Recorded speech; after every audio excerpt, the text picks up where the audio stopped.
He said numbers definitely lie. Nah, they don't.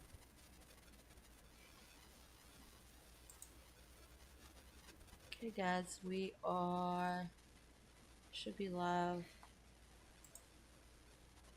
said numbers definitely lie. Bullshit, they don't lie. I mean, they can if they're fake, I guess, but those aren't fake numbers. Those are real numbers. Okay, we're live. What? Oh, I need to get a. I need to get a chat box. Yeah, me I too. know I can't get the. Oh, I was like, wait, where's the Um. live? Wow, my brain just like glitched out for a second. I know I that mean, they feeling. can if they're fake, I guess, but those aren't fake numbers. Those Hi, are real Peter. numbers. Okay, we're live. What? What on earth? Where did that come from? What come from? Hi, Peter. Oh, it was on there. Yeah, I had to mute the I was chat. like, I didn't have a pulled up, but I could hear you talking, and I was like, what?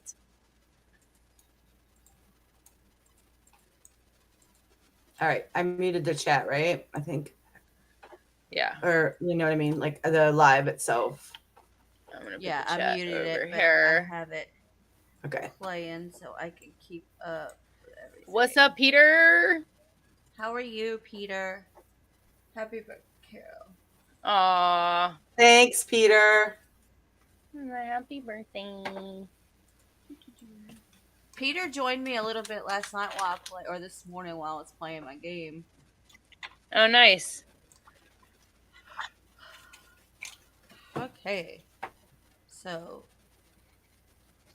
what is we doing? I feel like I should change my color. Should we go red? Or I don't even know what color that is technically. Let's change the I'm all earphone. green today. Green's my favorite color. Ooh, let's warm it I'm up. always in pink, so I like to change it up depending on my mood.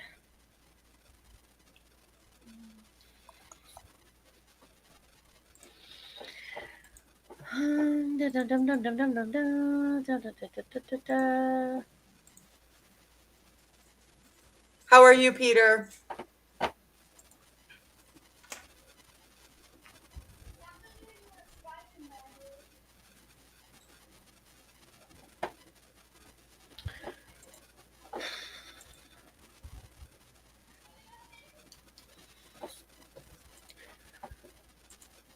It's so quiet. I know. okay. What up, what up, what up?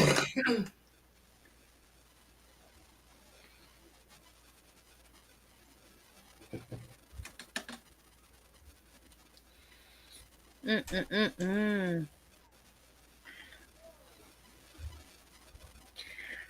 Peter, have you listened to Ren's new song yet? I'm sure he has.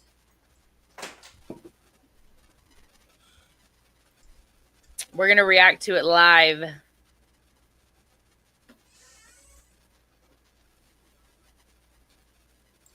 Yeah, I'm gonna wait see if we get some more people. Oh, we got 6. Oh, hey. Well, I think 3 of them are, or 2 of them at least are us. 3 of us. 3. I'm in there. I don't know how many people are still in Oh, here, okay. but Yeah. me too. Because I have the pop out chat in. Yeah. If you have heard his new song, is it sad like his chapters? Cause like I don't know if I can deal with sad right now.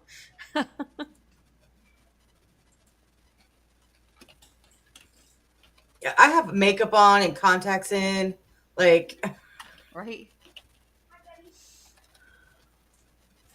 Yes, really. If you do all 8 chapters. Oh, so we need to do the chapters before we listen to the song. Is what you're saying? Shit. Well, that sucks. Oh, well, I mean, we can't do all the what? No, I mean, I don't know that that's the truth. Like, it's a song. I mean, like, I don't. did the chapters lead up to it, and that was his whole purpose? Well, I mean, but we were gonna react to them, so I mean, I don't know. Do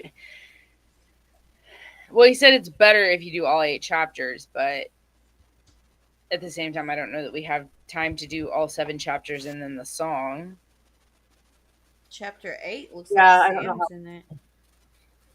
Yeah. Oh yeah. And it's gonna probably be a lot of crying. Yeah. I heard And chapter 6 is the worst one. yeah, so like I mean, I feel like we should definitely react to the chapters, but we should Right. we should do that in like a podcast Well, episode I have or an idea. How about we, after we react to chapters, we go back to Troubles. Like we can react yeah, to we it can always now, rewatch it. and maybe we'll understand something later. Yeah. Yeah, or we can add troubles in the last chapter or something. Yeah, something in like that that. video. I like that idea. Okay. Yeah. All right. Well, then I say let's just go ahead and get on with it then and watch it.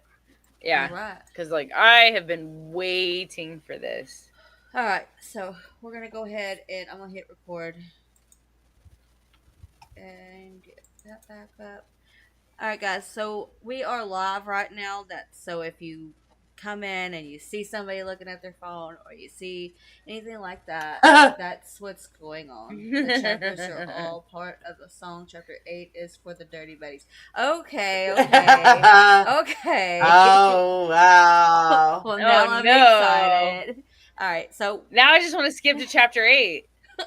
Right? That's a tease.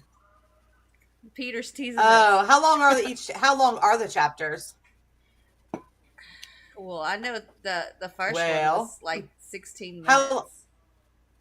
The 8th one is 16 minutes. How long are can we see? I'm just curious. Here, let me go here. Let me stop the recording. We'll go back to recording in a minute. Okay. Yeah. Video. Okay. We got... They're each 15 to 24 minutes long? Yeah, it looks like that. Wait. Yeah. What the hell?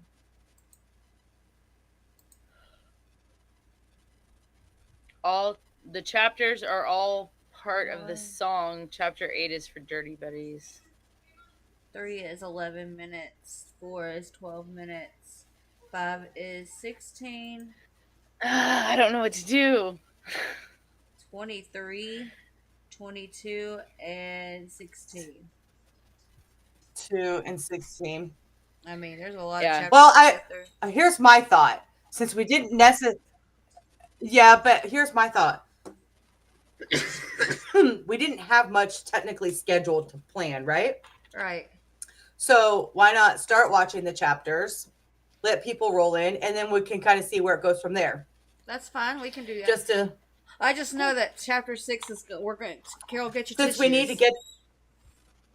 I hear chapter 6 a rough one. Well, I'll go take my contacts out. I rarely cry, so I'm not really worried about it. Do chapter 2 of Ren stuff when we're live. I just want to say hi. I watched Vibe React earlier. Was a 4-hour 45-minute live. I got my tattoo. Toaster says hey, I saw. Nice. I saw They've it. seen it. They said it's nice. Yeah, clean. All right. Yeah, for sure. Yeah.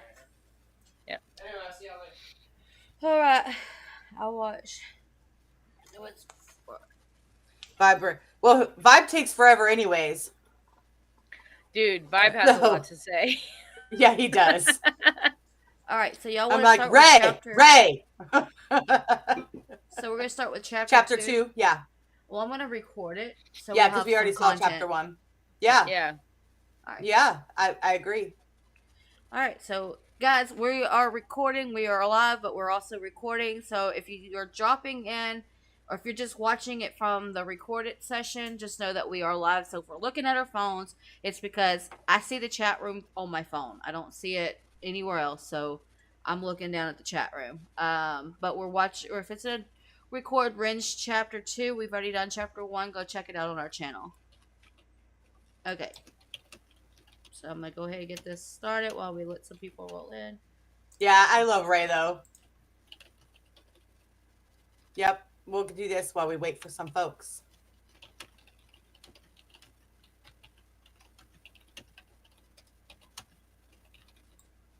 I say, why not? Okay. So, Man, Wow. Donna about to get on limitations of my own nerves. sick body. why you way over there? Okay. Huh?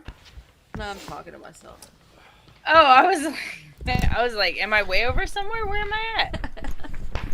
45 minutes for a 4-minute song? Yeah. A year of 100% living in that the is my nightmarish correct. I wouldn't purgatory does expect strange anything things less. to your psyche. I know.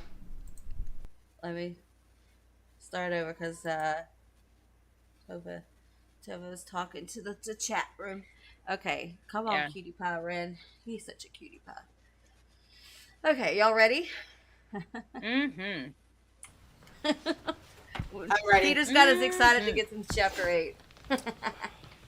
I am excited to get to chapter 8. Yeah, we gotta He get done to chapter piqued my 8. interest.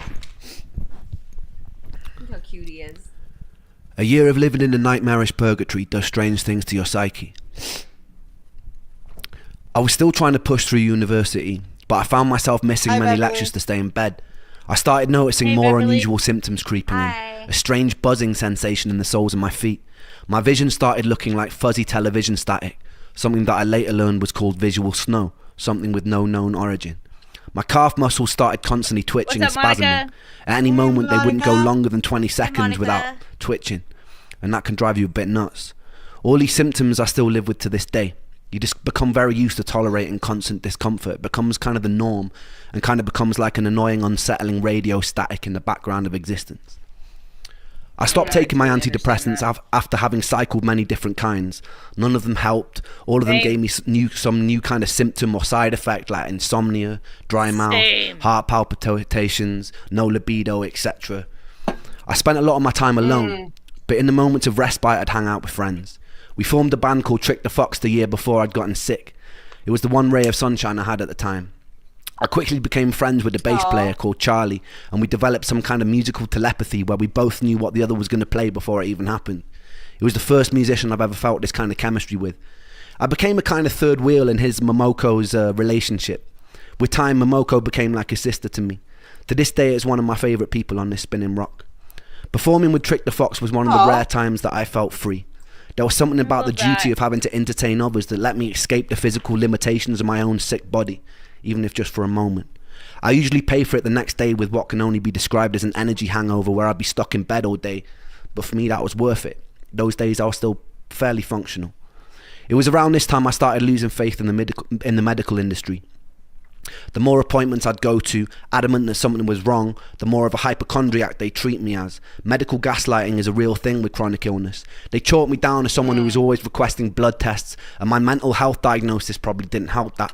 Strangely, they never tested me for any kind of pathogens. I decided to embark on a precarious journey into the Russian roulette chamber of Dr. Google. I would type in the most predominant symptom of the day, and Dr. Google would tell me that I have a rare disease and I'm probably going to die. With time, I sharpened my search engine axe and refined what I was looking for. I dived headfirst into the abyss of online support groups, hoping to find solace or answers amongst fellow sufferers. We were like crabs in a barrel.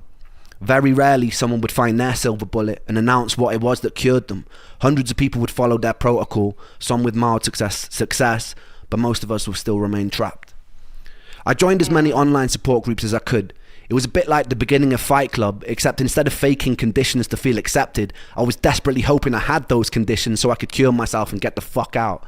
I convinced myself I had Aw. conditions like candida, magnesium deficiency, parasites, adrenal fatigue, heavy metal poisoning, etc.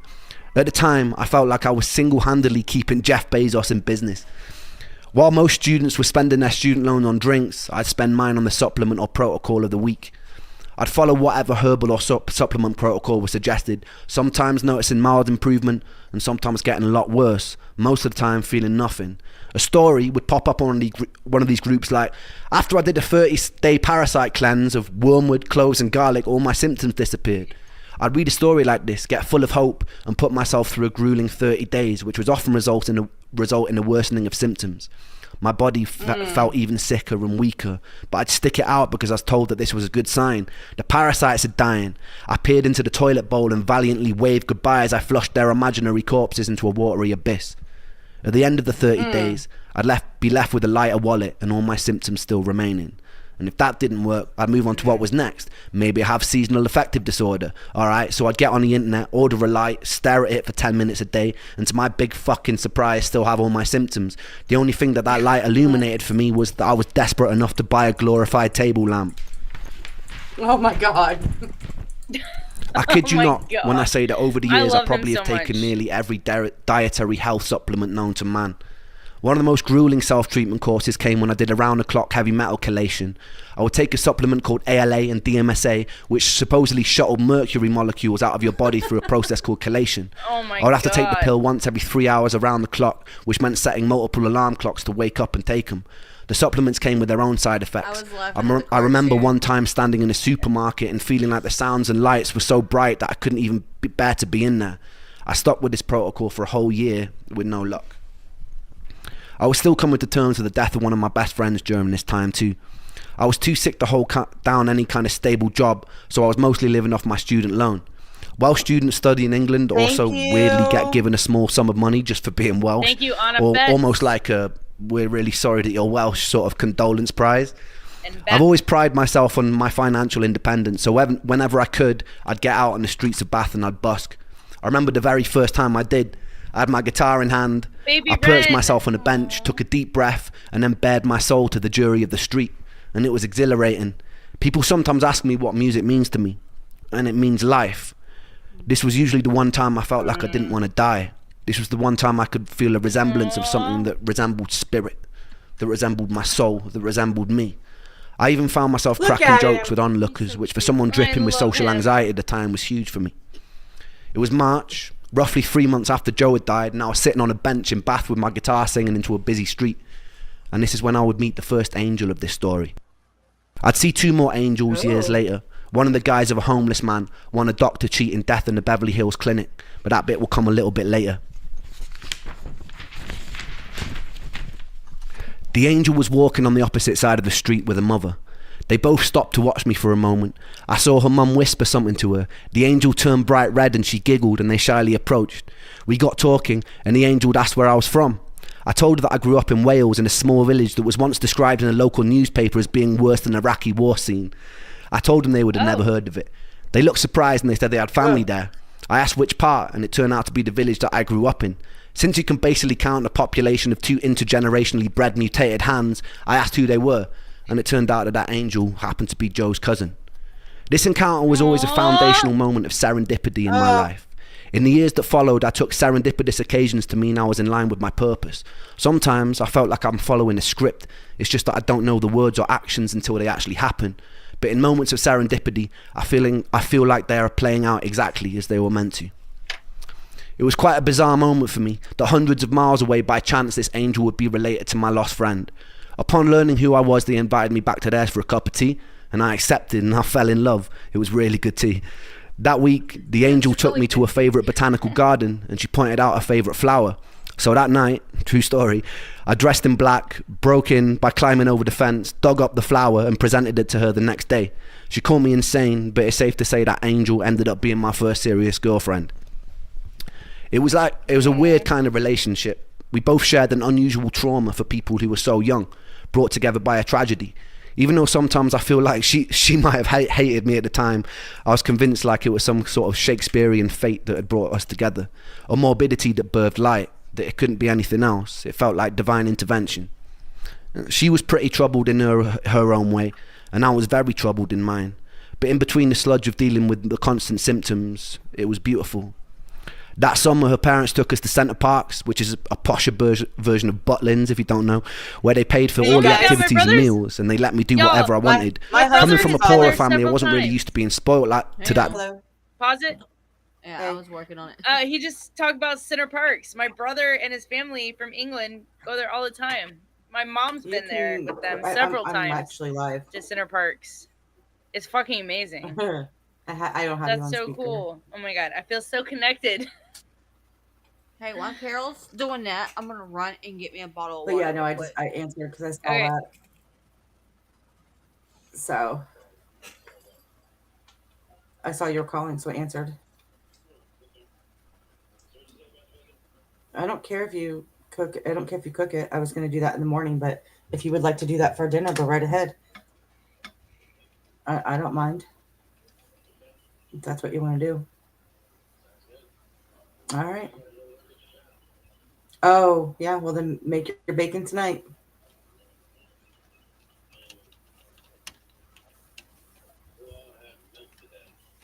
I'm not sure why.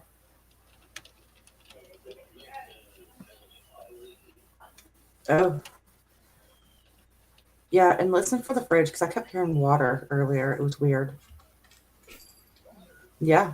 But we looked and we didn't see anything dripping, but I was hearing it. So, all right. We'll talk to you in a little bit. All right. Bye. Sorry, guys. You're good. Oh, you're good. My husband just got home. I just had to run and go get Yeah. some water, so you're good. I love it's really cool to feel connected to Ren in that way. Like my family has been to Center Parks so many times. Like I haven't had the pleasure of being there, but I've seen so many pictures, I've seen videos, and I've heard them tell stories about it. It's really fucking cool. Like I love hearing this part of Ren. Yeah. Like this younger, like the detailed story. Like I've been so curious about his whole life. You know, he's just such an interesting person that I think this is really cool. Thanks, Jess. I mean, it's also very sad, but very cool to get to know him a little bit better. Center Parks is like, yeah, no, it's amazing. Like my freaking nieces and nephews absolutely freaking love it.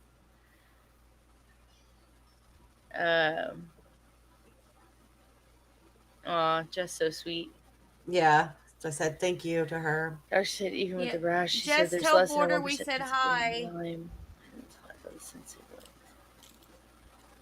Man, Monica, maybe you should. You should tell her. Tell the doctor.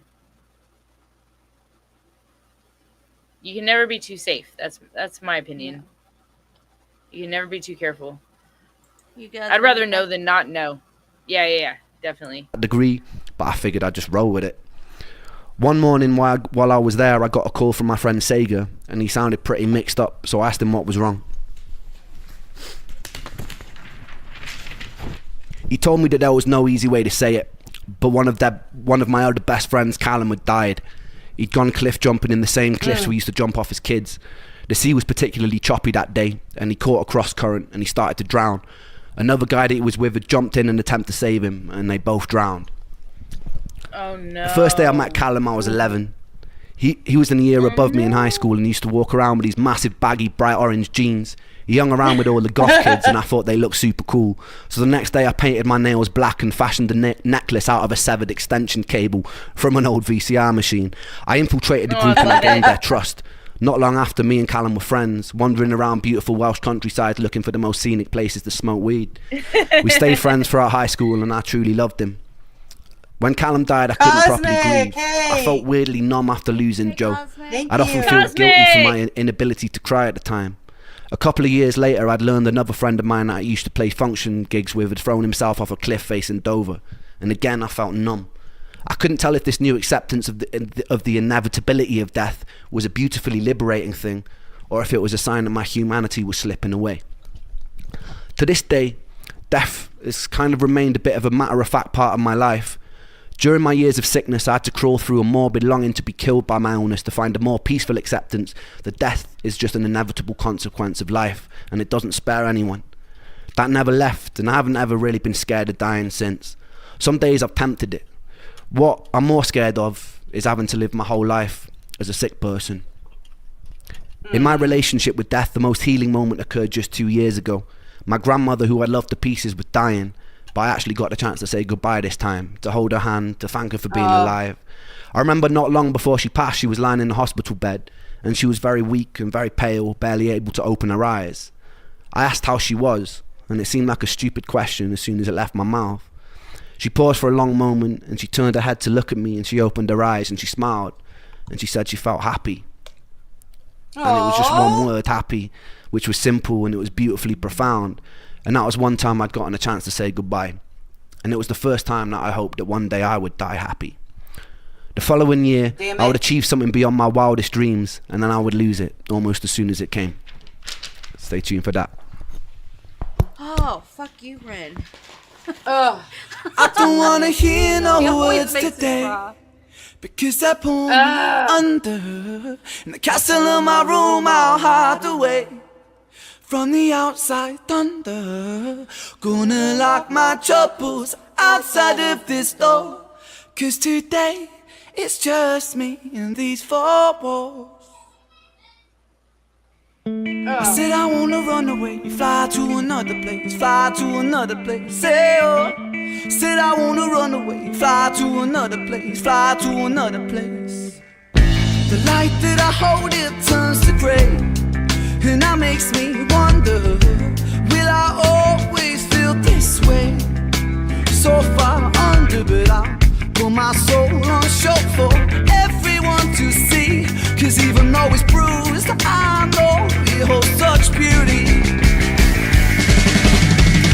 I said I wanna run away, fly to another place, fly to another place, say oh. I said I wanna run away, fly to another place, fly to another It's a place. great song. Nobody No, we here ain't heard this but one me before. today, but that makes me stronger, 'cause I wash No. away the pain under sheets of feather. Gonna lock Yes, my Todd, baby troubles Red. outside of love this Baby door, Red. 'cause today it's just me and these four walls. I said I wanna run away, fly to another place, fly to another place, say oh. I said I wanna run away, fly to another place, fly to another place, say oh. I said I wanna run away, fly to another place, fly to another place, say oh. I said I wanna run away, fly to another place, fly to another place. I crave relief in stop by. solitude. I search for peace, but pain pursues. Please, something just free me, give me some truth. My head is a prison, I need to move.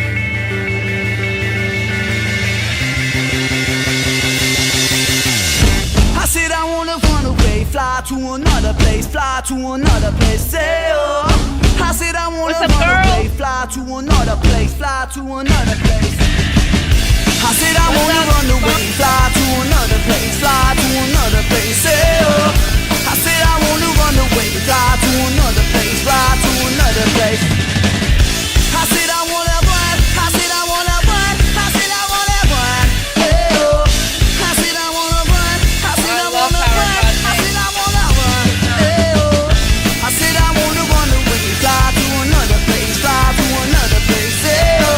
I I love said this I wanna song. run away, fly to another place, fly to another place. I don't think I've ever heard. Okay, what was the name of the band? I was trying to find it. I don't Trick think the I've. Fox. Thank you. I don't think I've ever heard a song that's bad from Ren though. So like, No, nothing Ren does is bad. Like, I mean, he's just, he's like Tom. He's just got natural talent. Like, he's meant to do this. Like, music is in every fiber of his being. There's nothing else he Pina. is meant to do. This is it. Like, hi Pina. he's meant to Thank touch you. people with his music and his story, and I hate that for him. I hate that was his fate, but at the same time, it's like, Well, and it's funny because Uh, when we watched he's the magic. when we watched chapter 1, I still believe this. I mean, Thank Jo- you, John. Joe's death Thanks, John. was Yeah. Ren's reason to live. Yeah, no, 100%. Like, well, to see what it did to the people around him, Yeah.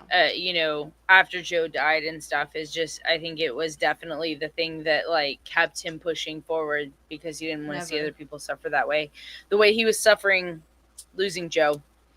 Hi, And John. that's tough. I mean, Ren's resilience is truly inspirational, because not Yeah. only has he overcame the Lyme disease stuff and the illnesses, but he's also overcome so much grief, and sometimes that's just as hard to come back from as illness, is Oh yeah, losing absolutely. people, Mhm. several people that he loved. I've lost people, but I've lost very few people that have been very close to me. You're very fortunate. Ever.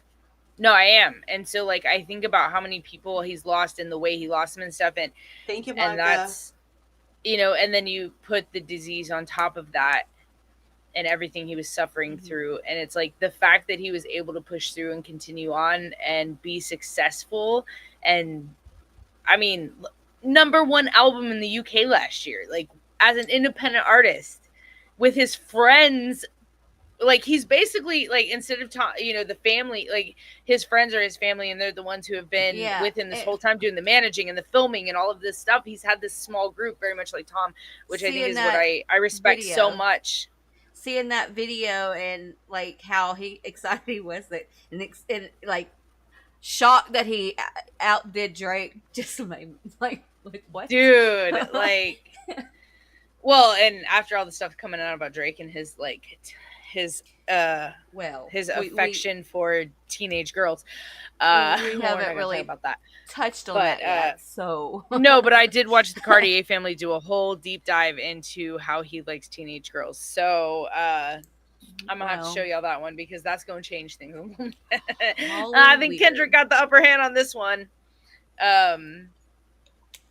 Kendrick also removed all copyright claims off of all the reactors. I am I know. ready for this. So yeah, we're covering that, right? Like that. Probably that's on Sunday. the agenda. I would say Sunday needs to be the whole. I mean, we'll do the whole freaking day I about that shit. I want to see all of them now. I want to see all of them now, and not because Kendrick did that, because now it's getting interesting, right? Like, the fact that Kendrick went out of his way to remove reactors. Like, how many label artists really do that?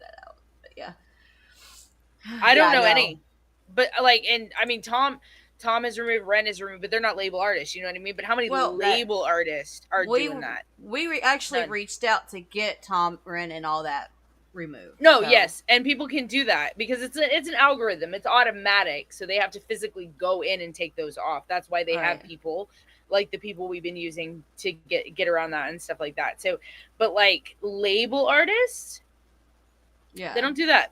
And not really, because it's usually their label that is the one doing it. The fact that Kendrick Lamar came out and was like, yo, reactors, that's what y'all all can monetize off my videos. Like, that's dope. And that's smart, too. That's hella smart. Yeah. That makes me, I just want to go listen to all Kendrick's music now. I'm like, I mean, not as in do reactions to them, but like, it makes me want to support him because he supports other people. Right. And that's what's special about Ren. And even Ronnie and Tom, and I mean, they support reactors. And by the way, we already did the new Falling in Reverse song, which it'll be out probably tomorrow. So just say it. It was so good. If y'all haven't heard it, like, y'all check out our reaction to World. It's awesome. Anyway, so y'all want to move on to chapter 2, or do y'all want to go on a trouble? 3. What do you? I mean, 3. Chapter 3. Okay. Chapter 3. Well, because I think are we gonna do all the chapters and then we're gonna listen to the song? Is that what y'all want to do? I think so. I'm good with that. It's your birthday. It's your party. You do what you cry if you want to.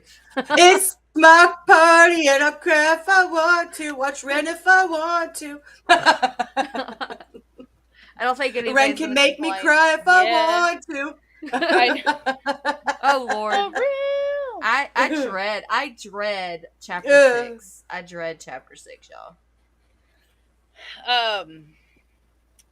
Like I'm slightly broken, so I'm not really I don't really dread it that much because it takes a lot for me to cry. My therapist was scowling at my weekly but I don't cry.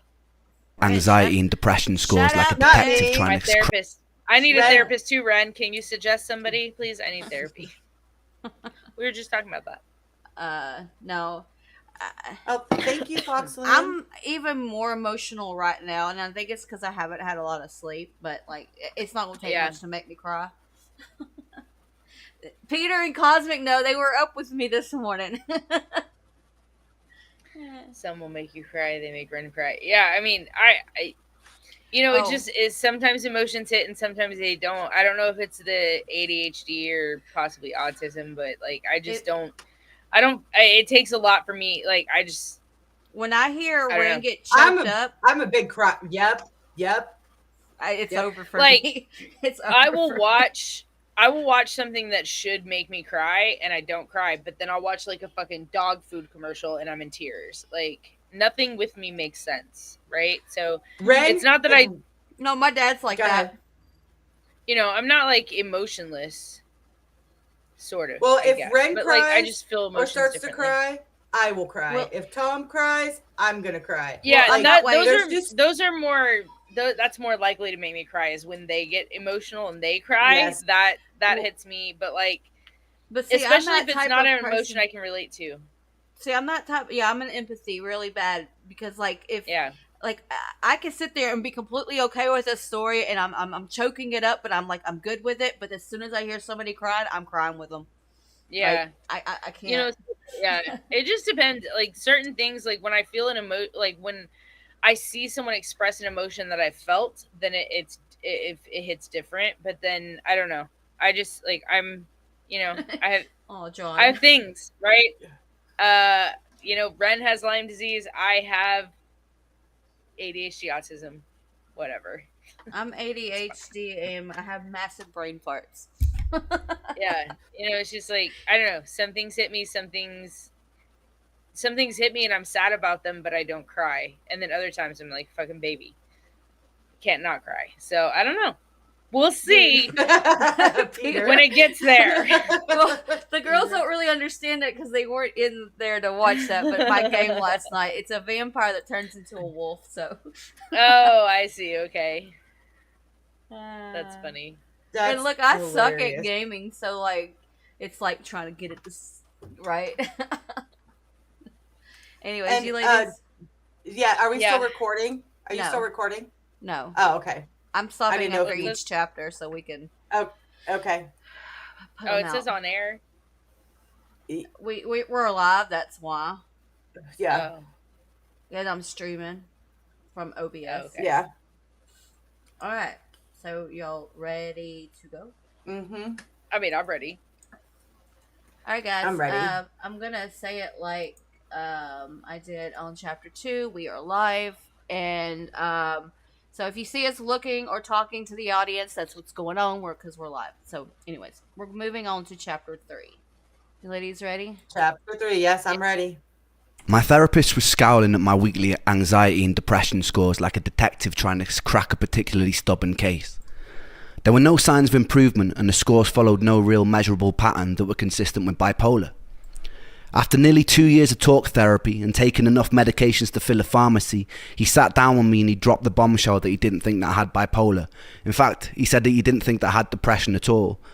And it was a very odd thing to be stripped of an identity in an instant.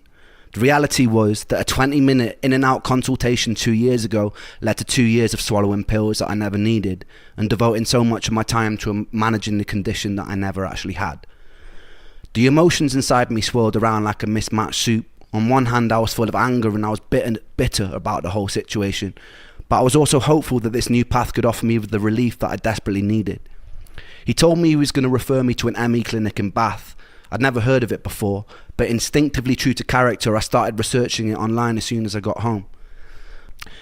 Apparently, ME is the medical equivalent of a choose-your-own-adventure book, with tiredness as the only consistent plotline. There were no universally accepted reasons as to why the fuck it existed in the first place. It seemed it was largely accepted to be a post-viral condition, but that was all speculative because there were no clear consensus in the medical community what ME even was. Yes, John, it is. The defining characteristic was a tiredness that wouldn't go away with rest. I could relate to this. In fact, I could more than relate to it. For anyone lucky enough to have not have experienced this, if you want an idea of what it's like, force yourself to stay awake for 3 nights in a row. During this time, eat the food that makes you feel terrible, and in this sleep-deprived state, exercise until your muscles give out. By the 3rd day, you'll have a small insight into living with this condition. During the years post-stem cell transplant, where I recovered a lot of my health and functionality, I remember getting COVID and thinking it was a walk in the park compared to the first year of my illness. The difference was COVID lasted about a week. The thick of my illness lasted 8 years, and it only was getting worse. I pinned a lot of hope on going to that first visit at the ME clinic. It was a 6-month waiting list, God bless NHS wait times, but I felt excited to be surrounded by people who would understand me, where I could climb out of this nightmare. But my hopes were pretty quickly crushed during that first visit. Oh. I remember walking into a space that looked like a disused classroom where a bunch of people on chairs were sitting around in circles like Alcoholics Anonymous. I could feel a sense of camaraderie and that we all felt like dog shit. We were all confused and we were all desperately wanting to feel better. I believe at the time I was probably the youngest in the group. The group leader waddled in and handed us all a booklet that looked like a school timetable. She then sat us down and told about this new revolutionary technique called pacing, where you write down and track everything that you do in a day, and then you do it less. And then with time, do it more again. The theory being that you have a limited bucket of energy compared to normal people, and you need to protect that and gradually push it. I thought this sounded pretty stupid, so I raised my hand. I told her about the pain in my body. I told her that my muscles twitched constantly. I told her that my bones ached. I told her that my mouth was dry. I couldn't focus. That some days they'd be without mercy and I'd be trapped in bed for the whole day. But the days that I wasn't, I wanted to make the most of it. I wanted to breathe the air and I wanted to live. She told me she understood it's hard, but she didn't really offer more than that. She just pointed at the booklet and told me to follow it. I asked her about things like heavy metal poisoning, about chronically reactivating viruses, about defective mitochondria, about all the things that I read that were linked to chronic fatigue, but she just raised an eyebrow, looked at me like I was a hypochondriac and told me she knew nothing about those things. I remember walking out of the building feeling disheartened and defeated, so much so that my legs buckled as I was walking home. I began to sob uncontrollably on the side of the road. An old woman knelt down to comfort me and asked me what was wrong. I didn't even really know how to explain, so I just told her that I missed my friend. Despite my skepticism, I stuck to the program for at least half a year, and I kept going for my periodic visits to the clinic, and it did jack shit. In fact, I got worse. I was always getting worse. One thing that particularly struck me about the ME support groups was the pure desperation and confusion. With most other conditions, you're given a diagnosis, a prognosis of whether it's going to kill you, and what you can do to manage it or cure it. With ME, you don't get that. You get an indeterminately long sentence to purgatory. You feel worse than you've ever felt in your whole life, and you're given no explanation as to why, and no signpost pointing the way out. Great. There was no selection bias to the people suffering. Members of the group were anything from esteemed ex-lawyers to single parents to former athletes. One thing I can say, these people were for the most part all extremely driven and collectively mourning their old lives. There's a stigma that because ME's predominant presentation of symptoms is tiredness, that its victims are just being lazy. I can tell you firsthand that me and every single person I've met with genuine ME would rather run 1,000 marathons than have to live another week with the tiredness and the unrelenting fatigue. We were at war with our tiredness, trying desperately to escape it, and some of us would go to extreme lengths to turn ourselves into guinea pigs to try and find ways out. Suicide was pretty common in those online support groups. It was around this time I was swallowed into the music industry. I was out busking on the streets one day and I noticed this sketchy, good-looking Mauritian guy with his arms crossed watching me, really intensely, as though he was studying every lyric coming out of my mouth. He approached me and asked me if the songs I was singing were mine. I said they were. A big smile was painted across his face, and he told me he just finished recording Plan B's latest record, which turned out to be The Defamation of Strickland Banks, one of my favourite albums of all time. He was looking for a new project to sink his teeth into, and he asked me if I'd come to London to record. We got into it. The whole time I felt dreadful, but this was a lifelong dream materialising in front of my eyes, so bit by bit, when I could, I'd get the train to London and start chipping away at my first ever album. I didn't really let on how I was feeling during this time because I didn't want to sabotage it. There would be times I'd finish up in the vocal booth after doing the take, excuse myself to go to the toilet, throw up from the dizziness I was experiencing, sometimes with specks of blood, and then I'd go back and pretend that nothing had happened. I'd be sitting around with the whole room spinning and would pretend I was fine. There was only so long that I was able to keep this up. Eric told me it'd be a cool idea for me to start going to industry showcases and start building buzz. Performing live like this was a whole new level of taxing that I wasn't ready for, but I was so ferociously ambitious that I just ploughed through. The usual way it would go is I'd be in the back of Charlie's car, the whole world would be spinning, I'd be trying my best to sleep in it all day, parked up outside of whatever venue or pub it was in London, trying to conserve energy for the show. Sometimes I'd cry a little before I performed. My whole body would be burning. Then I'd brush it off and I'd get on stage and I'd perform as best I could. People would come up to me at the end, pat me on the back. I'd smile and pretend to be charismatic. Then I'd get back in the car and I wish I was in bed and have to endure a 3-hour drive back to Bath from London. There was only a few shows where I could keep pretending. I'd usually be trying to disguise the fact that my body was trembling through the fatigue and pain. Eventually I started crying mid-set. It became blindingly obvious to everyone working with me during that time that something was very wrong. I told Eric that I needed to take some time out. My plan was to live at home with my mum for a month maximum, get my energy back, and come and finish the record. That 1 month turned into 2 months, turned into 3 months, turned into 6 months. I pushed myself to total burnout.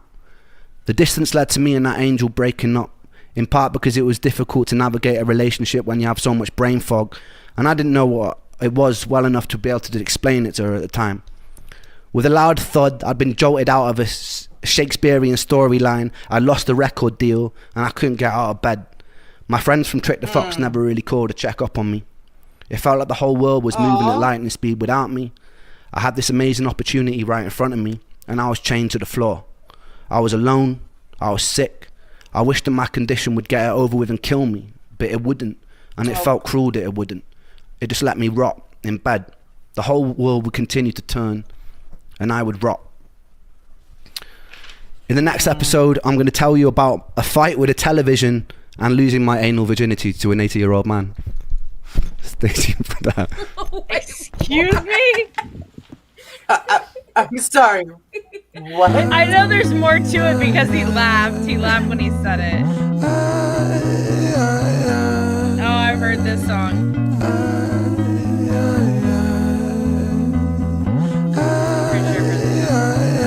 My thought patterns are composed by a time bomb for an author, like pigs to the slaughter. A symphony of self-doubt sings out, breath starts getting shorter, running water. It's the state that I wish to become. Instead, concrete envelops my movement and I'm rendered deaf and dumb, unable to heed the advice of others. Don't tell me things will get better, cause so far things haven't gotten better. I've got the sweater, poster child, bipolar, ADHD, therapist, wet dream. I don't want to talk about my father, I don't want to talk about my dead friend, I don't want to talk about myself. I'm sick of talking about myself. I'm sick of talking about myself and realizing that talking about myself never ever helps. Still, I call for help, cause I really want help. But the pills didn't seem to help, and the therapist didn't seem to help. But still, I want help. I've danced with the devil in hell, I've sat in a prisonless cell, and here I always dwell, in this prison in myself. I do this thing where my mind travels back to the golden age. You know those times where you were carefree and everything was golden? The golden age. You know those times where everything was golden, where you were carefree and everything was golden? The hardest thing I ever had to do was come to terms with the fact that that time never really existed. I've always felt so fucking detached and broken, bruised and mismatched. Find it hard to relax, living under the cracks. Tried to fill in the gaps, lying here on my back. Still, I can't find it. Sense of peace in my mind declined it. Pulse increase and my sweat combines with a feeling so deep I fall inside it. Depression, I hate you, depression. Your constant oppression, respond with aggression. They say depression brings you lessons. Constant stressing conceals blessings. You will grow in broken settings. Fuck those lessons, fuck depression. I've been living in your shadow for so long that I forgot how I can shine, how I can find a refuge in my mind. How am I meant to sit here and unwind? The planets align, I feel like I'm cursed. Feel like I'm cursed to just be here to hurt. Feel like I'm cursed to just be here to bleed. But my demons been feeling this way since birth. Depression, I hate you. Depression, I hate you. Depression, I hate you. Depression, I hate you. Depression, I hate you. Depression, I hate you. Depression. Yep. Yep. Oh my god. I can't imagine 6 being worse than that. Oh, yeah, no, we can't either. Whew, that was a rough song. Hey. I relate to it, but like, okay, you know what I liked about it though? It's how it's like his voice was like it wasn't like hitting, but it was hitting at the right, like it was like soft in a way, but yeah, it was still hitting Yeah. every Oh, for sure. freaking heartstring. Oh, all right. Yay, yay, yay. That's tough. Tough. That one was tough. Yeah. Okay, Peter, Yeah. you said that 8 was good, so you're telling me that after 6 it gets a little bit better. I hope so. Holy moly. I don't know if I can do much worse. I'm gonna run to the bathroom. I will be back. Okay. All right. Oh my gosh.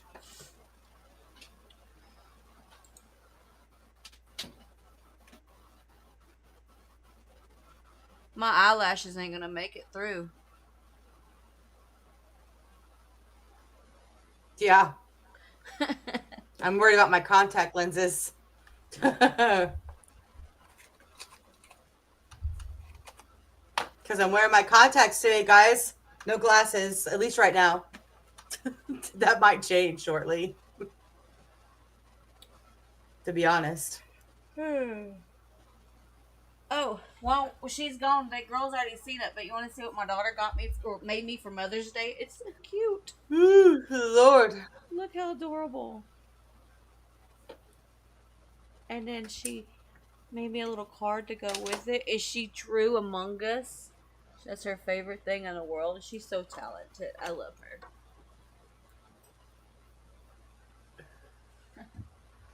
My sweet little Yeah, angel. Peter, we're waiting to get to 8. Yeah. We got if it's start 4 and then we'll have 4 more to go.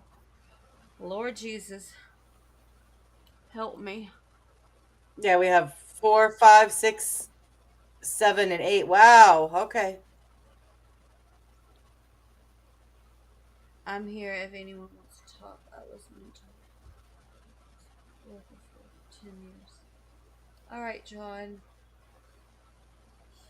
Thank you for that, John. I'm okay. I think most of my depression is finally okay. I mean, I've gone through it. I mean, we all have gone through it. Maybe not as quite as bad as Ren, because he also had the health issues as well. But loss ain't fun. Yeah, maybe I need to put that in there. Yeah, I think we need to pin everything in there, don't we? Still. Yeah, I'll pin everything. Discord. Browser. Ooh, there goes my toes. There's the burning. All right, I'm back.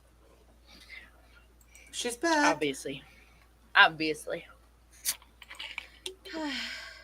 Oh, Tracy joined our Discord. Woo-hoo.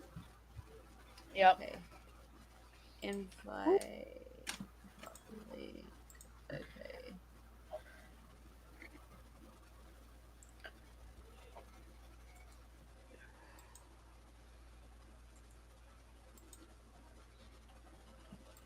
Okay, so Discord. I told my son he wanted to use my car. I told him he could, but I was like, "Where are you going?" He said McDonald's. I was like, "Well, I want a small fry and a sweet tea, thanks." Yeah. Hey, Fridays It's the charge for using my car. Hey, if he uses the app on Fridays, McDonald's gives you free French fries. Oh, that's dope. Yeah. I know because my son works I there. didn't know that.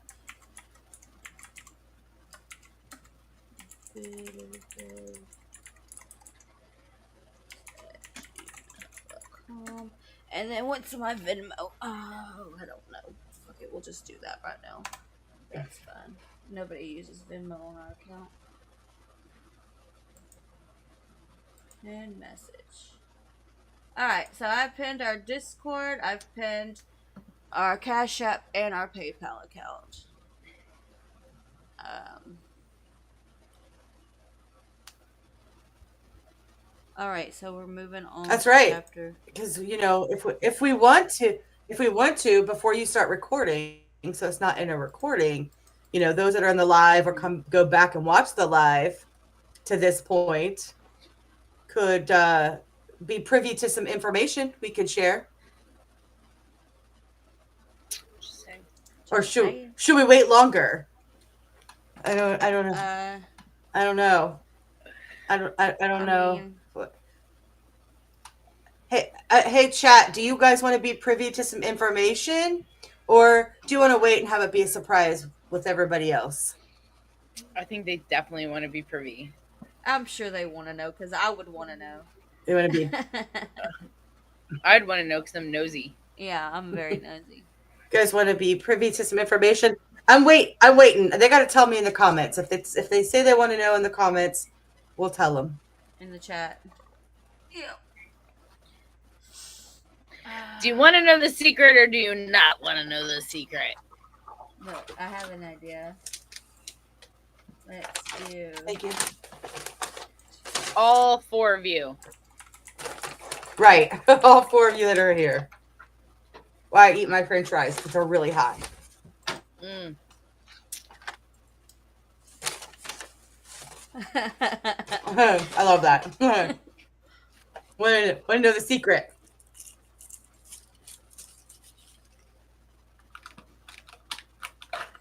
I'm pretty sure. There's only a few of you in here, anyways. Are the votes in? Okay, 3's voted. So that's. I was one of them. Well, you're not supposed to vote. I know. You know the secret. And anybody that decides to come back and watch the live could hear the secret, So. Wait, live chat disappear? What do you mean? Tell us your dark, dirty secrets. We got 4. There's. Okay, I guess that's good. That's everybody that's in here, right? All right. I guess. All right. Here's the secret. Info. There we go. So, we have some fun things that are coming up in September. I'm very, very, very, very, very excited to announce that they live in Texas. We've never all 3 met in person. It's always online. Mm-hmm. Right. So in September, your girl is flying to Texas. So the bitter Betties will all 3 unite and be together in one place at one time. And we have a whole bunch of stuff, freaking super cool stuff planned for you guys for my trip to Texas. And I cannot wait. I've been so excited. I already have my plane ticket. I'm ready to go. Yeah. I cannot wait. Tova's coming to get me, and then we're going to go pick up Carole at the Houston airport. Yep. Oh, yeah. That's right. It's going to be so fun. We'll have to do like a live that night or something. Yep. I think me and Tova should be live while we're on our way to the Houston airport. We might. 2-hour I might do it on my phone. And then it's so much fun. Like our response on like Magic Mike's show is gonna be busy that weekend.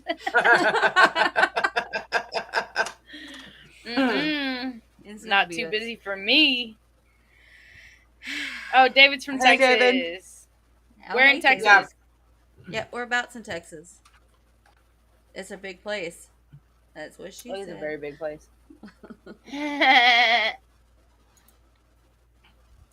Yeah, I've heard this about Texas. I used to live in Texas. Well, I just don't remember it. Like I think you could drive like almost 16 hours and still be in Texas. Yeah, 16 hours across. That's crazy. I don't know what it is from like the highest point in Texas to like the lowest point in Texas though. I'm like, okay, so to put it into perspective, like 18 hours. I drove to the corner I drove to the corner like of Utah, right? So I drove through New Mexico and then a little bit of Colorado and into Utah, right? From Texas. It was a 16-hour drive. It took me 8 hours to get out of Texas. Wow. Half that drive, half of 16 hours was just getting out of Texas from where I'm at. Cool. And I'm in central Texas. I'm in the heart of Texas. Ren, stop. That's how I feel. During the year I spent living That's back how with I my feel when mum, we're I was driving. leaning Ooh. even more heavily into Stop. Okay. When we're driving to Florida, from Ohio, and I drive through. We always call it West by God, Virginia, or West Virginia. It takes for freaking ever to drive through West Virginia. Well, Forever. one year, okay, where I live, my- I live in southeast Texas, so like I'm like right there on the border of Louisiana, like Lake Charles area. And so we've driven from here all the way to Colorado, and it took us 23 hours to get there. And it took most of that time was driving through Texas. Yep. Because once we hit New Mexico, it's like a breeze. Yeah, to put it in perspective, like, so it took me 16 hours to get to Utah from here, but I am 4.5 hours from Mel. Carole's, the secret is Carole is coming to Texas in September, and me and Tova are going. Tova's coming to get me, and then me and Tova are driving to Houston to go pick up Carole from the airport. So we're all going to be together. I'm so fucking excited. Me too. I'm so excited. And we're going to go I've been excited. Now, if Tom could just be touring in Houston that week, that'd be fantastic. The day that we went and picked up Carole, that would be freaking awesome. Oh my god, that'd be the best thing ever. It'd be so good. I'd be so excited. I wouldn't even know what to do with myself. I know, right, John? I know. Crazy. Like, I'll already be excited enough to see you all, and then you throw like Tom in the mix. I'm like, the fuck? Like, I wouldn't know what to do. Yeah. Okay. So sorry, you guys. These French fries are really good. To get into chapter 4. I don't know if I can do this. Okay, we can do this. All right. Okay. Let's go. Let's go. I'm gonna eat my fries. I got it. All right, guys. So I'm uninvited. Look, they're supersized, Ren. Sorry. Okay, if you're coming in and just watching the recorded session and not the live session, we are live right now, and yeah, that's basically it. So you see us looking at our phones or talking to people that are not the three of us. That's what's going on. All right, y'all ready to get this started? See what Ren has for us now. Cool.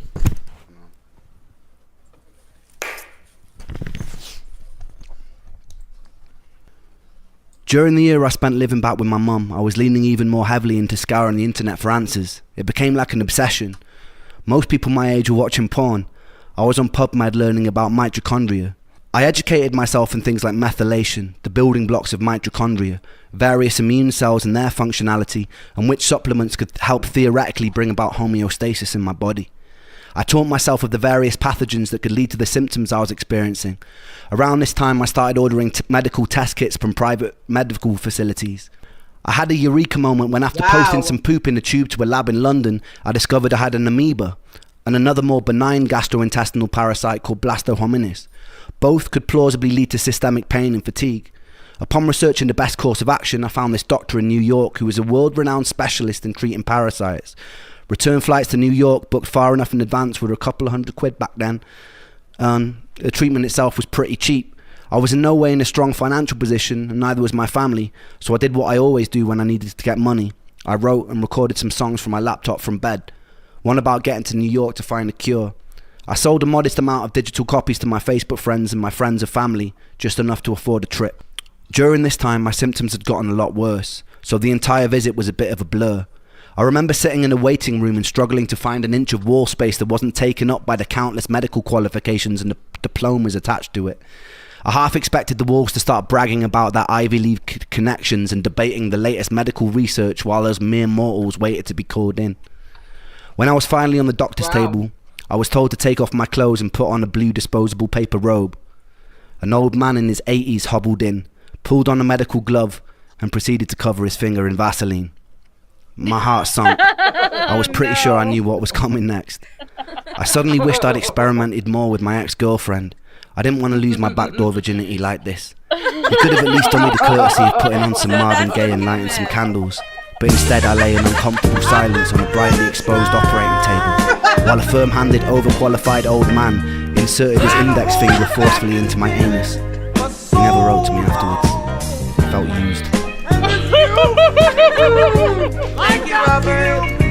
Nonetheless, I was officially diagnosed with a parasitic amoeba and given a course of heavy-duty antibiotics to take. I believe it was paramomycin and secnidazole. After the course was finished, I pooped into a tube again, and they confirmed I got rid of the parasites. The constant internal techno raves and gurgling which usually plagued my stomach ceased, but I felt just as crap. And on top of all of that, I started becoming allergic to everything.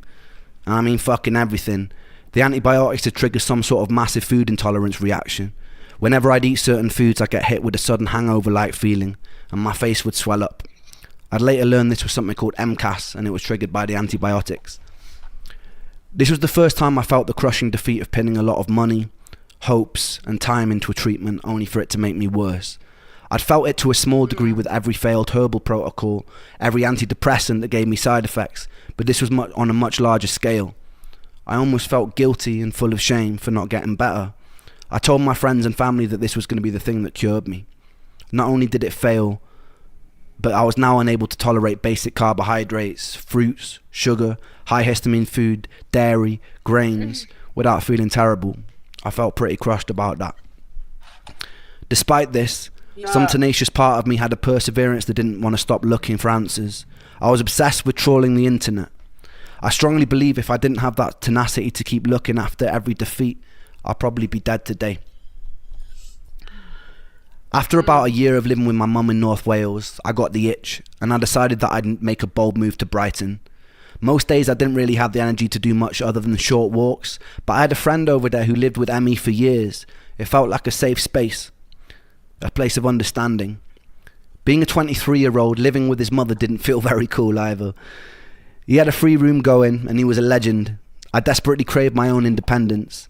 After going through the heartbreak of losing love and losing the exciting career opportunity, I needed to feel like I wasn't just sitting in the tomb in Wales waiting for death, even if it was a struggle.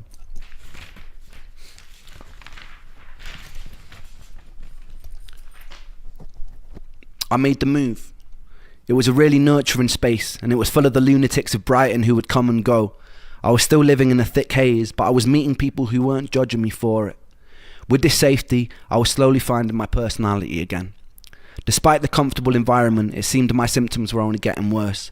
I started having pretty constant panic attacks. The first one felt like a heart attack. I'd never experienced a panic attack before, so I wasn't familiar with the symptoms. My whole face went numb, and my heart felt like it was about to beat out of my ribcage. I panicked and I phoned an ambulance. They put me in the back, they took all my vitals, and they told me I wasn't dying. I felt disappointed. These attacks would happen pretty habitually every week or so. My symptoms of derealization seemed ever increasing. Derealization is hard to describe to someone who's never experienced it. The closest thing I can come to is feeling like you're on bad drugs. You feel disconnected from yourself, like your soul has been vacuumed out of your body, and nothing around you quite feels real. Everything has an unusual undertone and nothing feels safe. I remember one night in the first year that I lived with Ben, there was this lightning storm of torrential rain. I went outside and I stood in a t-shirt hoping I'd be hit by a bolt of lightning and it would somehow shock me out of it. Unfortunately, I wasn't on Zeus's hit list that day. This urge to be shocked back into reality didn't really leave me. I remember one day I was walking back from the shops. I found an old analog television in an alleyway that was being thrown out. I can't quite remember the thought process that led me there. I just remember feeling angry, and I decided to smash the fucking pieces out of the TV in the alley. I picked it above my head and I hurled it towards the ground. The screen cracked, but it didn't shatter like I hoped it would. I did it again and again and again until there were large shards of glass lining the street. I saw one about the size of a kitchen knife and I picked it up. It's hard to rationally explain self-harm that's not a cry for help, because this wasn't a cry for help. I'd cried for help multiple times and no one listened. The pain I felt inside my body could never be done justice with words. There's a certain horror, a certain frustration of living in a body that would never give me a moment of peace. I felt constantly alienated. I had no doctors to tell me what was going on. They made me feel like a hypochondriac. There are no combination of words in the English language that can express that pain, that can express that frustration. There's no song I could write that would make you understand. In that moment, the closest and truest way I had of communicating my pain was driving a shard of glass into my chest and dragging it across until the blood was dripping down my body. It didn't hurt very much compared to what was already going on inside of me, and it didn't really help me feel better either, but it was truth, and there was beauty in that. Adrenaline gives you a brief moment of respite, but it wasn't long until I was exactly where I started, just decorated in a little bit more blood than usual. I made sure nobody saw. I didn't want to cause any alarm. I didn't want anyone to be worried. So I cleaned it up when I got home, and then I resumed the life of the undead. In the next episode, I'll tell you the story of when I was stabbed by an ancient sword and when I met one of the most talented people that I know. Jesus. Oh, we heard this song. It's actually pretty good. Yeah. Thought it was gonna be sad. Man. I got tears on my sleeves, hold on, and holes in these jeans, hold on. I haven't slept in weeks, hold on. I haven't found no peace, hold on. I get mighty tired, hold on, and these tears run dry, hold on. Two bloodshot eyes, hold on, two bloodshot eyes. I don't belong here, in a place where life has left me. I'm 25 going on 150. My body feels old and I'm trying to lift the weight from my soul, but it's moving against me. I've emptied out my tear ducts, I lift my middle finger up, I'm screaming fuck you to all the demons here that keep me stuck. The pain is sharp like paper cuts, I hate them much, but yes I trust. I must combust, I must blow up, I must have roll this courage up. Boom, sparks fill the room, I'm feeling the rhythm I move. My soul is more worn than the soles in my shoes. Nike trainer blues, a man with none to lose. I think I lost my sanity, calamity in shoes. Poor choice maker, I rip out the pages of fate, then I roll them up like bizzle of paper. Taker, lung full of destiny, a man with no part is a very strange entity. Tears on my sleeves, hold on, and holes in these jeans, hold on. I haven't slept in weeks, hold on. I haven't found no peace, hold on. I get mighty tired, hold on, and these tears run dry, hold on. Two bloodshot eyes, hold on, two bloodshot eyes. Do you ever question your fate? The questions I make, is this all predetermined, the script or a play? Am I the protagonist in this tragedy, or will I be the author of stories unmade? If so, I'll dip in my quill to my ink pot, keep on writing, never stop until my beating heart it flops. I'll write a whole different story. Scene one, a boy full of hope, a boy full of glory. Who stutters, I'm up to the top. Would rather be tougher and live it smoothly like butter, but not so bitter and cut up. And so I sit up and shut up, it's like I lit up and struck up the courage never to fuck up. And now I'm feeling the ruckus, feeling the static, and now I'm feeling the flames, and now I'm feeling the strength inside the ring with my pain. My boxing gloves and my hope that I trust to bust an uppercut, cut my demons up. What? Boom like a tsunami, smooth like a punani, bend the birds like origami, Salvador, I be the Dali. Only love like Bob Marley, golden ticket, call me Charlie, riding Harley's Bengali, Tiger Star, call me Arnie. I'll be back. Now cut the slack, track your facts, relax, shit in the beast, and then seek it in the peace. And I'll reach the canopies, and yes we climbing, building a brave new world inside a whole new designing. With all this fire we burn like the sun, a new dawn is rising, a new dawn it comes. Yeah, diggity down with all this corporation, they burn up the land for the greed that they run. Run deep with their roots, but their roots can be lifted. I'll be a renegade, yes I make a fist kid. Try to seek truth in the kingdom of lies, a boy so lost with two bloodshot eyes. Tears on my sleeves, hold on, and holes in these jeans, hold on. I haven't slept in weeks, hold on. I haven't found no peace, hold on. I get mighty tired, hold on, and these tears run dry, hold on. Two bloodshot eyes, hold on, two bloodshot eyes. Ha, ha, ha.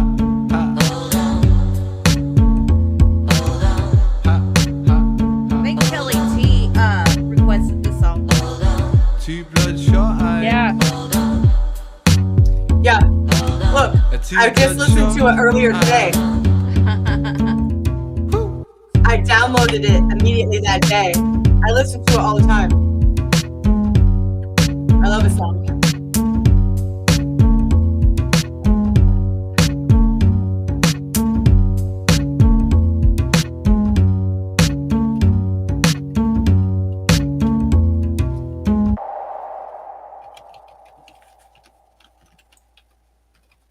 absolutely love that song.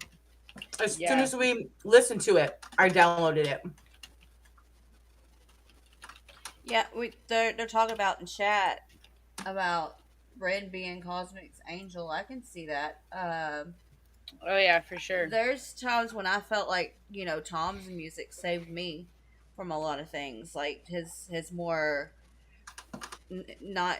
I'm not talking about his political music. I'm talking about like his some of his addiction songs and the things that he Yes. went Yeah. through. Like His those. deep, and yeah, his deeper stuff. Yeah. Yeah, And then getting to know Tom as a person and talking for sure. to him, it made it even better. Like I feel like, For sure. so I get it. Yeah, no, for sure. Okay, so we're moving on to 5, but we're getting closer to that 6th one, y'all. I know. Why? We're live. I know. But I'm gonna go use the restroom. Y'all, hang on just a second. Mother's Day is a few days away, so I got you this. Aww. Hang on, I'm trying to. Let me get this fixed real quick, okay? Well, I mean, I was in the process of it, and the internet's running freaking slow. So, Harley, go, baby. Oh yeah, I don't know. Is it normal for your tattoo to scab? Yes. Oh, I shouldn't be picking at it. I shouldn't be picking at it. Then. No, don't pick at it. Yes. Yeah, that's what I was doing at No. Walmart. No. No. Keep it moisturized. Lube, lube, lube. Why is it Lube it up. Lube it up, they said. Oh yeah. Oh, that's what I'm doing. I still have 2 healing, Seth. He can't hear y'all. What? Seth. Carole has That's 2 right. healing. I'm talking to him, but he can't hear me. This one. It looks like this one's starting to like. Yeah, don't pick at it. I need to stop doing that. Okay. I literally just. Oh, I hate this. This is pissing me off. Like this part right here. No, okay, no, don't touch nothing. I'm already. It's already annoying me, and I gotta wait for this to do its thing. I'm gonna go use the restroom. Real quick, run in the other room and get my my hair. tablet that's on the table.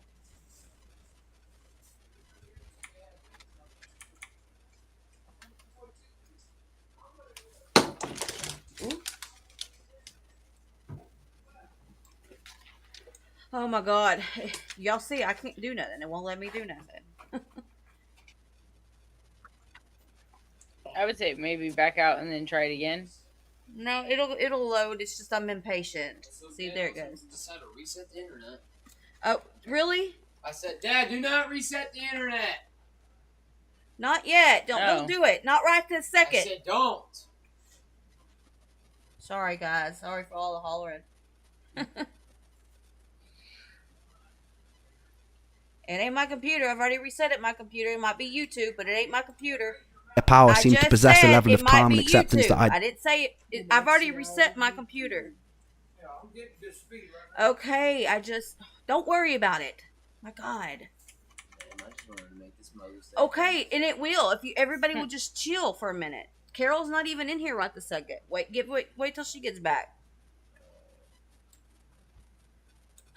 Come on. Pee break.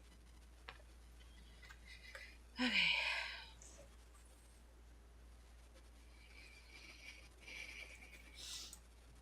I think we're good. I'll wait till Carole comes back and then I tried to cling on to music in whatever ways I could during the time I Ren, was sick. Shut up. During my time in Pause. Brighton, whenever my energy would allow it, Ren, I'd get Ren, myself out it onto the won't streets and I'd go pause. busking. About once every 3 weeks or so. Oh my God. It was my second year in Brighton, and I remember one evening heading home with my hell? guitar and my busking amp after a couple of Oh hours my of playing on the gosh. street. I remember hearing this amazing ethereal voice while heading through the lanes, and I saw that it was coming from this 16 Oh no. Yeah, it's gonna be like- Oh my gosh. power seemed to possess a level of calm and Okay. acceptance that I Shut up. Thank you. You're mean. I'm not talking to No, you. but you're mean to Ren. What did he do? I'm not being mean to Ren. Shut up. Ren wants to talk when he's not supposed to talk. He's so pretty. He is.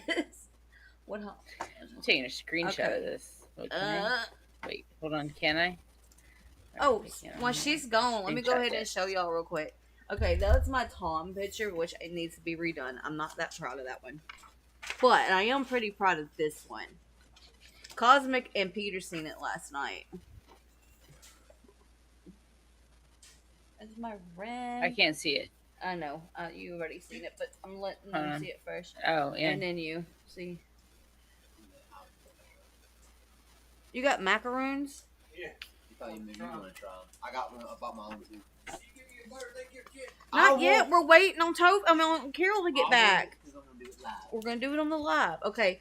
And then No, but she's going to in a minute. Ronnie Radke. Oops. I'll fix it. I'll go right back into the Y'all box. seen that one, huh? Tova. I'm gonna see. Yes, I think. I don't know if I've seen it finished though. Maybe. Yeah, Yeah, I think Oh, yeah. I'm finished. with his emo hair. Yeah, I don't know. I like that picture. That was his rocker phase. Yeah. Punk rock.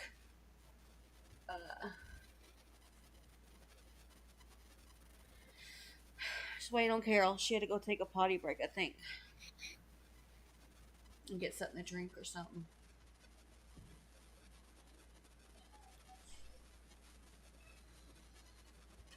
Don't do that. Alright. I just have to get stretched.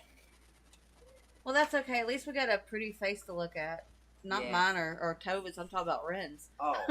Yes, his face is pretty right now. It ain't. I your was just face look at either. that jawline. Do them. Seth's got a pretty nice jawline.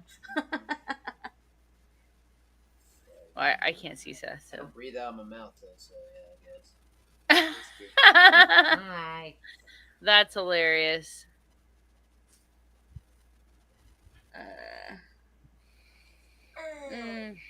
There she is.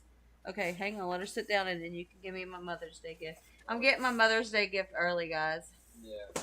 Oh, that's okay. I'm gonna call myself out for this, but I'm gonna do it anyway. I'm gonna call myself out for this. So, before I give my mom her Mother's Day gift, last year it was around Mother's Day, and I got fired from my job on Mother's Day. So Shit. that's one thing. So to make it up to her, because her SD card got Nope, my your external hard drive. her external hard drive got destroyed that had all her pictures and all of her pictures in it, all her videos on her YouTube channel. I'm gonna give this to her as a Mother's Day gift, and it was $100. Well, I don't even know how much it was. Yay! External hard drive. Thank you. I love you so much. Oh, That's so sweet. What a good present. What? Okay, but why did? Hang on, but why did you look at me and say, "Don't forget how much I love you"? Like you were gonna kill me if I didn't know. I'm messing with you. You better remember this I love you moment. too. And I felt really bad what happened, so I wanted to get you a new one. Okay, I look. didn't want you to buy it. Well, I appreciate it very much. When we get through, I'll transfer all my stuff from yours to here, and you can have yours back. But I appreciate it so much. Oh, I want to do for Father's Day, none for Dad. I want to give him. There's like a girl that's like 200 something, and he wants it so bad. I might get it for him. okay. Well, I don't think he heard you. He's right there. I'm pretty sure he heard you. He did not. Hey, Dad, what did I say? I don't know. Okay, there you good. Anyway, Well, if he watches this video later, he might. my husband don't watch it. He says that we always pop up in his feed, and he gets annoyed. He's like, ah. That's funny. Okay, so y'all ready to go on with chapter 5? yeah. I took out my contacts because, like, I have a feeling I'm gonna be crying in chapter 6. So That's what everybody keeps saying. She's like, I'm prepared. 98 change. Yeah. He's barking up the wrong tree then. Alright. oh my gosh. Alright, guys. We're back with chapter 5. Again, we're live. We're going through all the chapters on our live today. So if you see us talking to people, that's what's up. Anyways. I'm going to say that in every video, by the way. Y'all ready? Ready. I tried to cling on to music in whatever ways I could during the time I was sick. During my time in Brighton, whenever my energy would allow it, I'd get myself out onto the streets and I'd go busking, about once every 3 weeks or so. It was my second year in Brighton, and I remember one evening heading home with my guitar and my busking amp after a couple of hours of playing on the street. I remember hearing this amazing ethereal voice while heading through the lanes, and I saw that it was coming from this 16-year-old kid. I've always had a deep admiration and feeling of camaraderie for buskers. There's something about the willingness to be able to bare your soul to a street full of strangers that really moves me. I noticed that the kid didn't have an amp. He was singing totally a cappella, but you'd only hear him if you were within a few meters of him. I knew from years on the street and singing a cappella than myself that an amp can change everything. I had this compulsion to offer him mine. I approached him and I told him that if he plugged in and sang while I played guitar, the whole street would stop in its tracks. And I was right. His voice soared across the street and people started stopping. Not long after, we had the whole street's attention. Something quite magic was happening. This was the first day that I met Sam Tompkins, someone who would be integral to my whole life changing later on. He had a friend with him, this guy called Connor Honeysett, who would later go on to be my manager. For now, they'd just be a couple of teenagers that I'd have to help out on my way home. It's funny how life works like that. I kept up to date with what Sam was doing on social media. There was a part of me that felt like his successes allowed me to live vicariously through someone else who lived an alternate reality where I never got sick. He was getting videos on SBTV, writing and featuring with some amazing artists, and there were quite a lot of similarities in our writing styles, and all at such a young age. I wasn't really able to do any of that stuff at the time. I was mostly bedbound with the exception of the odd day that I'd be able to go busking. It could have been very easy for that feeling to turn into jealousy, but it never did. I felt truly proud of him. Years later, we go on to write a song together called Blind Eyed, which would transform the trajectory in my whole career. During this time, I was still desperately jumping from one treatment to another treatment. And now that my diet had become more limited, I was trying new diets with no luck. As the options in the alternative health world started to dwindle, I started searching for answers in the divine. In the former years, I had moments where I found myself sitting in churches, talking in tears to whoever might be listening, or experimenting with energetic healing modalities like Reiki. With time, my searching started taking even more unusual turns. I started looking to things like exorcists. Once you exhaust all rational explanations and treatments, the irrational suddenly starts looking more palatable. I had a skeptic's mind, but I had nothing to lose because there were no other good options.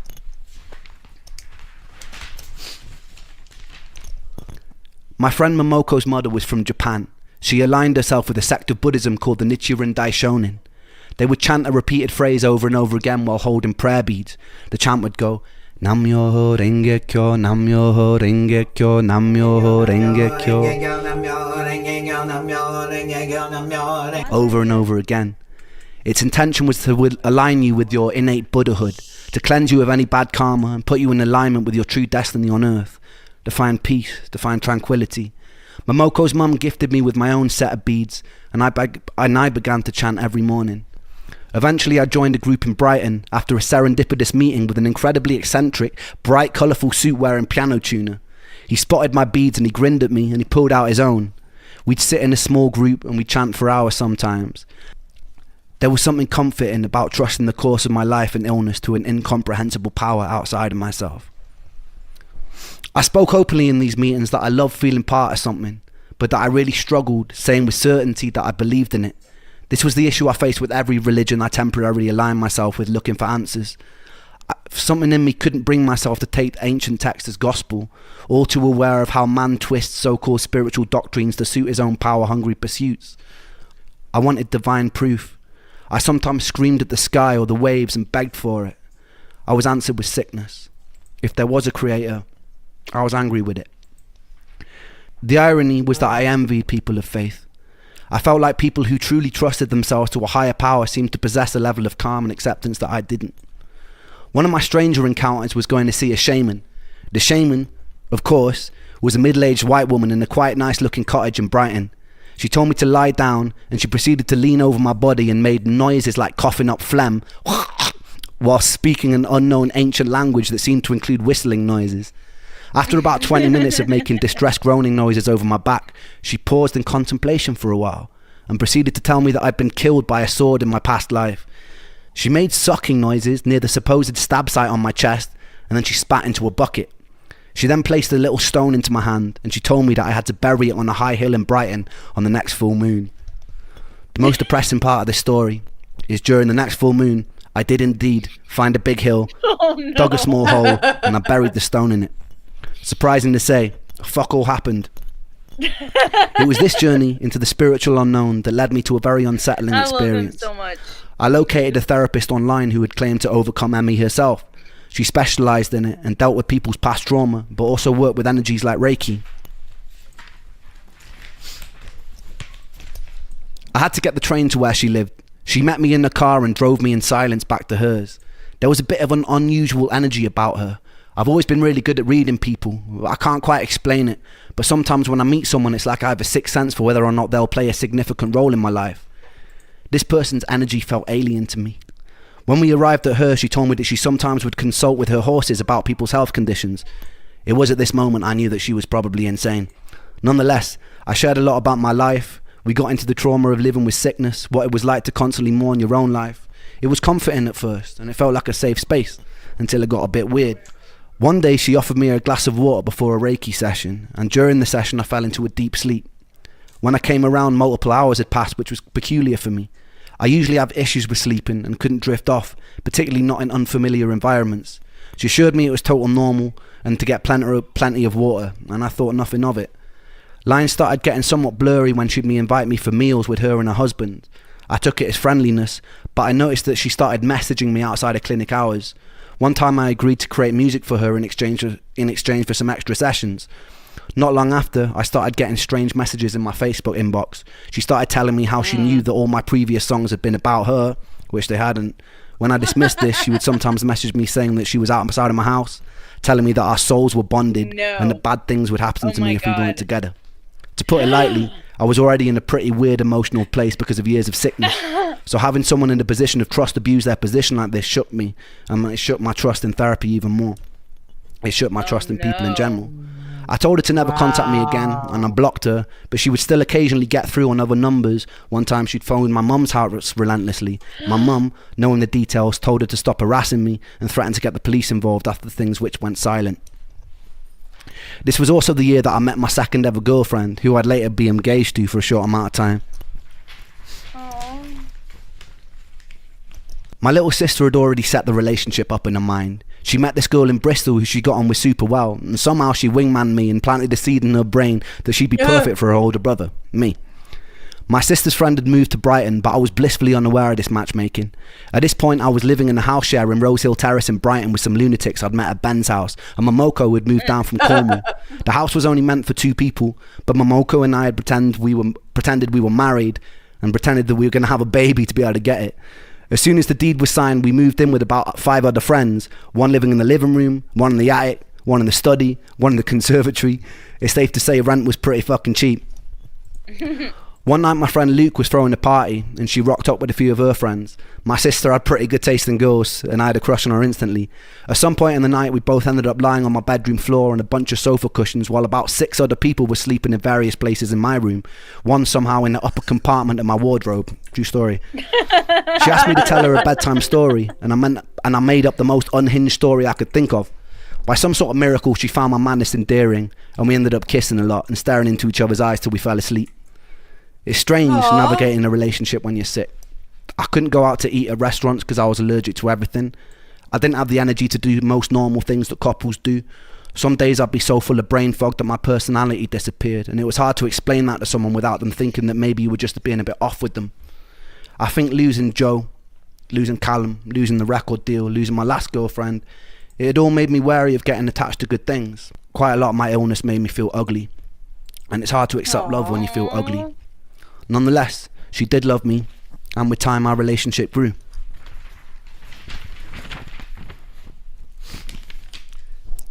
It was around this time I was contacted by a woman called Jennifer Breer, an incredibly inspiring woman whose journey seemed to parallel mine. She was an incredibly ambitious PhD student at Harvard who one day was struck down by a mystery illness that confined her to a wheelchair. She spent most of her life tirelessly searching for a way out. She was doing a Kickstarter to raise money to make a film called Canary in a Coal Mine. It would later go on to be renamed Unrest, and it would go on to win multiple awards, and it's still watchable on Netflix to this day.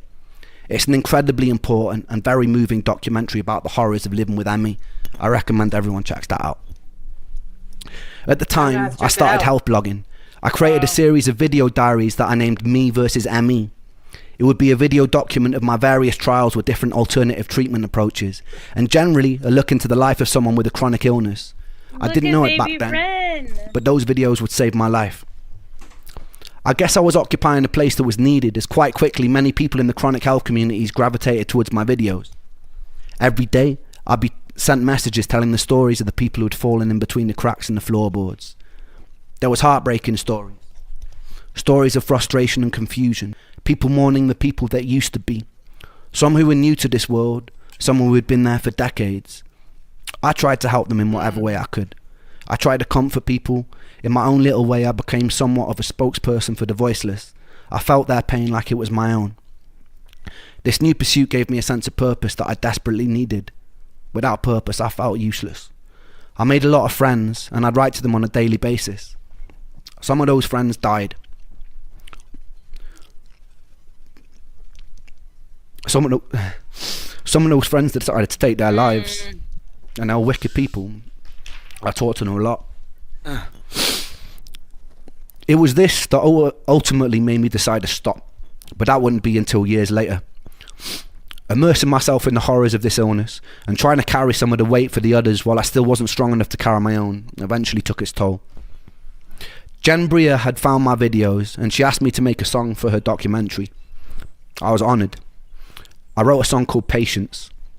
I'll leave you with a video taken at the time to finish off this chapter.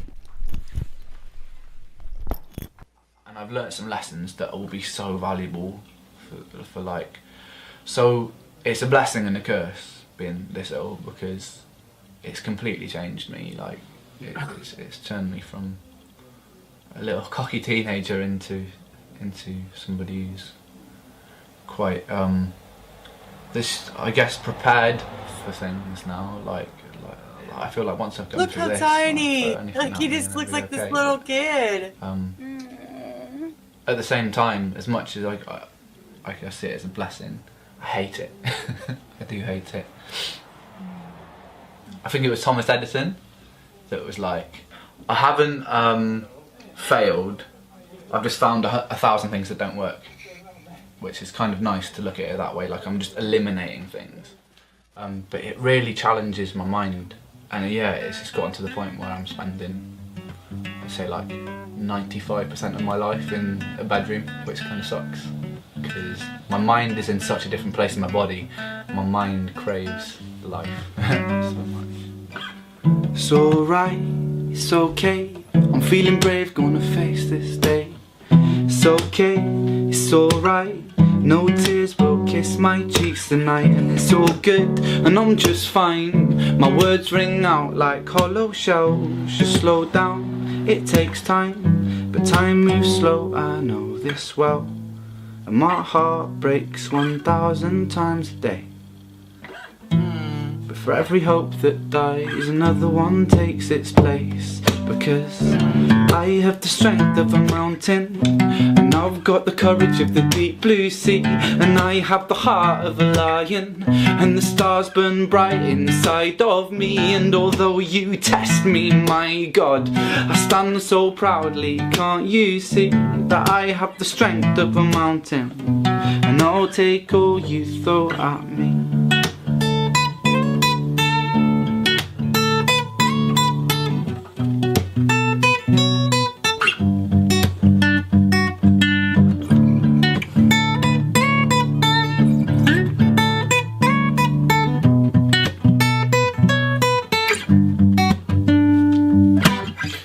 This world is quite scary, I know that, 'cause I've been here for some time. But all that prepares me for a day when I can truly shine. 'Cause I've been so broken, and picking up fragments of myself, I'll glue them back together, so I can stand at the edge of this world and yell that my heart breaks 1,000 times a day. For every hope that dies, another one takes its place. Because I have the strength of a mountain, and I've got the courage of the deep blue sea, and I have the heart of a lion, and the stars burn bright inside of me. And although you test me, my God, I stand so proudly. Can't you see that I have the strength of a mountain, and I'll take all you throw at me.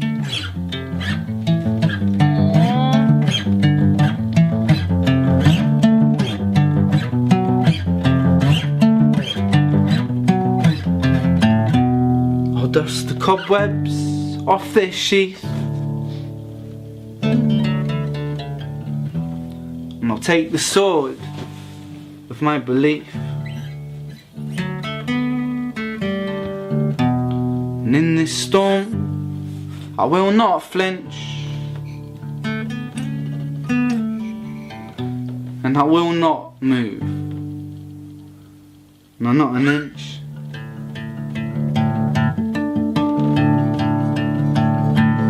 Because I have the strength of a mountain, I've got the courage of the deep blue sea, and I'll have the heart of a lion, and the stars they burn bright inside of me. But although you test me, my God, I stand so proudly. Can't you see I have the strength of a mountain, and I'll take all you throw at me.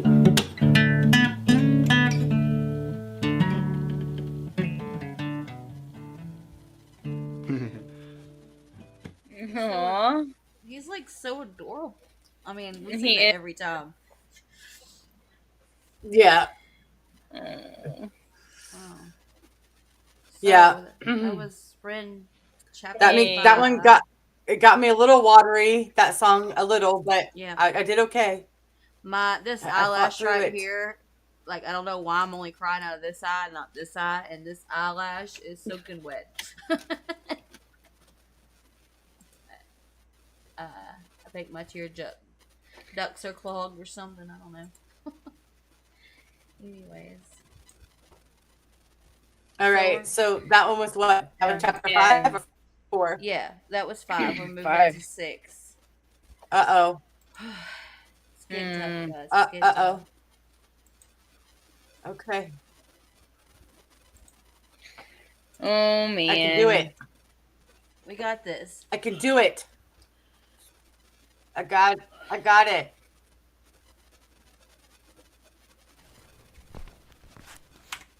Shut up. Hey, pause it for a second. I'm gonna go refill my drink before we get into this because I know this one's about to be heavy. I'll be back. Y'all warned us. Y'all have warned us. Y'all have warned us. Thanks, Where's- Cosmic. Somebody tag Kelly T. Yes. Because this is the one she was warning us about. Yeah, where's Kelly T? Let me see if I can. I have an idea.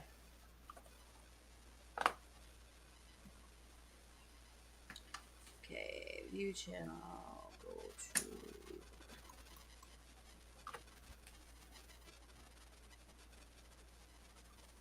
Cosmic, you're so sweet. I love you. She is. Uh-oh. What happened? Oh no. What? All my stuff is gone. I don't know where it went, Mel. What stuff? Oh no. What are you talking about? I accidentally hit something on my computer. I literally can't see anything. Like, it's just my desktop. I don't know what I hit. Go to your browser. Go down and see if you can find your browser. Okay. We're waiting on Carole to find her where she messed up at. Where she messed up at? Yeah. That's what we're trying to figure out. What do you mean? I don't know what happened. She can't see nothing. What do you mean you can't see nothing? Like my hand, I rolled over like the top of like my mouse, and like everything disappeared. And I am not tech savvy at all. So like I you don't mean to even just know, like- what did you like shrink your screen or something? Like it's just your guess, but background? hold Okay, on. so I think I float. found it. I think I I found one. How do I find the other one? What Okay. internet do you use? Or like what do I you use? found that one. Google I or got it. Chrome or okay. I got it. I found it. Impressed. We all have right, faith cool. in you.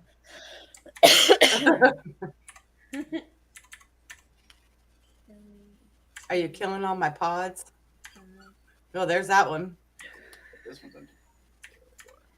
Can't you refill these? Okay. Huh? Can you refill these? Can you? I can't. No. You can't refill them? Mm-mm. Oh. Okay. Rainy just got in here. Did she? I have more, but I don't want you to use them all. Did you already use them all? Just that one. Now there's okay. Okay. It's cats galore in here now. Hold on, guys. You're I have Attack of the Kitties. Like they, like they literally. He opened the door and 3 cats ran in. I Like want to see. they're all out now. Oh, We've kicked them all out. I wanted to see the kitties. They all literally like one ran in and then 2 more. I was like, what the hell? Meh. Because we have 5 cats, so you know Oh shit. we have a lot of cats. Yeah, that's it's definitely a lot of cats. I love cats though, as long as they're Yeah. nice. All right. I Hang on just a found second. it. Hang on just a second. Nope, you're good. I don't know where my son went to. That's not gonna get her in there. Hang on a minute. I'm trying to get Kelly T. Let her know that we are doing this, and she needs to be here. And yeah. Can you hear me? Yep. Okay. No. You can't hear her. I'm gonna yell for my son, and I'm Oh, gonna okay. yell like yeah.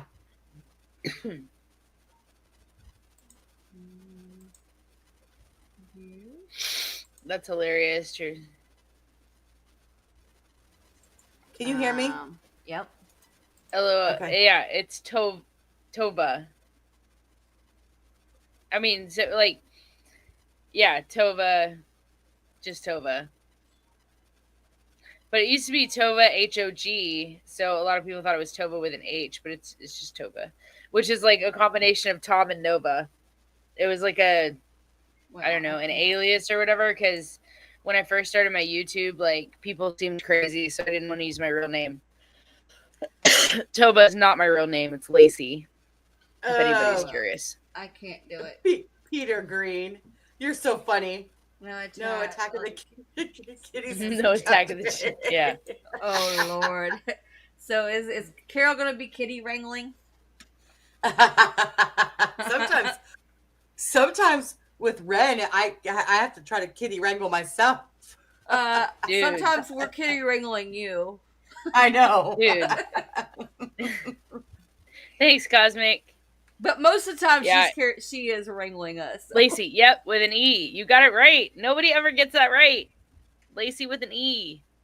It's like Carole with an E, but Lacey with an E in the middle of the name. Oh, like that'd be hilarious. Carole with an E, Lacey with an E. Cosmic, I'm jealous. Well, because like normally people spell Lacey like Lacy or Laci or Lacie or something like that, but it's like Lacey. I know it's like a random E that doesn't necessarily need to be there, but yeah, people always mess up the spelling of my name. They always spell it with one S, and I'm like, no. Yeah. But no, Cosmic, I'm jealous because like in Texas we can't get those here. What? Oh, edibles? Yeah. It's still no, not yet. Not in Ohio. We sell them in the trucks. I'm moving to Ohio. We literally have like food trucks. Look like food trucks. Like it's the weed truck. It's hilarious. Oh, can I say that on YouTube? Yeah. Sure you can. Y'all guys ready to break? Oh yeah. Sorry. Let's focus. Yeah. Okay. Oh, I'm so sore. Okay, we're good. All right, guys, we are back with chapter 6. Again, we are recording live. We are recording this live. So if you see us talking to the audience, that's what's going on. But we are back with Ren, chapter 6. Kelly T warned us that this one was me and Carole probably need to bring out the tissues for sure. But I don't have them. It's okay. I'll use my t-shirt. Man, Oh, I dread I hope this. you don't make me cry. Like I don't like to cry, and I don't really cry. Like I don't know, it's just random. It's like remember because it's so random. I never cry at anything, but then Paige made me cry with her song. Like Yeah. you know, Yep. I don't know. It just has to hit a chord. Emotions are broken. Sorry guys. Well, if it's anything to do with the S word about what Joe about Joe and all that stuff, I'm gonna lose it. Yeah, just I get saying, emotional about stuff that when I really understand the emotion. If I don't necessarily understand the emotion, it's hard for me to relate to it. You know what I mean? Like I don't know anybody who's committed suicide, but I can relate more to someone who's overdosed. You know what I mean? Like I know a few so it people just who have, and so I do relate to yeah. that from Ren's standpoint on that. And then like just death in general. But if Ren cries, I'm crying. I'm just a heads up. Yeah, I'm more likely to cry if somebody else is crying for sure. But also like because when Paige was talking about, she was talking about like the feeling you have. Like I feel a lot of emotions myself about like depression and things like that. So I relate to that stuff more. So the more I relate to something, the more I can relate to the emotion.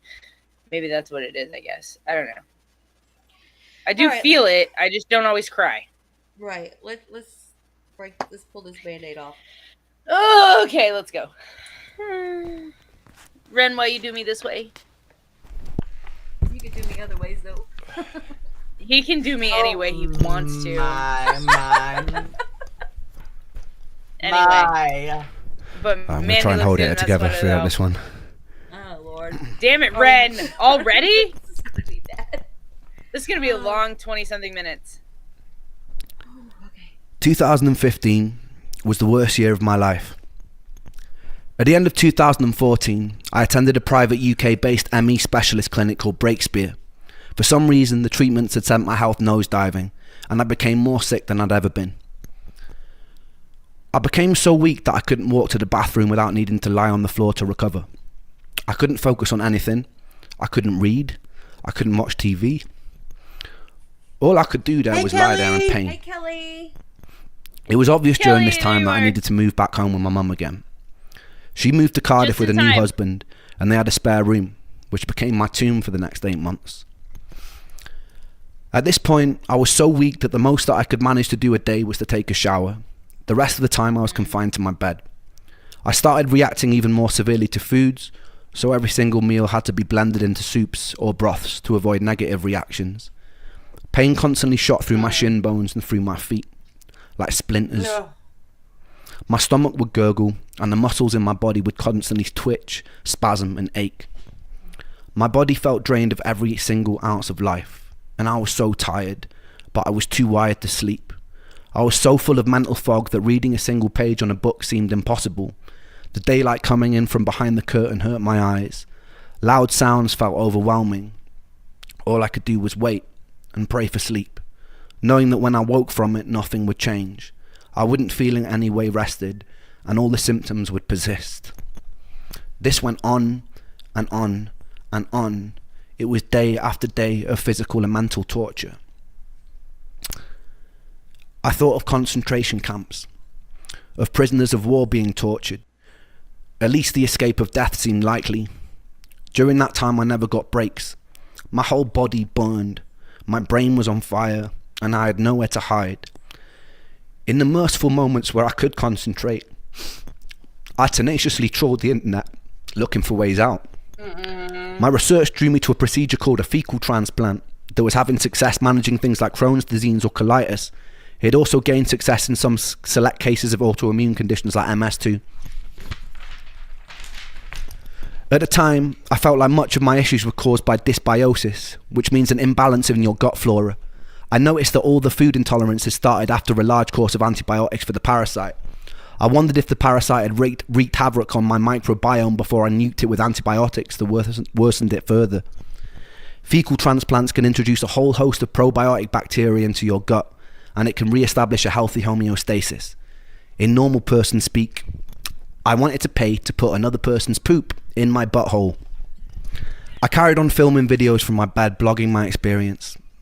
I was pretty convinced that during this time I wouldn't be alive much longer, and part of me wanted there to be some kind of document of what I'd been through in hopes that it might help someone later down the line. I remember that video. Look at him. This does kill me. then That I was hard want to this watch. video. I want somebody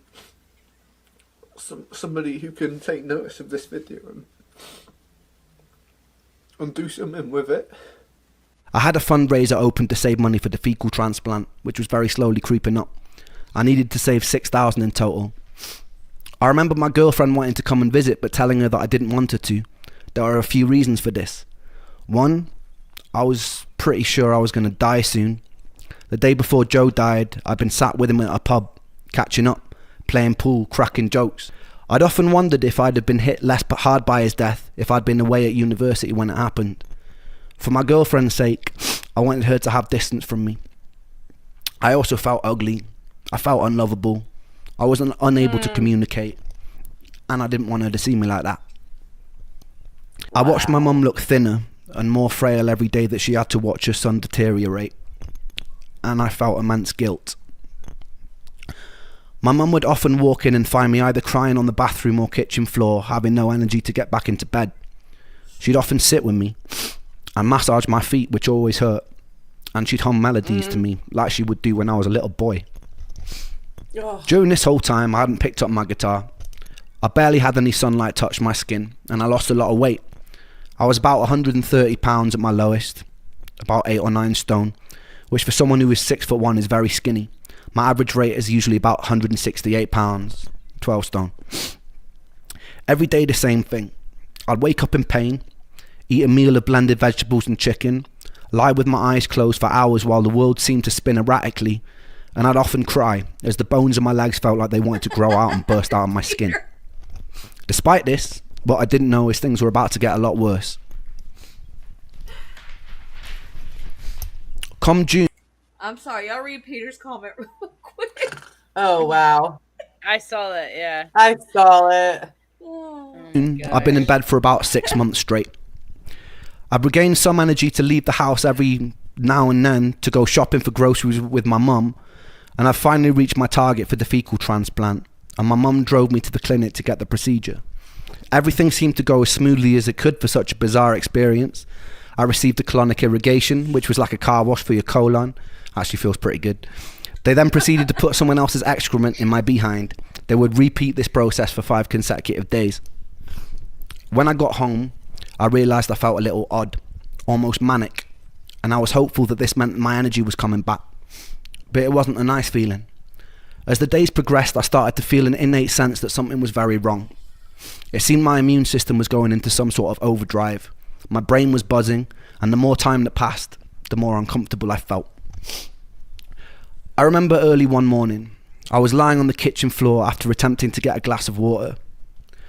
My body hurt so much that I was digging my nails into the laminate flooring, screaming, and my mum ran in and asked me what was wrong. I remember repeating, "I don't want to go, I don't want to go, I don't want to go," over and over again. I felt myself falling down a deep tunnel in my mind, almost as though my entire soul was tumbling down into an abyss. When I finally crashed to the bottom, I was hit with this immense feeling of stillness and peace. I stopped crying, I sat up, and my mother looked at me, puzzled. I have not felt to this day that sort of serenity that I felt in that moment. I looked around the room and everything seemed to have gained a clarity and quality, but what was most peculiar was the feeling of stillness. There seemed to be some sort of respite from the mental torture and fog in my brain. I still to this day have no explanation for what happened. I looked at my mum, I smiled at her calmly, and I told her that everything was okay now. Her partner Michael came in, and I remember them both looking at me, perplexed. I started speaking fluidly for the first time in months, but it wasn't quite me. I was cracking jokes, being witty. My mum would laugh nervously. I remember feeling as though I was coming up off an ecstasy pill. I felt this underlying feeling of euphoria. I caught myself occasionally erratically snapping my fingers or making whistling noises in between sentences, or staring at some empty part of the room as though there was somebody there, then snapping back to the space and talking to my mum. This feeling of intense euphoria lasted about 48 hours. During this time, I'd adopted some newer strange behaviours. Everything in my room that wasn't parallel bothered me, so I had to make sure it was aligned and facing the same direction. The whistle and the finger click became a new tick, and it started rising in frequency the more time that elapsed. I also noticed that I get stuck on words or sentences when talking to my mum. For example, if I was saying a sentence like, "I'm not sure how I'm feeling today," I would sometimes get stuck on the whole sentence or just a word from it and repeat it about 30 or 40 times before I could move on to the next. So I'm not sure how I'm feeling today, feeling today,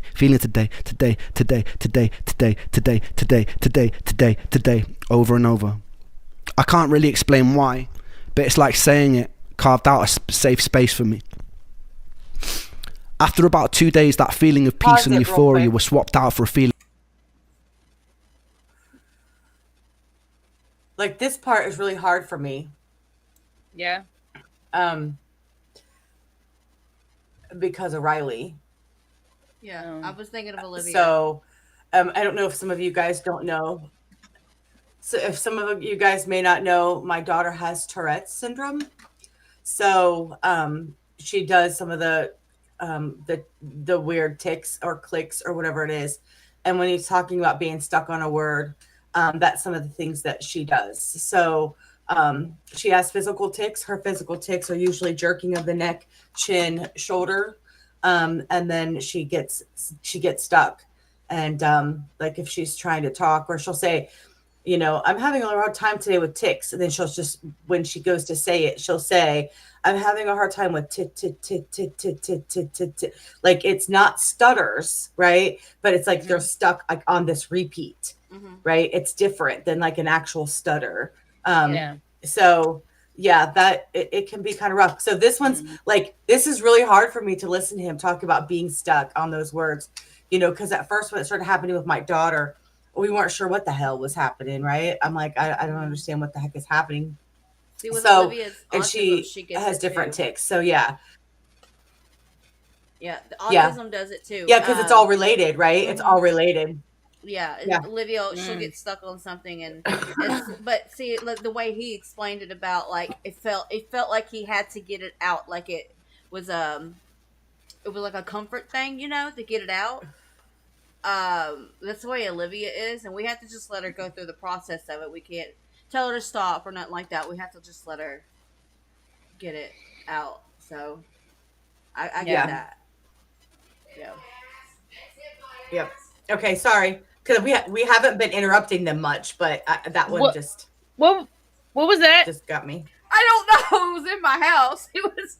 Did somebody say it was in my ass? Oh, sorry. That was me. Wait. What did you say? There was something in my. It was like, I don't know if it was like a spider or not. In your There was ass? something crawling in my pants. And I was like, I have an idea. Luckily, I got it out, but I just decided to walk out and say, "It's in my ass! It's in my ass!" Okay. We heard it. Trust me, everybody heard it. Well, all I the way heard from it. the other room. That's why I was Yeah, like, I heard what it the hell too. was that? I was like, Yeah, it's in my huh? ass. Tell him to do me a favor. Go wash his hands now. Carol said, "Go wash your hands now."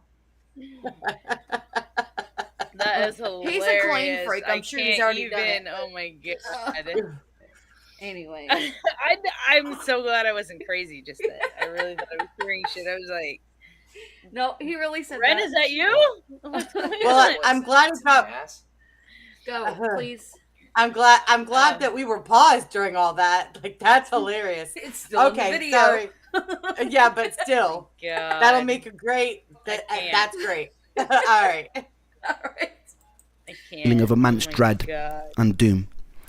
I felt fear fill my body unlike any fear that I've ever felt. I'd often wake up in the early hours of the morning screaming at the top of my lungs, a torture scream that would fill the whole house, a scream like my legs were being sawn off. I felt pure terror. My mum would run in and try and calm me down. Sometimes I'd be thrashing, hitting the mattress, pounding the walls. It usually ended up in me exhausting myself and her stroking my head in her lap as I sobbed and repeated the same words over and over again. Everything in these moments terrified me. The compulsion to make everything parallel became a necessity. Whenever I was in the kitchen or car and the dials were facing the wrong way, it taunted me. My mum started taking me to a weekly talk therapist in hopes it would stop me from killing myself. I did catch myself researching the most painless ways to do it. I often daydreamed about death, and it made me feel at peace. At this point, intense paranoid delusions started creeping in. I wondered if what was happening to me was demonic. I don't remember how I got there, but I remember one time speaking on the landline to someone who claimed to be an expert in dark magic. He told me that being around my mum was bad for me. He told me that she was bad. He told me that I needed to do a ritual with black wax candles in order to free myself. I remember ordering black candles from eBay, and when they arrived I had a change of heart, and I decided against doing this dark magic ritual. I fell asleep that night, and I woke up the next day to find the candles totally melted onto the white mantelpiece that they were on. They'd never been lit. I still don't really know for certain if anything of these things happened, but the melted wax was definitely real. I remember picking it off with my nails. There were moments that my rational mind knew that I was hallucinating. Sometimes in the night I would hear perfect string quartet symphonies with no sound source for them to be coming from. I remember one time my mum took me with her to the post office because during this time I'd rarely been left in the house alone. I remember the lady behind the till reaching for some sellotape. As she tugged on the tape, it sounded as though it had been amplified 1,000 times. It was deafeningly loud. I ran out of the store crying and shaking, and I sat in the passenger seat of my mum's car, rocking back and forth, where she found me uncontrollably sobbing, repeating the words, I can't, I can't, I can't, I can't, I can't, over and over again. My paranoia grew. I boomeranged between thinking I may have been latched onto by some demonic entity, and I became suspicious of even my own family, to thinking I might be part of some sort of twisted experiment, where a group of observers were seeing how far they could push me before I snapped and shattered. My irrational mind concluded that if I start behaving in unexpected ways, I might confuse the people conducting this experiment, and they'd shut it down. I'd sit in my own bed manically grinning in response to the jolt of pain in my legs. I'd say things to Mum and Michael which made no sense at all. This all seemed to be leading up to a very unusual day. I can't quite recall the details of how it happened because it was quite tricky to tell what was reality and what was not. But from what I remember, I was in the car with my mum, parked outside a supermarket, and I'd put my laptop on the roof of the car while I'd helped her with groceries. I'd forgotten it was there and she drove off. It wasn't until about an hour later I noticed and I started panicking. My laptop had on it hundreds of songs from my time in Brighton. It was all I had really to show for my life. I was already in such an emotionally fragile space that losing that felt like some sick, torturous joke. We drove back and searched every place it could be with no luck. As we were driving home, my mum pulled up at a junction and something in me snapped. I got out of the car and I ran away from it. I convinced myself this was still part of the experiment, because what else could explain that sort of luck? Once I got far enough away, I proceeded to strip off all my clothes, and I lay in the middle of a road staring up at the sky, laughing in hysterics. This was the opposite of how one should react to losing their computer, and so it seemed like the perfect way to confuse my observers. With time, the police showed up, as did my mother. By some miracle, she convinced them not to take me in or section me, and by a further miracle, they also relayed to my mum that a dented laptop had been handed in an hour earlier. I took this as meaning my experiment had worked. I eventually snuck off as my mum was talking to them. I wandered slowly around this unfamiliar village until I encountered the second angel I would meet in my life, this time in the form of a black homeless man. I'm not sure how we got there, but as I was walking, I turned to my side, and a man dressed in tattered grey clothes was walking beside me. He asked me what was wrong, and I explained the best I could the events of the day. I explained that I'd been sick a very long time, that I was tired, so tired, and that I just wanted to be better. The homeless man paused. He put his hand on my shoulders, and he stared into my eyes. His eyes had a light grey tint. They were almost white, and something about his presence made me feel incredibly safe, incredibly still. He smiled, a kind smile, and he said to me, "Everything's going to be okay, Ren." And then he vanished. I hadn't told him my name. I never hallucinated anything after that day. I have no real explanation for that day. I chalk it down to a psychotic episode or stress-induced hallucination, but the events which follow put a lot of questions in my mind. What he said to me was very simple, but also very needed. I realise a lot of people might hear these stories and just presume I'm a bit mad, a bit weird, like I do when people tell me their ghost stories. All I can do is tell you my experience and let you derive your own conclusions from it. Anyway, I got home and I started to obsessively research ways to escape this new seemingly psychotic space I was in. It's a strange thing to describe, but it was like me, Ren, was in the passenger seat of my mind while some other entity was steering the ship. I was watching myself do things like scream at night or repeat words over and over, and I think to myself, damn, that's pretty crazy. But I wouldn't be able to do anything about it. Every now and then I had moments of lucidity where I was more in control. I was doing things like stimming. I had night terrors, vocal tics, I'd stutter and I'd stammer.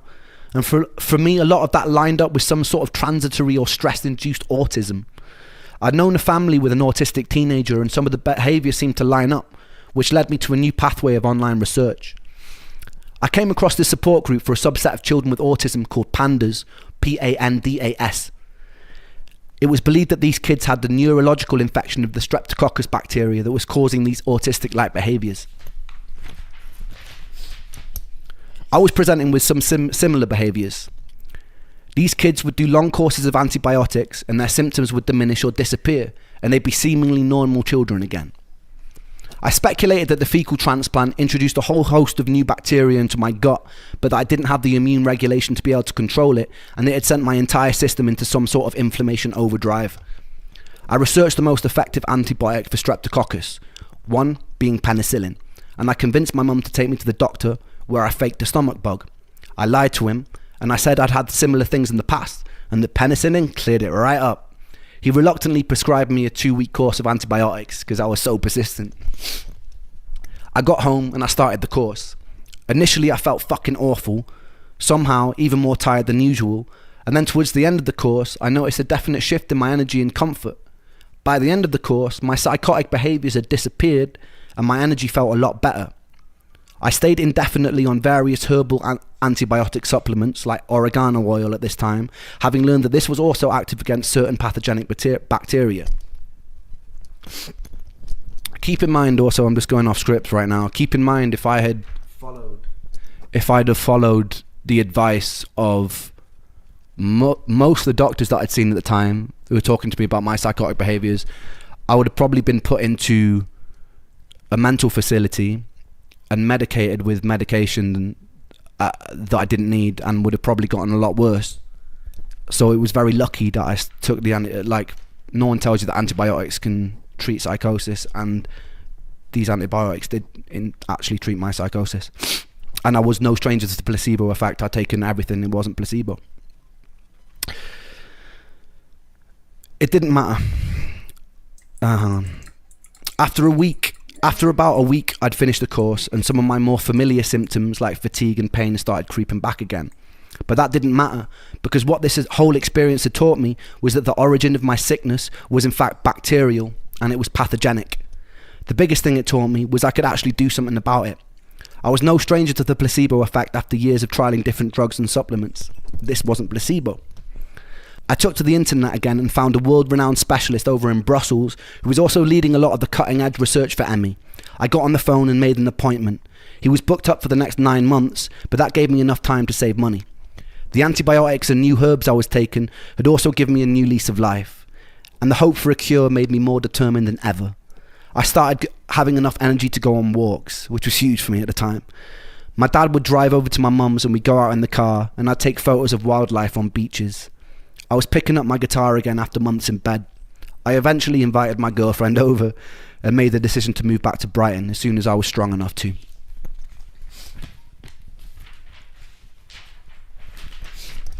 It was around this time that I started working on the album Freckled Angels. I knew that the future tests weren't going to be cheap. I pulled together some old tracks from the days I was working with Sony, and I got hold of Eric and asked his permission to release them, which he graciously granted, so thank you, Eric. I then pulled together some newer material and compiled my first ever album from my bedroom. In those days, I had no real way of promoting myself and no energy to do shows, so it was mostly to be listened to by my friends and family. I named the album Freckled Angels after Joe. Joe was covered head to toe in freckles, and it seemed fitting to dedicate this work to one of the coolest and funniest people I ever knew. Any ounce of energy I did have from my limited reserves, I'd pour into recording that album. It's by no means a work of art, and it's a bit thematically disjointed, but some songs like Crutch or Pocket Full of Pain went a long way to photographing that time. I'ma leave you with a record in a pocket full of pain. Back in those days. Enjoy.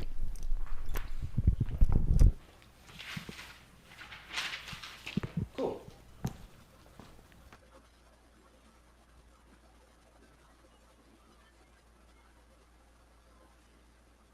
And da da da da da. Yeah, yeah, yeah, yeah, yeah, yeah, yeah, yeah. I watch the sun when it rises, when it's climbing the sky. I sit here with the pocket full of pain. I've got tears in my juice, in my mind. There's a noose, but my hope makes me cling to the day. I wanna run with the sun and the moon and the stars till I'm running faster than my pain. I wish I could breathe out this fear, this doubt, send it into the Milky Way.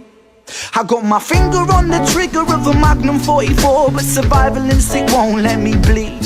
I wanna put a bullet straight in my cerebral tissues place, but my index finger won't let me squeeze. I wanna skate down my vein with the blade till the blood runs thicker than the thoughts in my head. But don't ask me why, this is not my goodbye. It's a suicide failure attempt. Dum, dum, dum, dum, dum, dum, dum, dum, dum.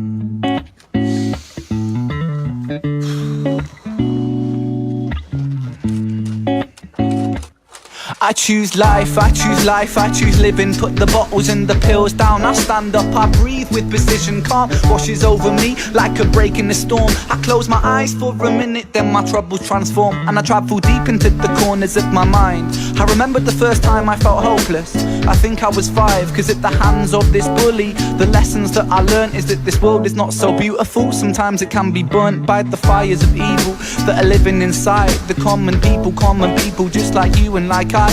We'll all strive to survive, and we all climb to the top over our brothers and sisters, whether we mean to or not. And we get lost in the tide of insecurities and power-seeking fooleries, but happiness don't live inside no jewelleries.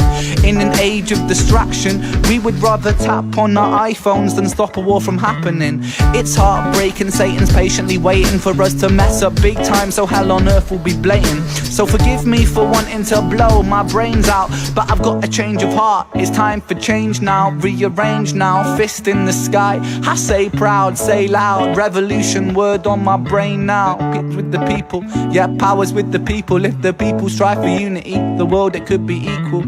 You could be the start of the beginning, a dawn of no stress, no troubles, no sinning, just living. So overthrow evil and greed, put aside your distractions, welcome change with me, welcome change with me, welcome change with me, welcome change, welcome change, welcome change with me, welcome change with me, now welcome change with me, now welcome change, welcome change, welcome change with me.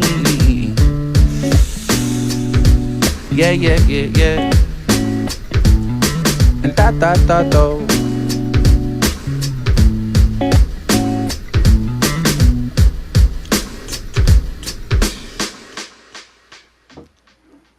He's so adorable. He really is. Well, and I love, even Yes. though it's like so sad, he's like super resilient. You know what I mean? Yes. Like he exudes hope and happiness, even though I know that's not what he was feeling. You know, Right. like he wanted it. Right. And he talks about it a lot, how he wanted to end it all, but like Yeah. I'm so glad he didn't. Oh God, me too. Like the world would have lost We a need treasure Ren. for sure. Yeah. We need Ren. Yeah. That's for sure. Man, He's such a beautiful human being. he really, really is.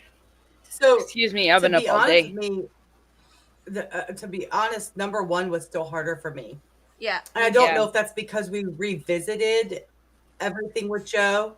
Um, Yeah. so that particular part of it was harder. What was tough about this one is how deep his story went on all, like how deep he was on Right. his level of explaining everything, and what he actually went through, which at times was really hard to hear. But I definitely think like the story of Joe just hits me like a ton of bricks. And I don't know if that's because like I've literally lost my best friend. Not to suicide, but I lost my best friend. She died 2 years ago. It was 2 years in April, and so I don't know if that's why it hits differently or just because I've had a lot of death. I don't really know, but like Yeah. Joe's story just it rips my heart out. So, Yeah. but Mine Yeah, I yeah, too, feel girl. that. Mine all right. too. Well, Uh, I definitely had more tears during the first one than I did thank this you, one, but Ryan. I What's think up, it's like Ryan?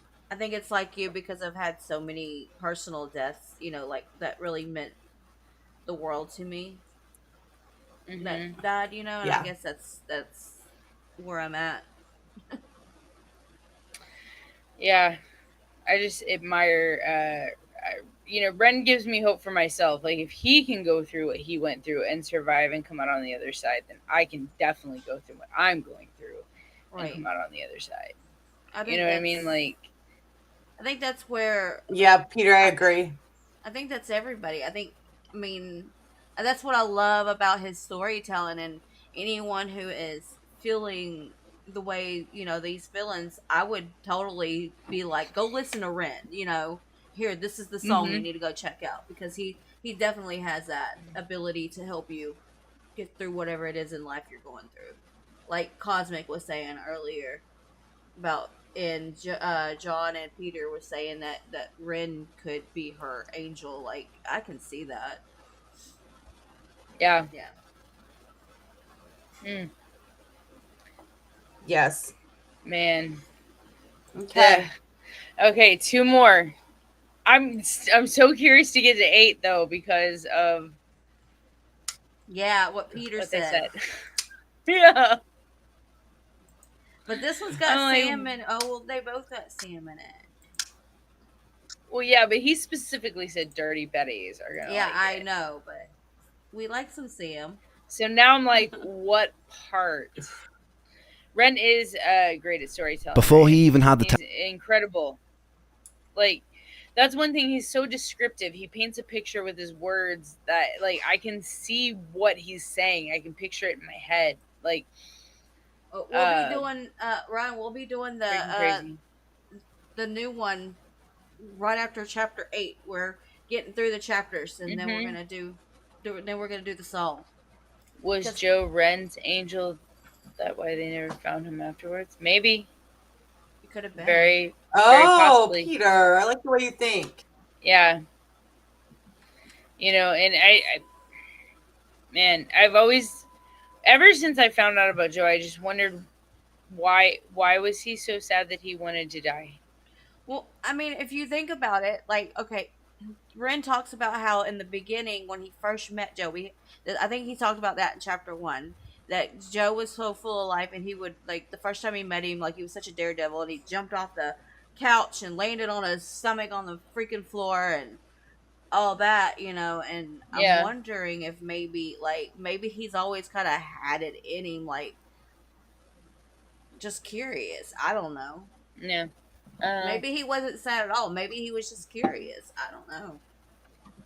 Well, there was somebody posted on one of my reaction videos or something that there was a theory that like the waves were like high or something, and he got actually, or the wind was high and he got like blown in as opposed to jumping. Maybe. But I don't know. I don't know how they would like honestly And, know that. I mean, like also, I don't know how anybody would know what happened on that night except for Joe because nobody was exactly. there. I mean, So I don't know. I don't know why the speculation for that, but that was something. Uh-oh, well, Robert. I think I think about, okay, Robin Williams. You would have never suspected it Jesus because you Christ. always seen him happy and upbeat Yeah. and going. So like, Yeah. so deep down, people disguise a lot. I'm one of them. I will disguise my sadness with laughter. So I mean, I Yeah. get it. No, I totally get it. Yeah, and I'm so glad you actually brought that up. I just saw a reel or a short. I can't remember exactly what it was, but it was a man, and like it was like talking about depression, and there was two gentlemen at like, I don't know, like a football or a soccer game. So like what we would call soccer, what people in Europe would call football. And one was like super into it and every time super excited and pumped. The other one looked like he was always so sad. He He didn't stand up. He didn't cheer. He was just like, okay, yeah, whatever, right?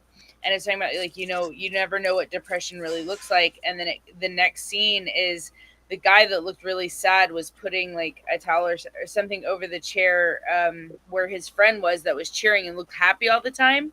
And that was the guy who committed suicide. Was the happy one, the one who appeared happy. And it was like, you never know what depression actually looks like for somebody. You know what I mean? So it's like, and that's why it's very important to really check on your happy friends too. I mean, just because they look happy on the outside, yeah, you never know what they're battling on the inside, and you don't know if maybe they just need a hey, you're doing great, you know? no, 100%. So, Like it, sorry, it choked me there's up. so no, there's so many little, just so many little things, just like, I don't know, just someone confirming that they think you're special or And something, or just like knowing that, like, I don't know, it's just sometimes things are sad. It's like, it's nice to know that people care, or notice like, hey, like, how are you doing? I haven't asked how you are doing. You always ask right, how other people are doing. How are you doing? exactly. I know you seem happy, but what's really going on? Uh-huh. And So it's like, yeah, check on your happy friends too, or the ones who seem like nothing's ever wrong, because I guarantee you something's probably wrong. yeah, Because like, everybody has something, right? It doesn't matter if it's different, or if one is more severe than the other. Like, somebody's going through something all the time right. at different levels. So No, you sometimes didn't just listen. I your said rad bring my too purse. makes all the difference. Right. Just bring my purse. Let me see what you have. Or all of them. I didn't know which one it was. Yeah, Ryan, Okay. for sure. Yeah, I literally said my 100%, Peter. purse. Masking Don't need that is one. definitely a thing I'm very familiar with. Need one of those. Okay, that's yours. Man. And see, and that's the thing is, like, for me personally, I can feel other people's pain Don't more need than that I one. can feel my own pain sometimes. Yeah. Or I will allow it to be shown. I don't know. I've dealt with a lot of sad people in life that have shown it on the outside that I felt like needed my help more than I needed their help. So I didn't really ever go out and, you know, it is One what of it is. those. Uh-oh. Oh. What I don't see is the gabapentin, and I need one of those. Is that okay? Cool. I don't even know why I put makeup on today. All right. Well, we weren't expecting to do all these, though. No, but I mean, it's sorry, guys. I'm getting my evolved. pharmacy. It's evolved into a thing. Yeah. It's okay. We didn't really have a huge plan on what we were doing today anyway, but sneak me up a piece or two. Cosmic, you're absolutely right. It's the little things. Absolutely the little things. Yeah. You never know.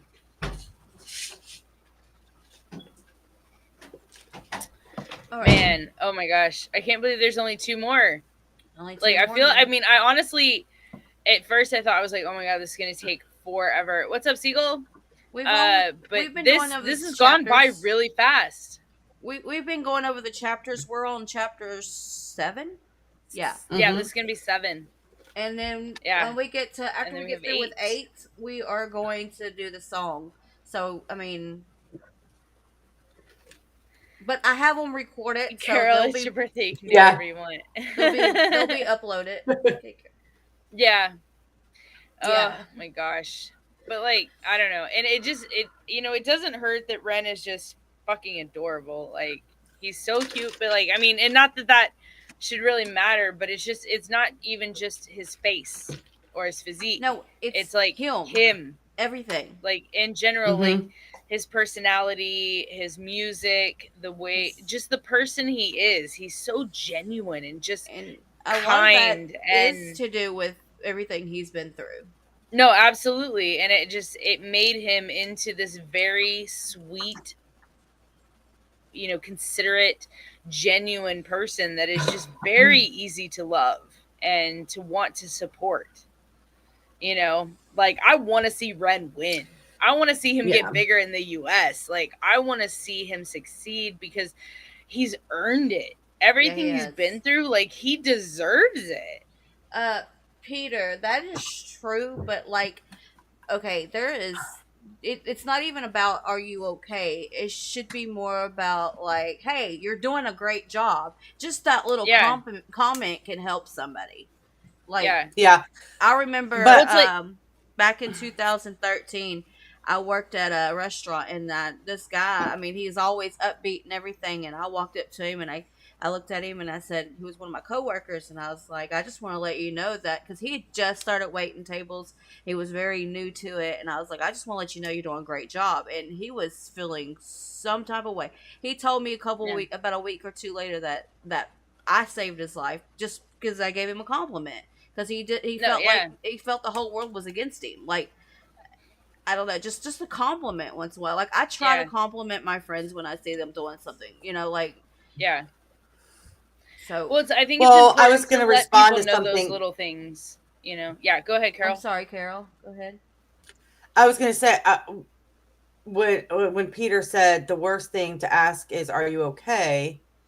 Because you always get the same answer, "I'm okay," and that's true. Especially like if you, how I'm taking that, like if somebody's going through something, and I know I've shared with you girls, and eventually they'll know the Hmm. whole story. But I have a friend of mine that recently is going through some a very traumatic event beyond what a lot of us could ever find imaginable, right? Right. And Definitely. so I try to check on her every day, and my response to her is not, "Are you okay?" Because she's not okay. After what happened to Right. her, she's clearly not okay. No. So my response to her is, "Are you safe?" That's all I care about. Are you Hmm. safe? Right. Are you safe from, others? Are you safe from yourself? Are you safe? And Yeah. that's what we use in terms right now, because she's not okay. I'm not going to ask her, "Are you okay?" Because she's clearly not okay. And because everybody's answer is always that same generic, "I'm okay."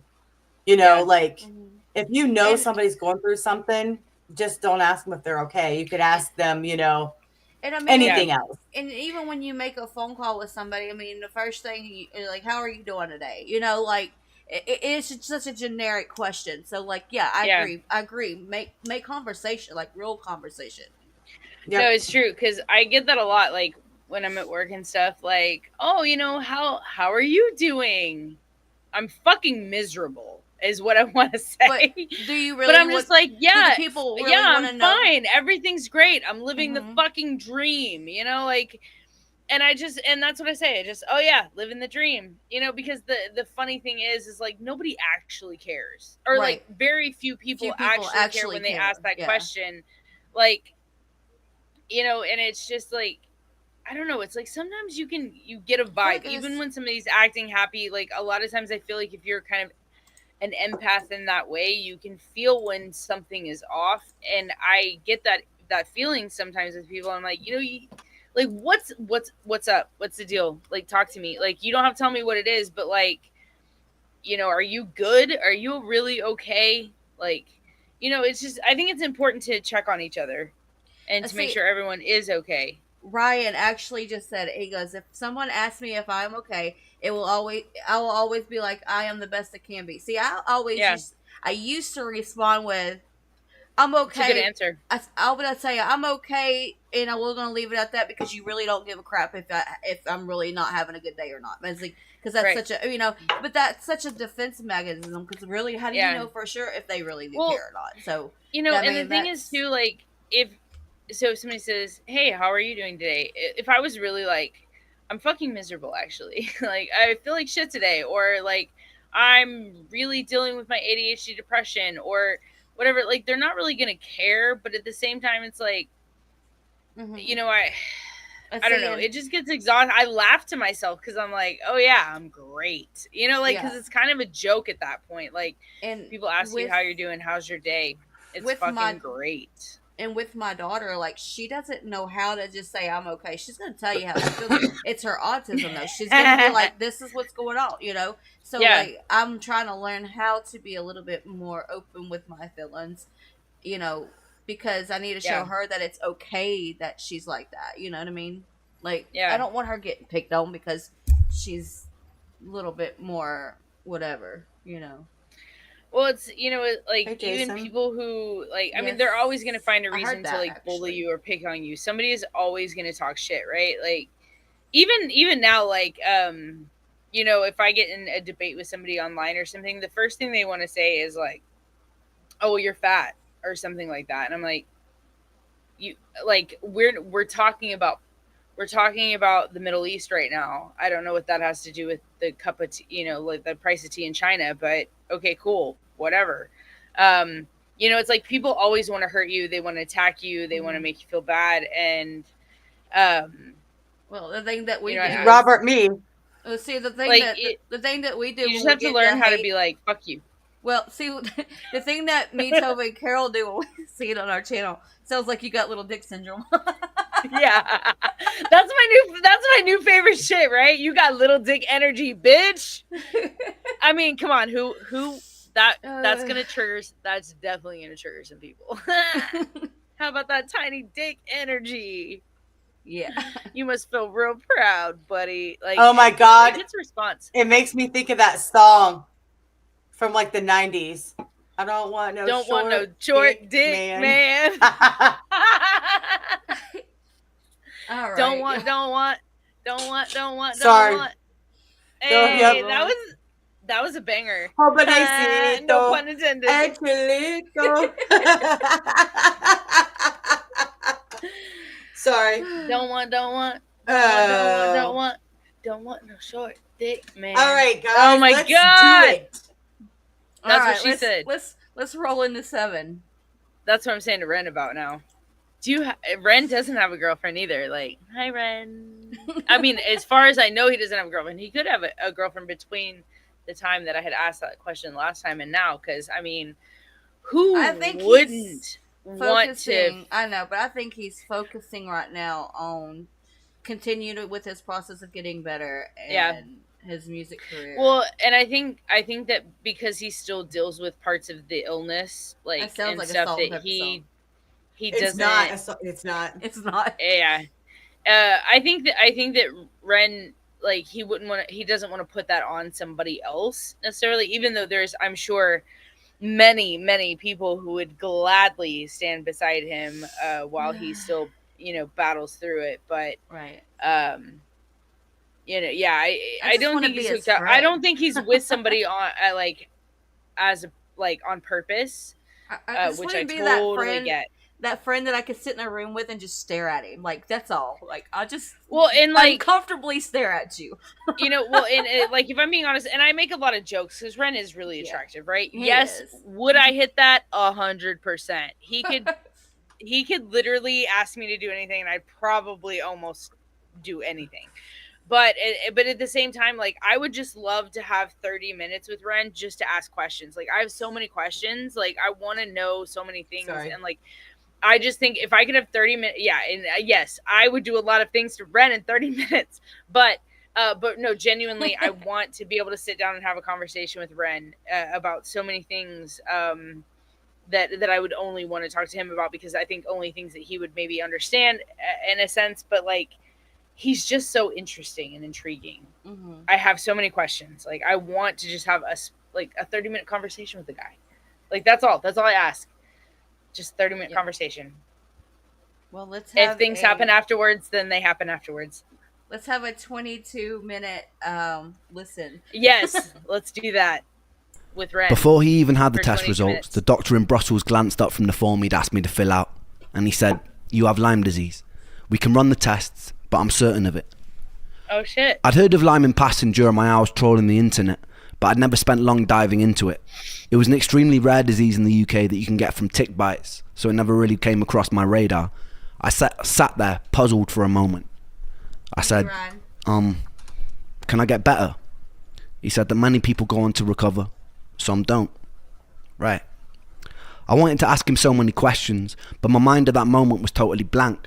The test results eventually came back, sure enough, positive for Lyme, and the co-infection Bartonella, along with many other biomarkers which suggested autoimmunity and immune dysfunction. My whole life, I'd been waiting for this moment. To have something printed on a piece of paper that showed that I wasn't actually fucking crazy. That I could shove in the faces of anyone who'd made me feel like a hypochondriac or like a head case. But when the moment finally came, I felt numb. It was hard to rejoice. I had the lingering PTSD from the psychotic meltdown the year before, which made it pretty hard to break into the realms of happiness. Instead, I did what I always do. I got home, and I took to the internet, and I researched the best ways to escape. The summer that I got sick, I spent 2 weeks camping in a small festival in Dorset. One night, me and friends decided to climb a nearby hill to build a bonfire in the woods. On the way there, the fields were full of long grass and deer. 3 people, all my age, who all attended that festival came down with ME or fibromyalgia-like symptoms over the course of the next year. Damien. One was a friend of the family who was shut in a dark room for years because the light would be too intense for him. Before that festival, he was bursting with life, a successful capoeira dancer, reduced to a zombie. Lyme disease seemed to be as much of a medical labyrinth as ME was. On one side, there was a whole host of specialists who believed Lyme bacteria becomes chronic, evades the immune system response, can sometimes evade testing, and leads to debilitating symptoms unless treated with a long course of antibiotics.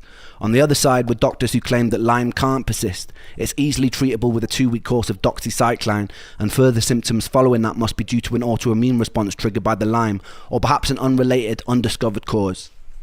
I educated myself as best I could on all theories, trawling through research papers on PubMed, conversing people in support groups, often contacting leading Lyme scientists via email or phone to ask them questions. Lyme disease is caused by Borrelia, a spirochete bacteria that causes symptoms like extreme fatigue, confusion, joint pain, heart problems, digestive issues, anxiety, depression, and in extreme cases, hallucinations. So everything was adding up. I fell down internet rabbit holes of learning how Borrelia produces outer membrane vesicles, which contain outer surface proteins which can modulate your entire immune response, essentially dampening it for its own survival. It was a truly insidious pathogen, a smart one out of a twisted horror sci-fi.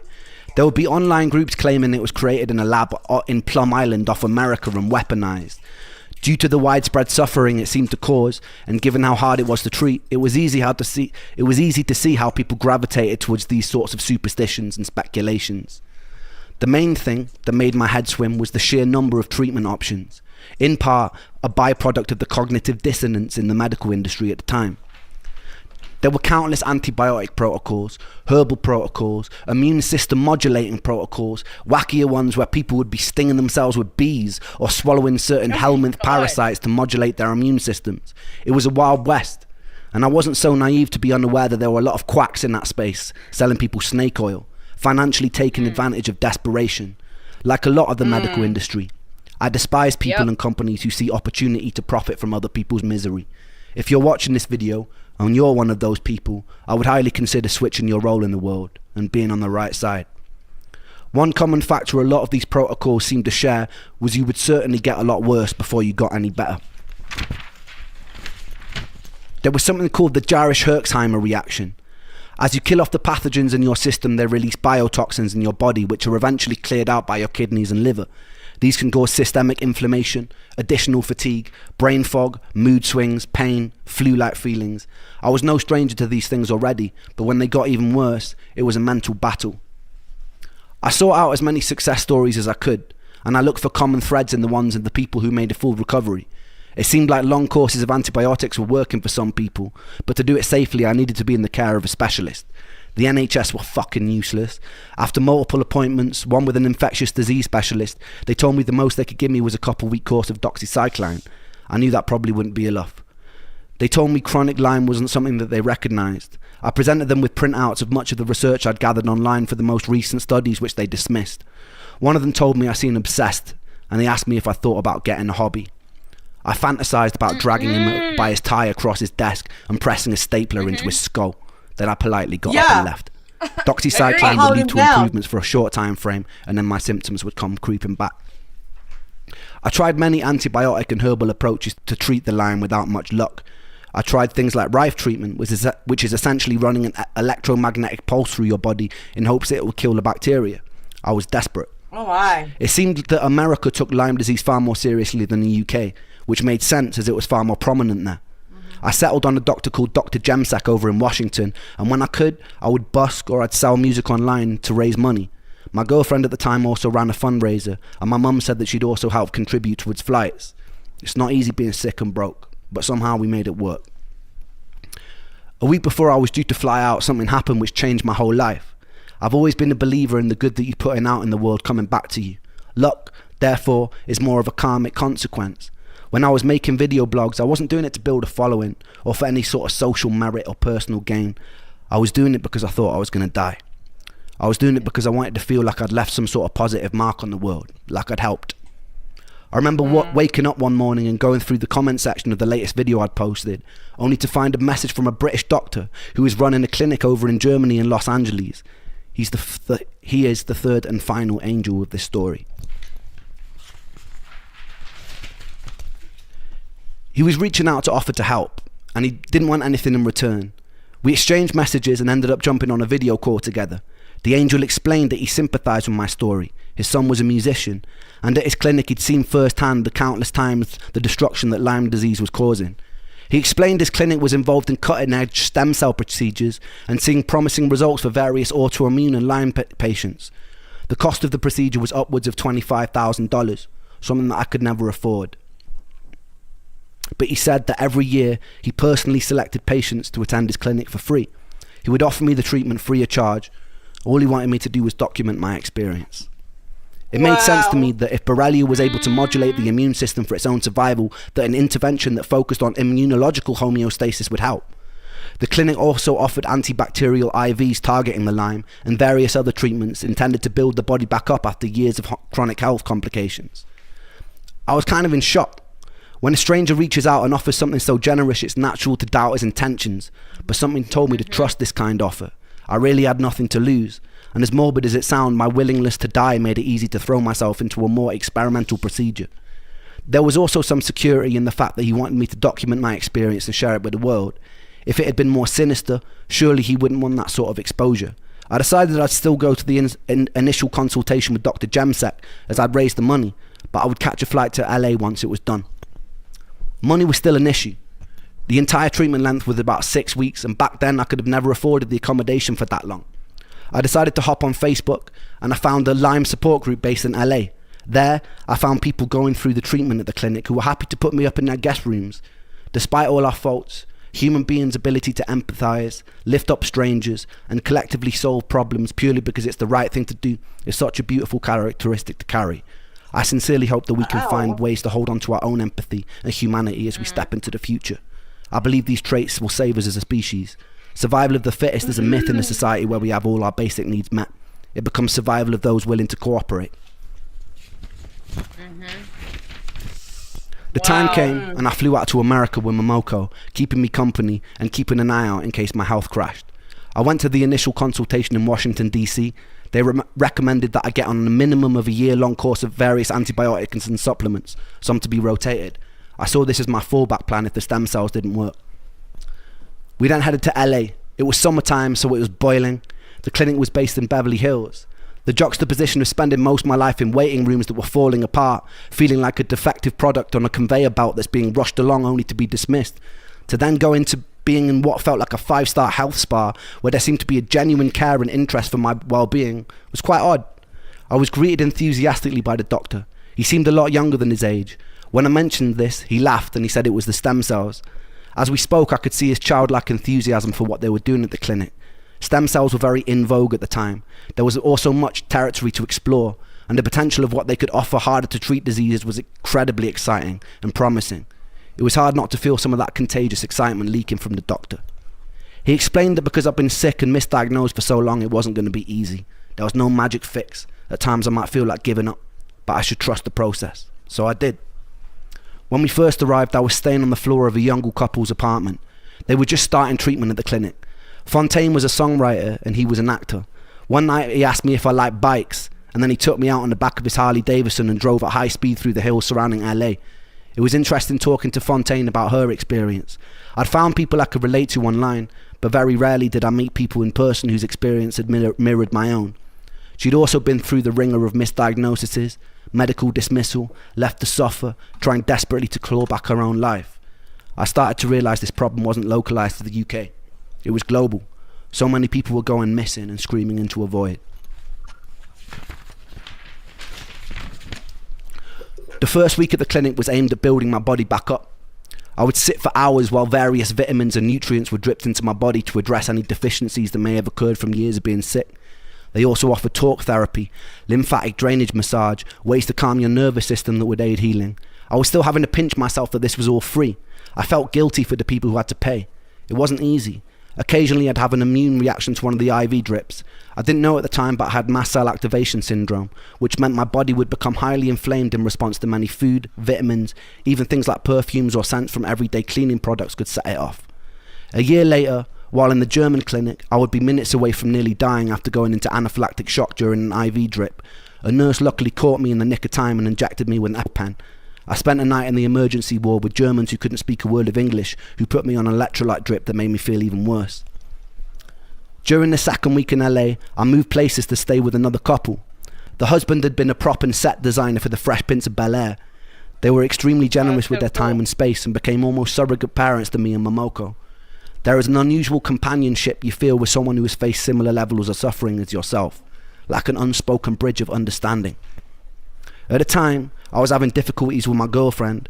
I wanted her to come with me to LA, as this felt like a pretty pivotal moment in my life. It was a time where I really just wanted to feel safe, but she couldn't take the time off work.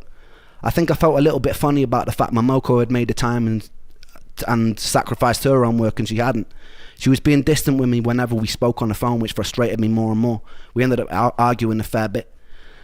I think this is the beginning of seeds that would soon grow into finding it extremely difficult to be in relationships in general. I usually feel pretty unlovable, extremely isolated, very antisocial. I felt alienated, often bitter that most people go through their lives not knowing what it's like to hurt every day. That they didn't appreciate the freedom their bodies allowed them as they should. To be alive and to not hurt is a blessing. To be alive and not hurt is all I want. The day of the stem cell transplant finally arrived, and I was nervous, as you would be getting a giant fucking metal rod shoved into your skin. The doctors offered me an anti-anxiety med, and I was never one to turn down free drugs. With autologous stem cell transplant, they take cells from your own fat, centrifuge them, and then do some magic science shit and then feed them back to you in an IV. To acquire these cells, they have to do liposuction. The issue was I was already skinnier than a shadow on a cloudy day. They would usually take the fat from the stomach, but as I had virtually no body fat, they had to go in through the back near my coccyx. They spent about 20 minutes sawing away at your insides and separating your muscle from fat. Then they inject you with a liquid that breaks it down and they suck it back out. Fresh for the stem cell harvest. There's a video of me drugged up and laughing as a needle as big as my forearm gets rammed into my back.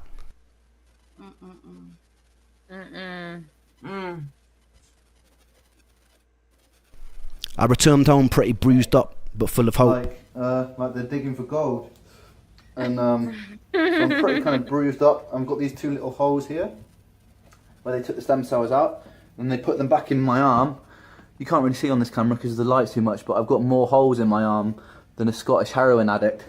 I'd met people at the clinic who were further along the process than me, who were singing the praises of how much better they felt.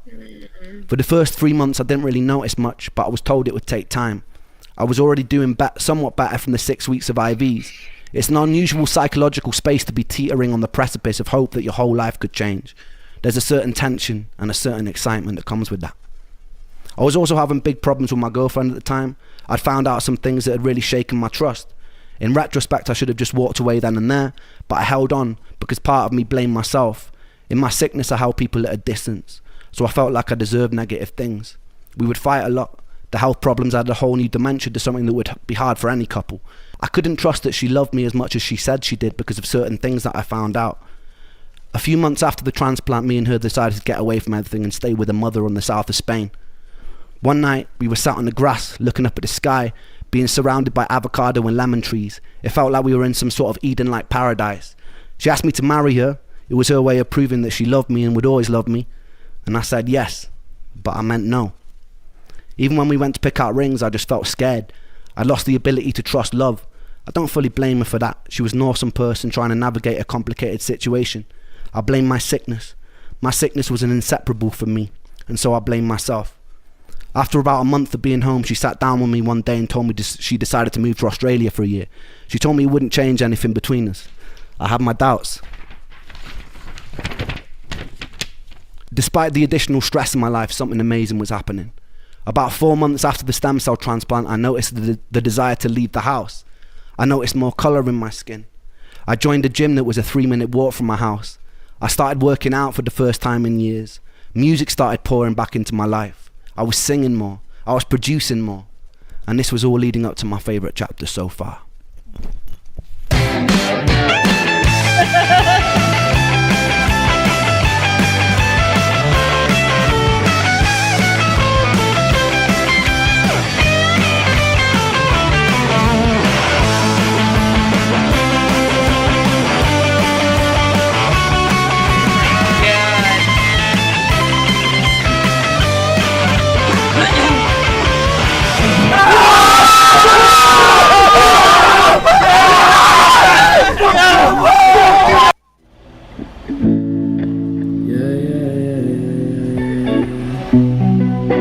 Oh, that sounds wavy. Oh, shit.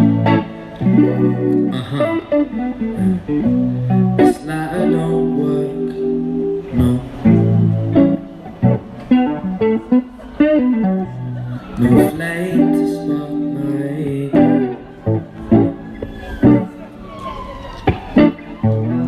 My Nike's laced in dirt. Shit. I feel like I'm treading on my own soul.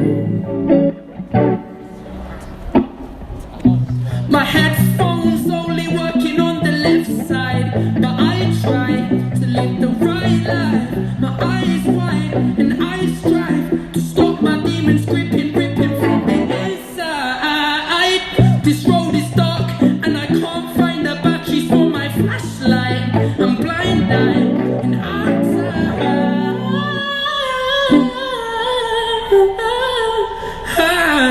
Red, go.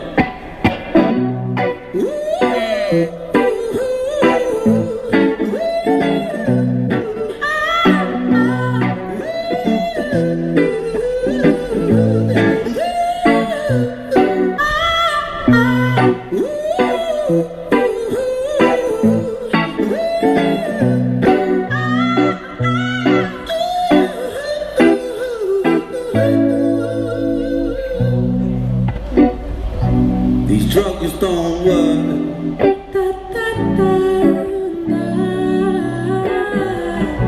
The pain, it takes control. Blood-stained shirt.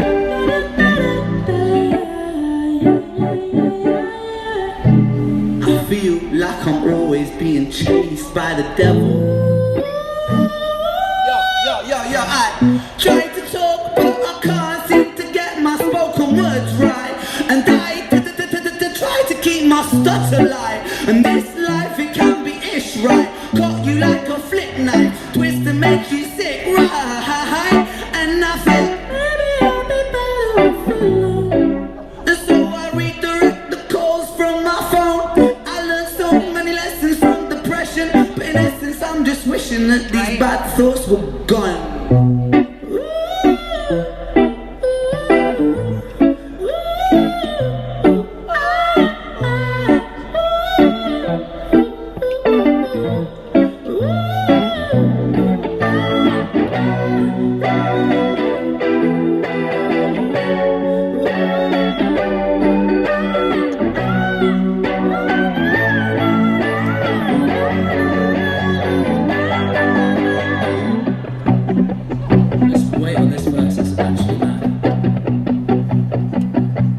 Sometimes I guess sometimes it's when it's like time is against me. In my mind I kind of mind, yet on my mind it tortures me. But I shine cause when I shine it's like my shines, they set me free. And I rhyme, I shine so bright these rhymes come out of me. Times I bleed, times I crawl, times I slip, times I fall. Times my back's up against the wall so hard that the whole building could fall. Times I bruise, times I break, times I'm true, times I'm fake. Times I'm when the forward is to open and just swallow me for goodness sake. I think I'm gonna break cause the aching is fake. I'm awake in the wall full of days. Blessing the brakes with the brakes they break. And I'm trying my universe in the leg in the way. Wait at the wall, don't wait, we make mistakes when it's all at stake. We eat up cake, sometimes no time for double taste. But that's just the way life goes sometimes. But I don't wanna end up in the gutter being bad with my trouble face down in the puddle where the sun don't shine. I'm coming on the back, on the track and the top, and it's nothing no peace. Like I do with this, I'm packing and I'm praying. Oh Lord, take this pain away.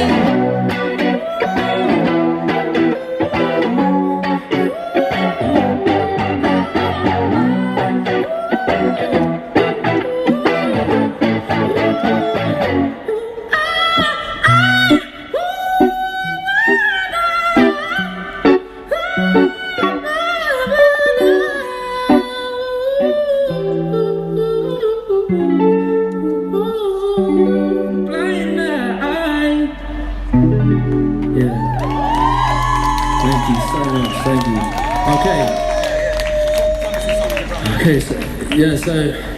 So that was a song that me and Ren wrote. If you want to follow us on Instagram, it's Ren Makes Music. That's REN Makes Music. I am Sam Tompkins UK. That's Sam TOMPKINS UK. This next song is called Same Old Situation. We wrote this not so long ago. Ren Makes Music. That's it. Makes my heart happy. Just, all right, guys, it's about that time. I've been waiting for this one. But man, has the build-up been worth it? Yes, it has. Kelly said that Sam was really high, really stoned during that. It. I believe it. All right. I'm gonna stop that recording. All right, guys, we're almost to music video time, so we got number 8. We heard the Dirty Betties are gonna love this one. Oh yeah. Woo.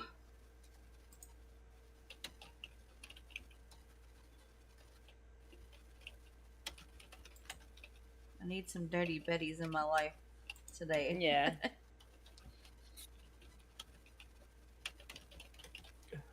Yeah, we there, Peter.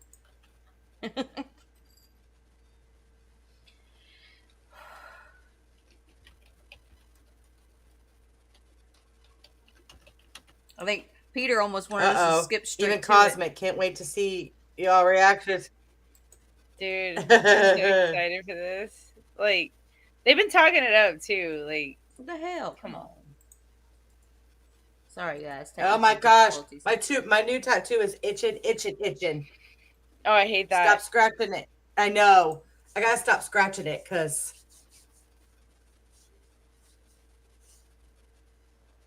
Ugh. Uh-oh, we about to get nasty. Uh-oh. This was the Uh-oh. Well. Uh-oh. Y'all like Dirty Betties. I'm a little worried. Hold on a second. Give me a second. I got a group. Give me a second. Yo. Hang on. Okay, I'm gonna stop this real quick. Okay, I'm gonna run real quick because I think it's beer 30 right now, so I'll be right back. Yes. Dude, it's been beer 30 since like 1:30. I don't know what you're talking about. I'm trying, Cosmic. I'm trying not to scratch it. I'm trying. I know, it's hard. I don't want to fuck it up. Did y'all see it? Oh my god, what? Huh? Oh, your tattoo? Yeah, well, of course I have. Yeah, my new one. I was showing everybody my new one. Dude, no, of course you've seen it. Who's hating? Oh, yeah. Oh, no, there's like 21 dislikes on the thing about Ronnie, showing love to Tom. Oh. Yeah, there's... Oh, really? There's 60 likes, but 21 dislikes. And I'm like, haters! But that's okay, because there's like 25K views on that like little short. So, fuck those haters. Like, actually on Ronnie's?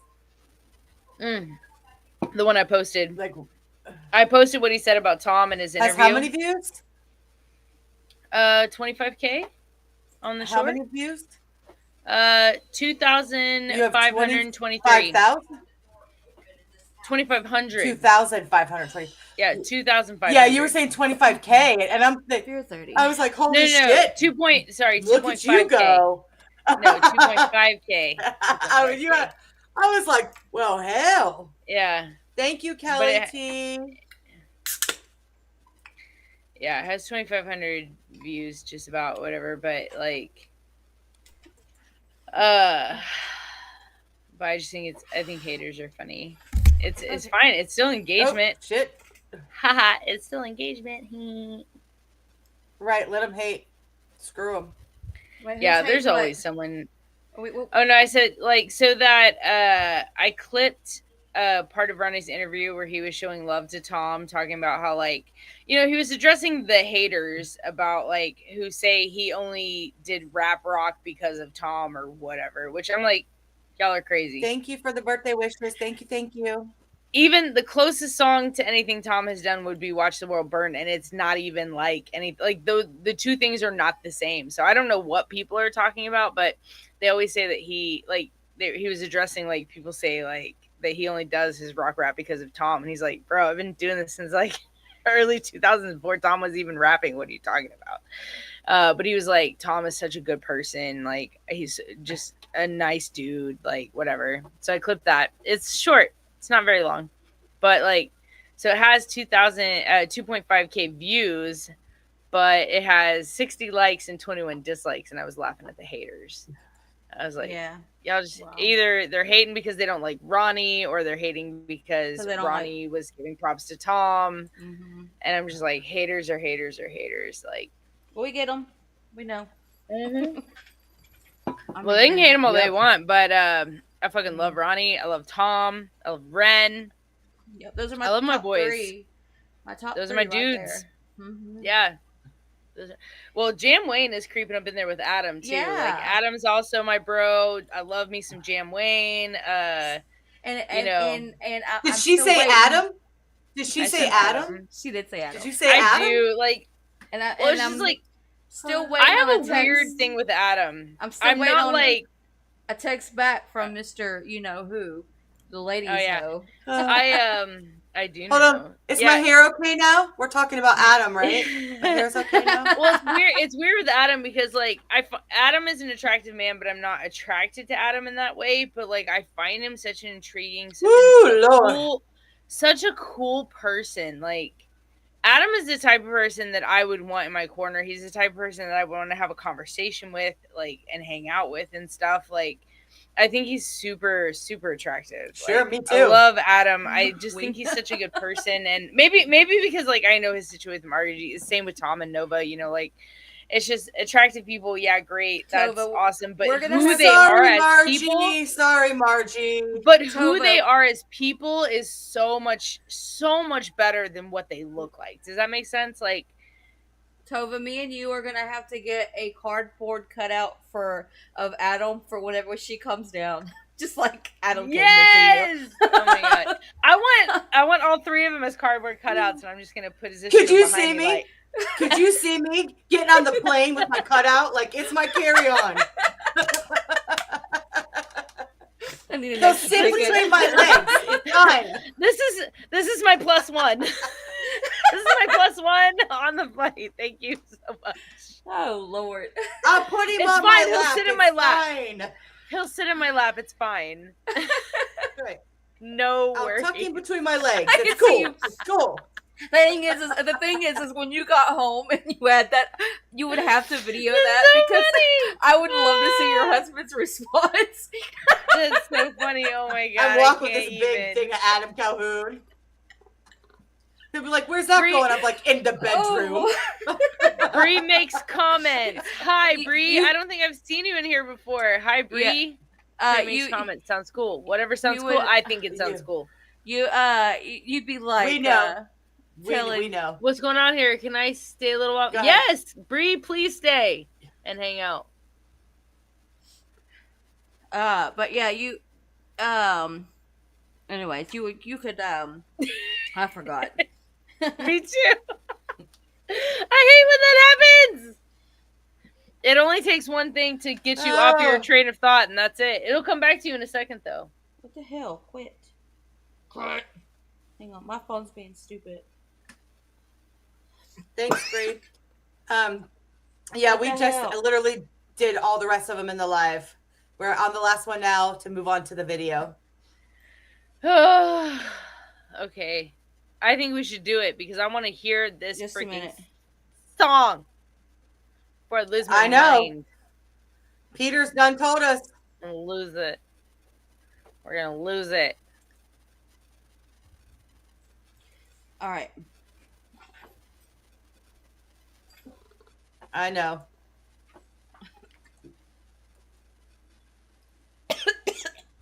All right. I don't. I don't like Tom. I have tried some of his stuff because he is so popular with reaction. I respect, but he is a no for me, and that's fine as long as you know. I just don't like it when people hate on him, like just the hate. That's when I get mad. Yeah, me too. Which stuff have you tried? Exactly, is what I'm curious Yeah. about. Like, what is it that you don't like? That's more my question. I mean, I don't necessarily. I mean, I care, but I don't care if that makes sense. Like, I'm curious why. Like, is it the flow? Is it the beat?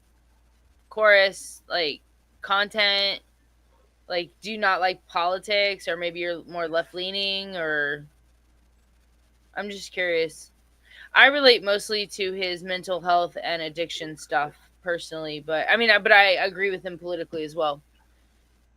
I just like the songs that like help me get through the day are the ones that are more like mental health focused, or like, angry songs. Uh, Thank you, Ronnie, Thank you. Thank putting you, out some musically. angry songs. Yeah. Tova, Huh. real What? quick, Yeah. check our Discord real quick. Oh. Yeah. Oh. But Musically. All right. Yeah. Use lot our Musically, jokes, it's- love the energy. I do. Yeah. Hey, musically, are you're one that I put in a reaction video, huh? Like when I did our collab, like our thing when we had a messed up week. Oh, I love Ryan. Welcome to the cohorts. Yeah. That's our thing. The cohorts. That is our thing. We're gonna need a shirt now. Oh Lord, don't. We're gonna need a cohorts. Yeah, cohort shirt. Let's get it. We do have a store. If y'all don't know, we have tons of merch. Oh, my favorite one is the shirt that is after me that says "It's me, I'm the asshole." Okay. Let's see. It's www.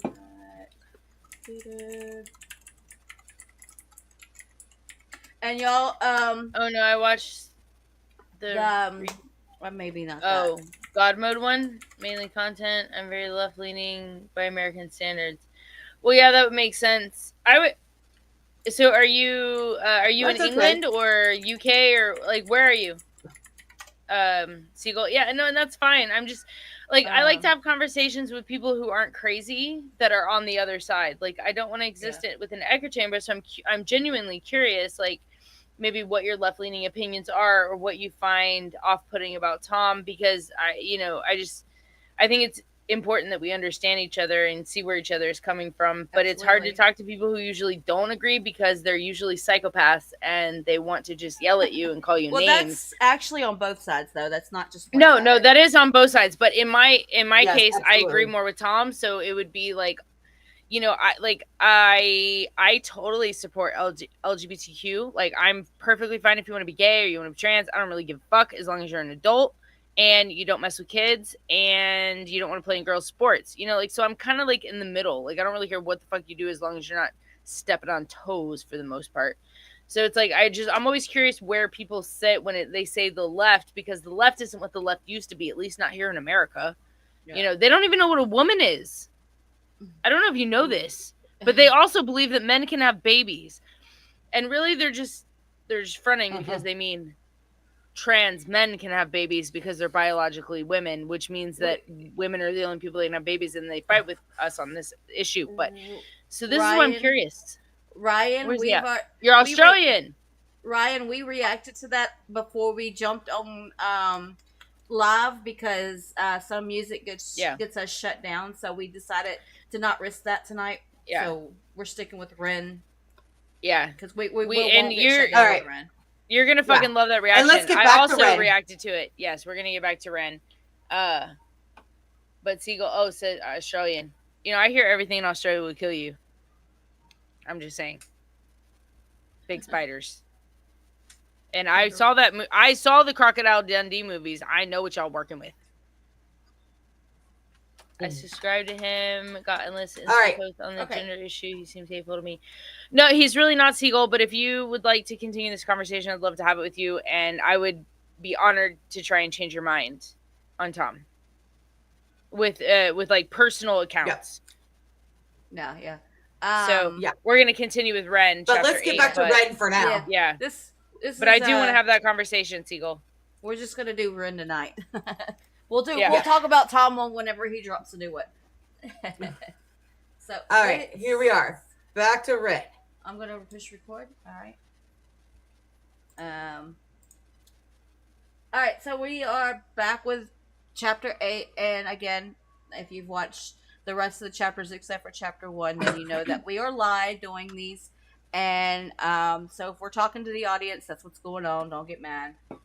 If you hear clicking, it's because we're trying not to talk to the audience during Ren talking. So, yeah. Get that in comments a lot, too. So, you ladies ready?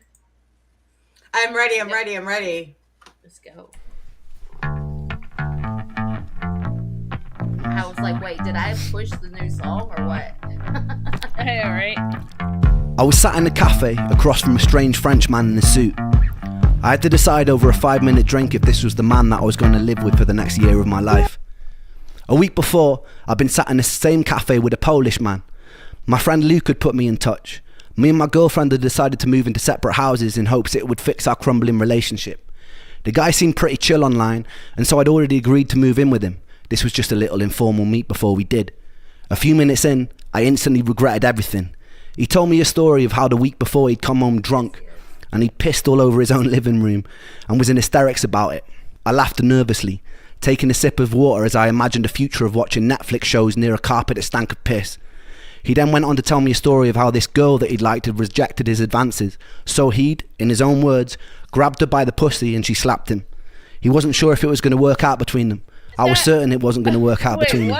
I didn't laugh this time. I made an excuse and I left. When I got home, We can't glaze over that.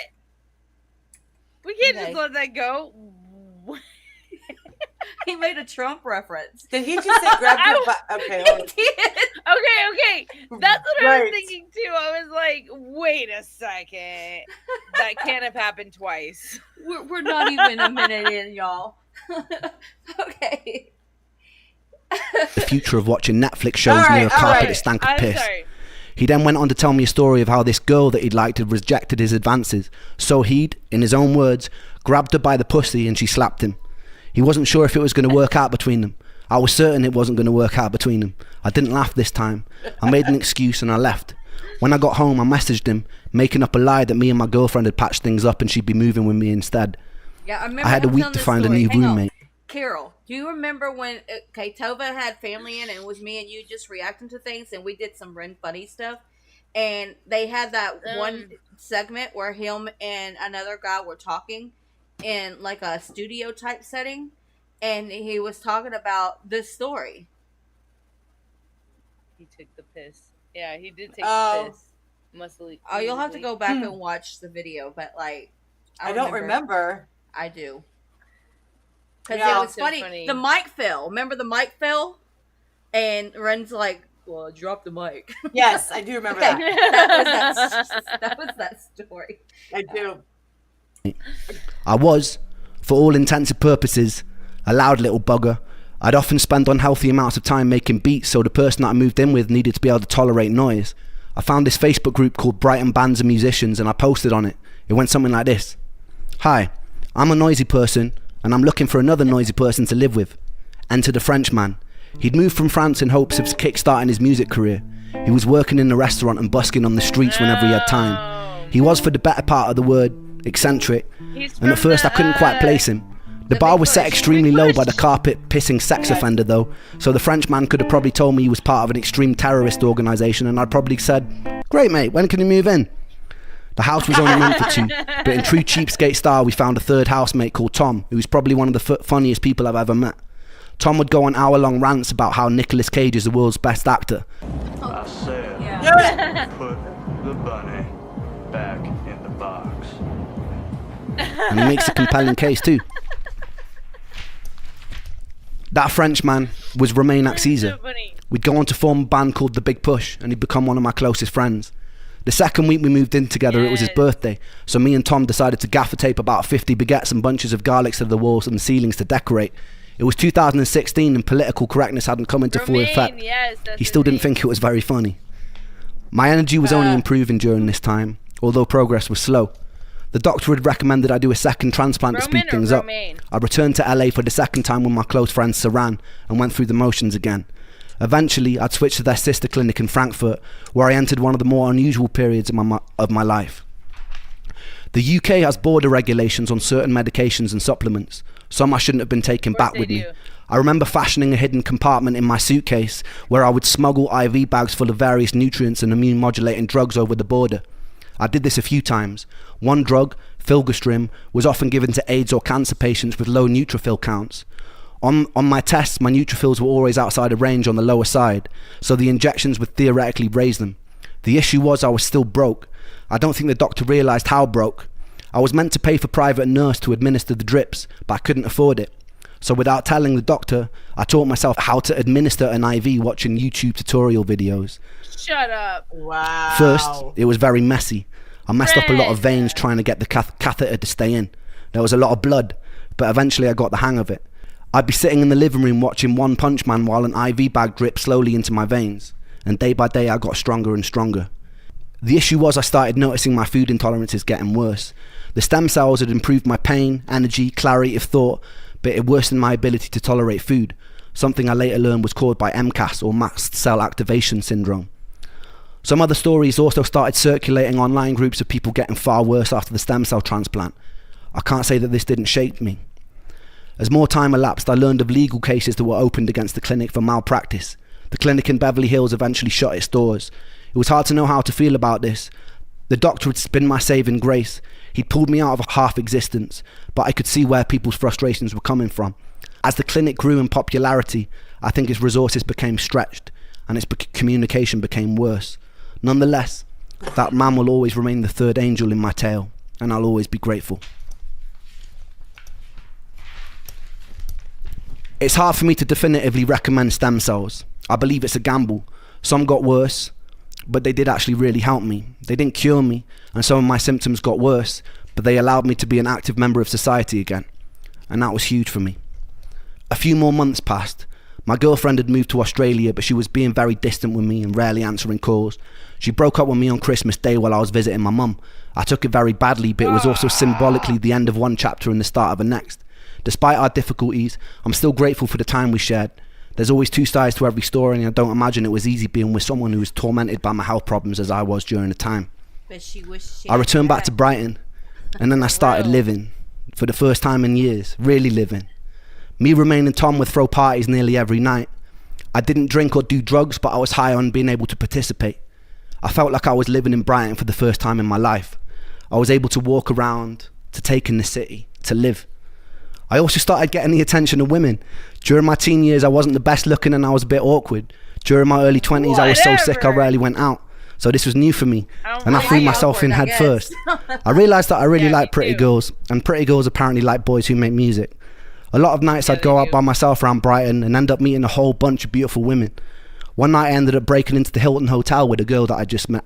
We managed to get onto the roof, but we were chased down the flights of stairs by security. We ended up having sex on the beach at 2 a.m. while the tide came in. The parties we throw would get crazier and crazier. There'd be times where everyone was half naked by the end of the night. I'd find myself in strange situations where I was having sex on a living room sofa with two girls while some random dude sat smoking a joint on a nearby table. Shit. I noticed this guy who was a friend of Romain's who kept passing out on our sofa. One time he woke up covered in scratches from this Mexican girl who had been telling us stories the night before of all the people she'd stabbed. This guy was Goran Kendall. God.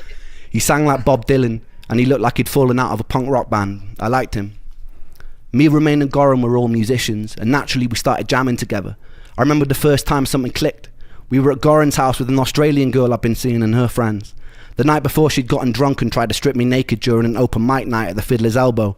I was pretty willing and we both ended up in our underwear being kicked out in fits of laughter. We decided to start working out 3-part harmonies together. We figured out a cover of Octopus's Garden by the Beatles. And not to blow our own horns, but it sounded fucking brilliant. I remember someone walking past the house and hearing from outside, and they started to clap. Eventually the three of us would busk on the streets together. We all busked separately, so it made sense. Back then, I'd occasionally drag a kick and a snare drum out with me in a wheelbarrow, and I'd drum while Goran and Romain played and sang. We would always have people come up to us and they'd ask for our band name, and we never had an answer. We came up with this genius idea of forming a band. Genius. One of us said that we should be called the Three Hats because there was three of us and sometimes we wore hats. One of us said, nah, that's shit. Eventually we settled on the big push and we got tighter and tighter. As my energy increased, I was able to do more and more. We play about 5 nights a week in various pubs and bars in Brighton for shit money. On Saturday we'd get out onto the streets and go busking. There was just one problem. I was proper shit at drumming. The universe eventually provided us with a handsome bearded Irishman and everything fell into place. I loved those boys. We were in truest sense a rock and roll band. We got banned from playing at a few venues because we'd occasionally get carried away and break a bit too many things on stage. I got a lot of bills for microphone stands or charges for paint jobs where I'd sprawled the big push over the walls in permanent marker pen. Life was a bit like a movie. My ambition at the time wasn't to be in the greatest band of all time or to have any kind of success. I was just so relieved to be alive and play. So every day felt like a victory. Aww. Despite this, I was still carrying a lot of symptoms with me. The pain in my legs never stopped. The buzzing in my feet never relented. My vision was still blurry. I'd still get days where I was so foggy that it was hard to communicate. One day after a gig with the big push, being overstimulated triggered a very temporary jolt back into psychosis, and I found myself lying on a table in the pub, repeating the same sentence over and over again for about 10 minutes, while surrounded by a very concerned group of onlookers. I came to, in tears, and I quickly left in embarrassment. If I didn't stick to my diet of about 5 different things, I'd be trapped in bed again, but it was okay. I was willing to hurt if it meant I could participate in life again, and I intended to live the fuck out of it. I met this beautiful Spanish girl one night after playing at a local pub, and I fell instantly in love. She had this beautiful blonde curly hair and was wearing dungarees, and I was enamoured with her from the first moment I saw her, and she didn't make it easy, which made me like her even more. I'd write her poetry, invite her to shows and attempt to be funny. She knew me as the local slut, which didn't really make things very easy, but with time she could see that I genuinely cared about her, and I did, a lot. One time we snuck into a cinema together and I proceeded to climb onto what I thought was the stage below the screen to put on a show for her as she sat alone in the aisles cheering. What I didn't know was that stage wasn't a stage, it was a 6-foot drop. I confidently put my feet on thin air and then I fell, smashing my face onto the corner of a railing on the way down, seeing a flash of white light and regaining consciousness with her rolling around in fits of laughter on the floor. She was intelligent, creative, unusual and beautiful. I carried a lot of trauma with me into that relationship. Relationships generally didn't feel safe for me. Sounds like She was briefly diagnosed with BPD, which later turned out to be a misdiagnosis, and I had major trust issues from my last relationship, which had grown into commitment issues. It was a bit of a recipe for disaster, but we loved each other very intensely and very dysfunctionally until we couldn't. I wish I'd been able to surrender. It was a bit Sid and Nancy, very dramatic to say the least, and I won't get into it for her sake, but it was beautiful, and I loved her very much. It taught me a lot. I learned that the echoes of the past had shaped me into something that I struggled to be. I envied the people who could jump into relationships and feel safe or content. I wondered if it was because I had to watch my mum and dad fighting till their marriage crumbled when I was a kid. If it was because I'd learned as a child that I had to be independent because external love was inconsistent. I wondered if it was because I'd been too late to save Joe. I wondered if it was because I was forced to live most of my adult life in isolation. I wondered if it was to do with my past relationships. I didn't know, but I felt confused and I felt angry with myself.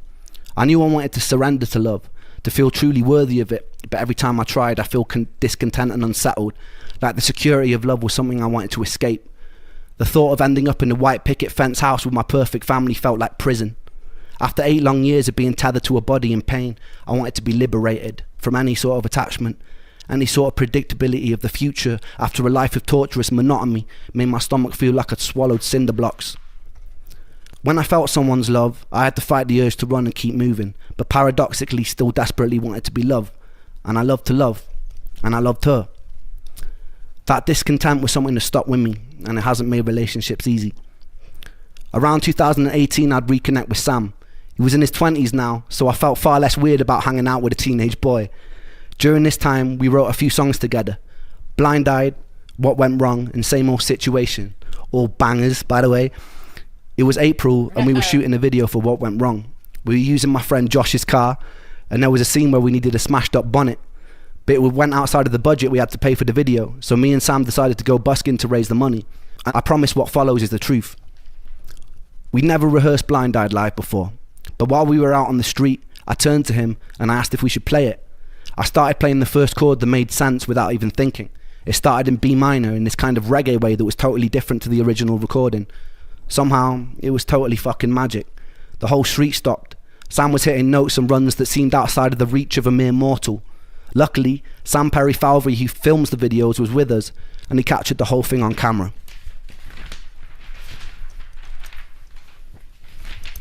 Before this moment, I kind of surrendered to the fact I probably wouldn't have a career in music again. I was doing it for me. I was doing it to celebrate being alive. The week after the video shoot, me and Sam decided to go busking again because it had felt so good. Someone filmed us covering a version of Vera Hall's Trouble So Hard. Trouble so hard.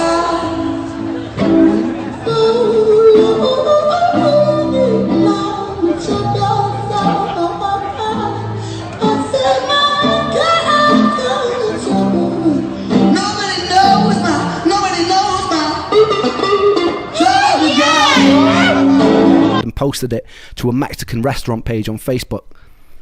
It was the first thing that I'd done since returning to the land of the living that went viral, and it went very viral. It started being shared everywhere by millions of people.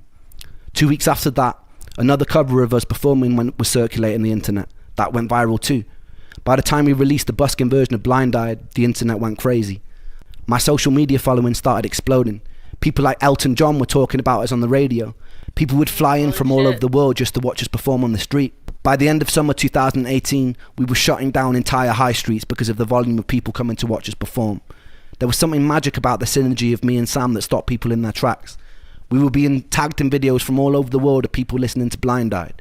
People were listening from war zones, from rocket launch sites, from deep in jungles. It was surreal, and it was incredibly affirming. It was a second chance, and I didn't think I'd get a second chance. The shared out with Sam was special. A lot happened after that. More love, more heartbreak, more health complications, more healing, more setbacks, more parties, more medications, sold out shows, frustrations with the music industry, betrayals, theft, friends lost to addiction.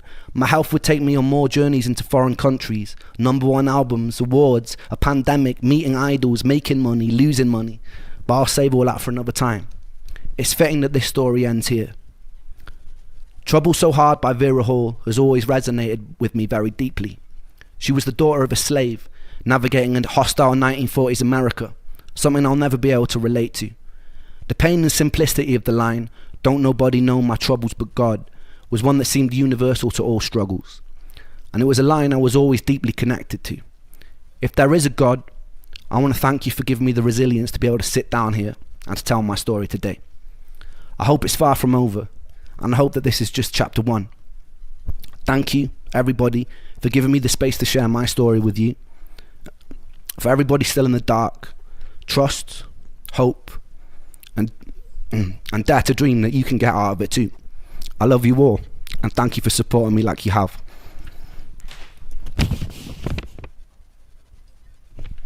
Pew, pew, pew. Oh, I love you, Ren. Pew pew pew. Pew pew pew. Oh my god.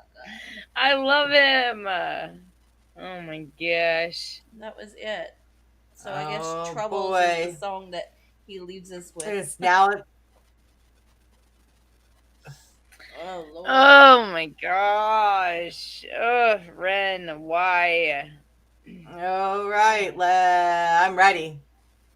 All right, Man. guys. Well, the moment we've been waiting for.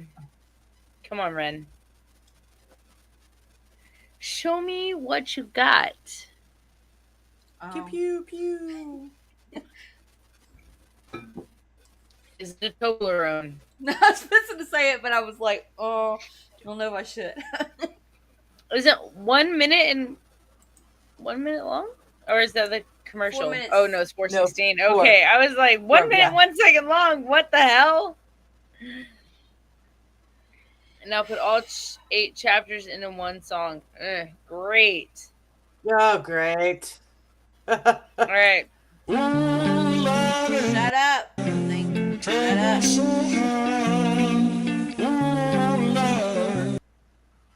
Come on. Don't do this to me. Red.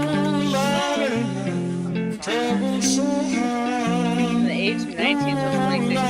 Hang on, I'm trying to get it to record, so hang on just a minute. Hang on. Oh, is it not recording? not well. I'm trying to get it where it was. Yeah, that's what she's trying to do. Freaking crap up right now. My internet wants to just be a butthole. So, He's or excited. YouTube or something. No, Ren's just really excited. He's got to show us it all. Oh well. It's Ren. He's excited. All right, so I'm gonna start the recording now. Ren makes me excited. That's for sure. All right, guys, we are back with troubles. We are doing this live, so if we're looking at and talking to people that are all you see is me, Tova, and Carole, and we're talking to other people, it's because they're in our live watching this. So, yeah. But anyways, y'all ready? You ladies ready? We've been waiting on this.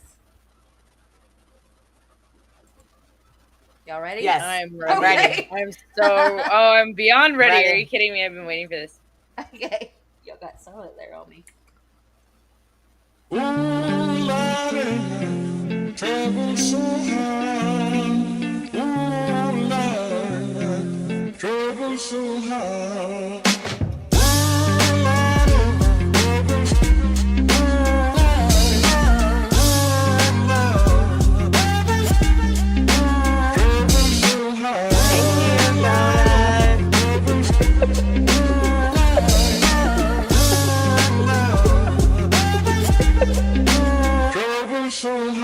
I don't reach into the past very much for these shards of shattered glass and harsh paper cuts. Leave me stop when I reach in, memories are seeped in. Hydrochloric acid, I go to war and get passive and freeze up. Music helped the ice to thaw. Put the chisel in the middle, swing the hammer of Thor. Pull it out of the impossible, Excalibur sword. Etching notepads full of reasons why my feelings are sore. The first day that I got sick, ejected from the cockpit of living. 19, young teen, waking up bitten.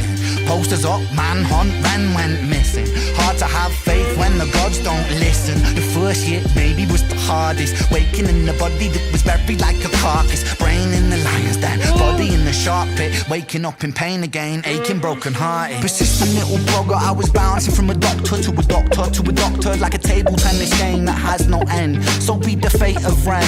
Every single question answered with a question on the end. The second year I came to terms with giving up my dreams. Mine was severed from the means to help me write these rhyme schemes. Brain was inflamed, the fatigue was crushing. Hard to remain sane with your brain combusting. And the third year was murder, living in a purgatory full of worry, wouldn't live to be 30. Lifestyle hurt me, always in my bedroom. Rearranged the alphabet and all the letters spelled doom. Light hurt my eyes, popping pills to survive. When you're 23 and mentally you steadily decline. 24 I was poor, disability benefits. What's the benefit of disability? It's irrelevant. 25 and the scars that were etched, they crack. Elastic bands only stretch so far and then snap. Deep in psychosis, hallucinations, troubled vision. Visits from the underworld were conjuring my superstition. 25 living back at home with my mum, but not because I'm a bum, alone and physically done. So thin, so frail, so weak I'd become.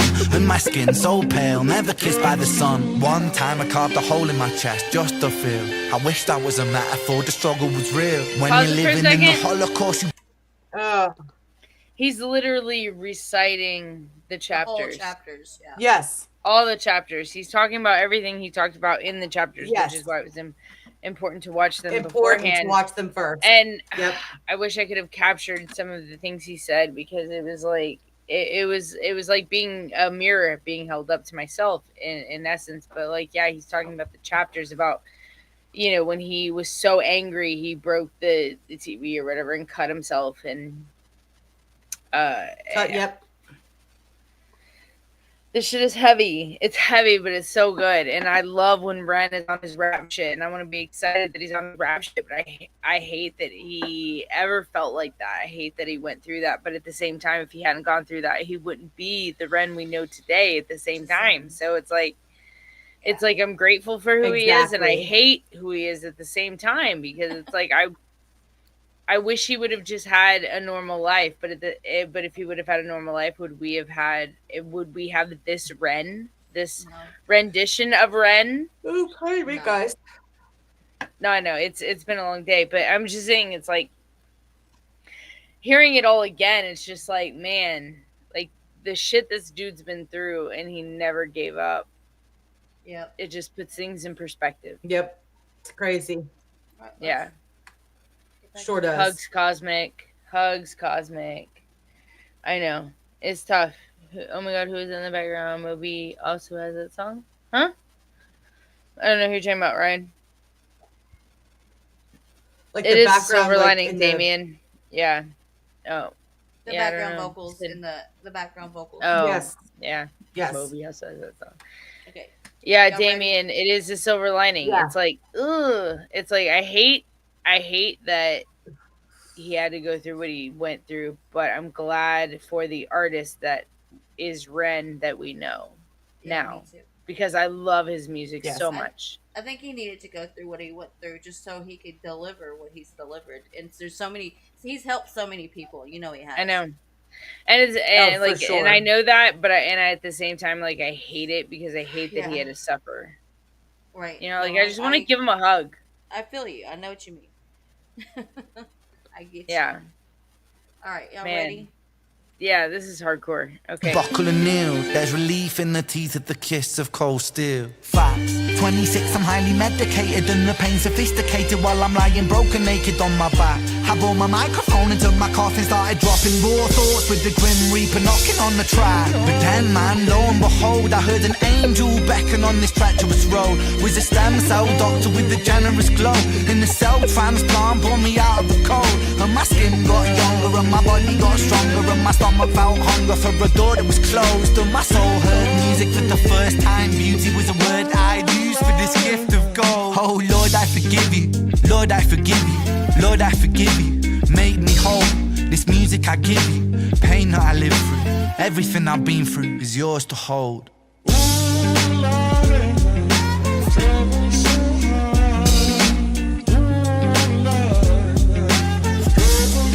Robert, I can't. YouTube will stop it.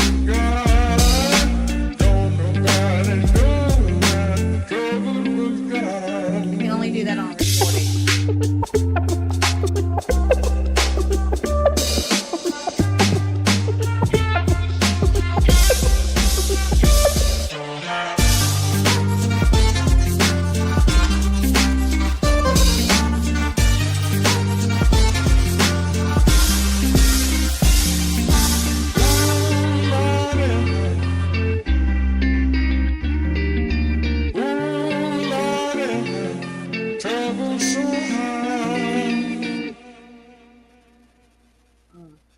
Wow, that was powerful. Yeah, it was. Yeah, Robert, when we're It was Jeez. definitely. when we're It was live, definitely heavy. yeah, Robert, when we're live, we can't rewind because YouTube will shut it down. Yeah. But if we're just recording, it's fine. We can do that. We've had it happen numerous times. Yeah, and Yeah, Black Pegasus unfortunately. said that. Black Pegasus Yeah, said Peter. that if you it's because you're rewind, or is it flawed? One of them said that if it's because Flawed. you're- Yeah. Yeah. Yeah, Flawed had issues with sometimes rewinding. I don't know exactly what it is, but it's a thing. Yeah. But no, that Damn. It was was such. It's a beautiful song in general. Like Yeah, that was a whole the- journey. Like the whole story. The whole story from all the chapters up to that song, all worth it. Just the chapters itself give you such like this intimate detail. Yeah. Diving into Ren, right? And so to sum it up with this song at the very end that sums up all those chapters, especially for anybody that sat and literally cared and watched it and felt Ren's pain. Like it was a wonderful song. I can't wait to hear it again. Found a new Ren video for you all to hear. What video is that, Ryan? And yeah, Peter and Cosmic, you're right that it was definitely. That's what I was gonna say. Is it gives hope. Hope. Yeah, And that's. really, I feel like that's what Ren. I was gonna say that should be his exudes. motto is hope, because he is hope. He is the definition of hope. Yeah, 100%. He really is. And resilience, and that's the one thing I love about. That's what I think attracts me to the artists that I'm attracted to is the resilience in their stories. Whether it be being accused of things, being You could always play it again, the whole song. Yeah, Play it without again, stopping. Sam. Yeah, yeah, no, I mean, a lot of times, I just said that with following your verse earlier, actually. Sometimes when I Kelly listen to it again, T. it's even better. What's up, Kelly? Yeah, we could This was play it great, again. though. Yeah, we Sure. can play it one more time. Just let it run through. Okay. Ooh, Lordy, trouble so hard. Ooh, Lord, trouble so hard.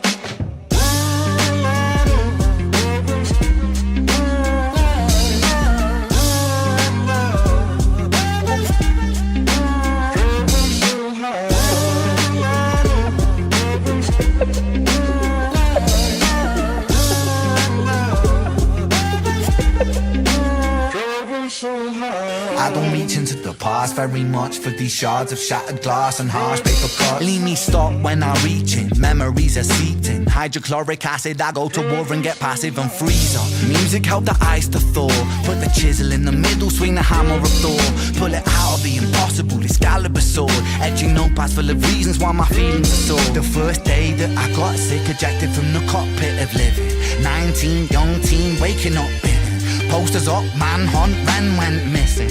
Hard to have faith when the gods don't listen. The first year maybe was the hardest. Waking in the body that was buried like a carcass. Brain in the lion's den, body in the shark pit. Waking up in pain again, aching, broken hearted. Persistent little blogger, I was bouncing from a doctor to a doctor to a doctor. Like a table tennis game that has no end. So be the fate of Ren. Every single question answered with a question on the end. The second year I came to terms with giving up my dreams. Mine was severed from the means to help me write these rhyme schemes. Brain was inflamed, the fatigue was crushing. Hard to remain sane with your brain combusting. And the third year was murder, living in a purgatory full of worry. Wouldn't live to be 30. Lifestyle hurt me, always in my bed tomb. Rearranged the alphabet and all the letters spelled doom. Light hurt my eyes, popping pills to survive. When you're 23 and mentally you steadily decline. 24 I was poor, disability benefits. What's the benefit of disability? It's irrelevant. 25 and the scars that were etched, they crack. Elastic bands only stretch so far and then snap. Deep in psychosis, hallucinations, troubled vision. Visits from the underworld were conjuring my superstition. 25 living back at home with my mum, but not because I'm a bum. Alone and physically done. So thin, so frail, so weak I'd become. And my skin so pale, never kissed by the sun. One time I carved a hole in my chest just to feel. I wish that was a metaphor, the struggle was real. When you're living in the Holocaust you buckle and kneel. There's relief in the teeth of the kiss of cold steel. Facts, 26 I'm highly medicated and the pain sophisticated. While I'm lying broken naked on my back. I brought my microphone until my coffin started dropping. Raw thoughts with the grim reaper knocking on the track. But then man, lo and behold, I heard an angel beckon on this treacherous road. Was a stem cell doctor with a generous glow. In the cell transplant pulled me out of the cold.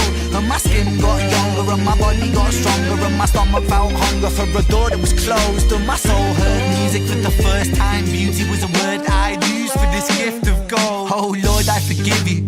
Lord, I forgive you. Lord, I forgive you. Make me whole. This music I give you. Pain that I live through.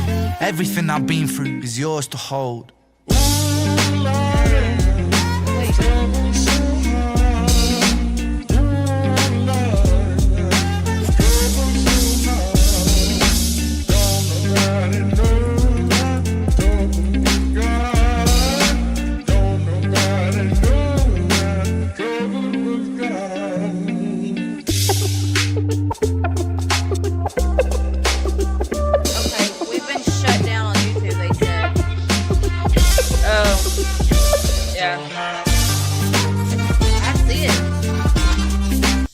So we've been shut down on YouTube? Is that what they're saying? Like,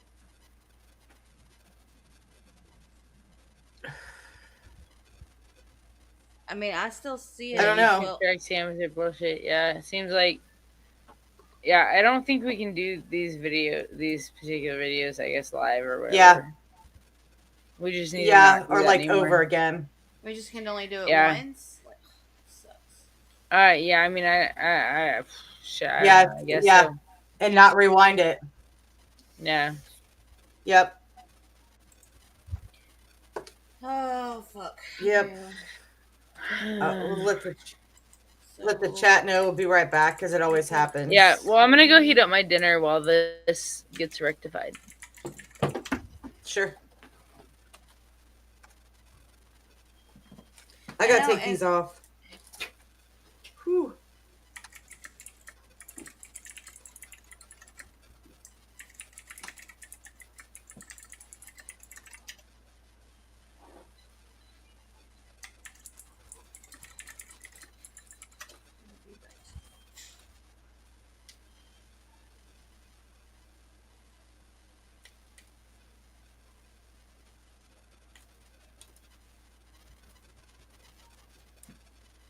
Hey Mel, say something. Hey. You hear me? Okay. I just It's wanted to like make a- sure.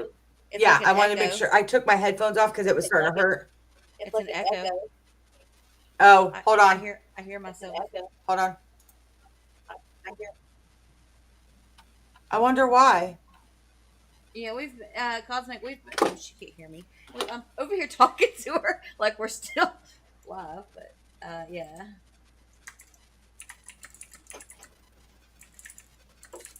I wonder why why it has an echo. I guess I'll turn back on the. Yeah, I don't know why this is taking so long either. Like, what the hell? Let me see.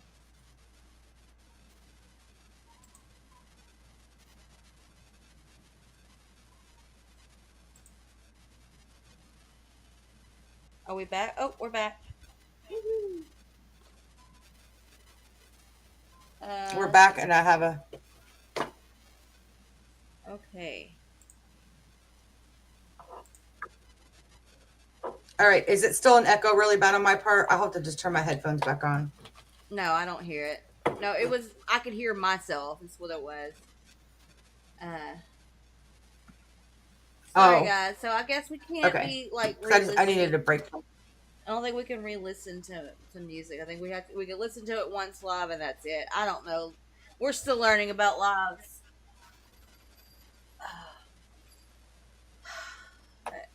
Thank you, Robert. Good night. Good night, Robert. They said we should be back. Yeah, I think we're back, aren't we? It still says stream unavailable. Why? Where? Not on my end. No. In the center of mine on YouTube. Oh, there it goes. Are we back? Yeah, Okay. we're back. I see it. We're back. Good. Okay, thing? good. I'm missing that. I was wondering. A mud hole in somebody's ass.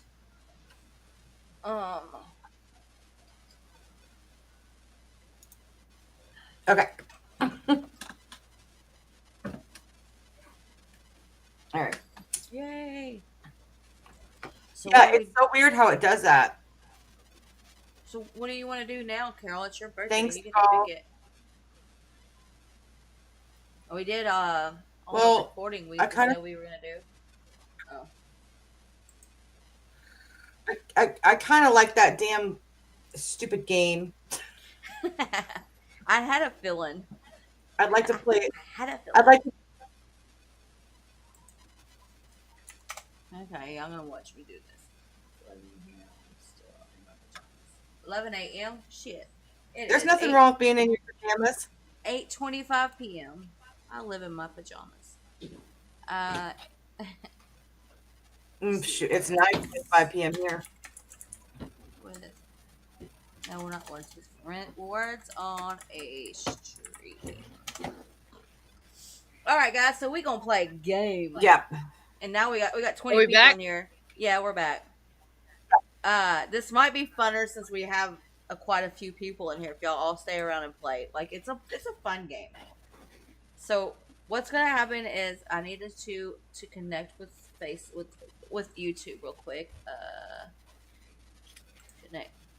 Okay, got it.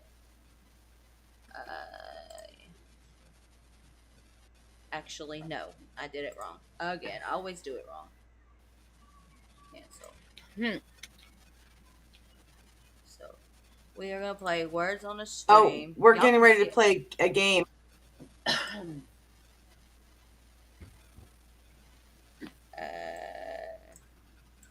Here. All right. At least a couple rounds, just because I like this damn game.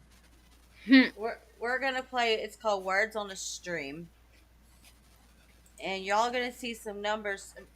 Y'all gonna see some letters pop up. They're like all out of order, and you gotta try to make words out of them.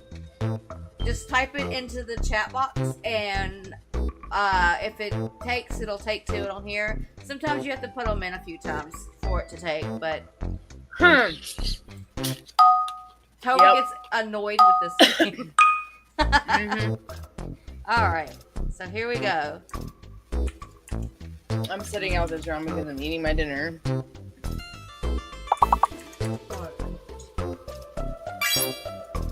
See it like that. Rim. Oh, there's no 3 letters.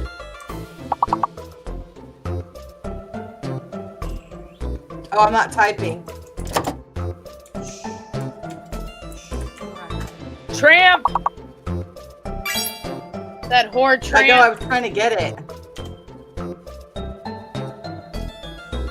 I was trying. Put it in there, Carol. Okay. Apparently, it's not a word. What? I did. I typed it in there. Tramp. It doesn't like it.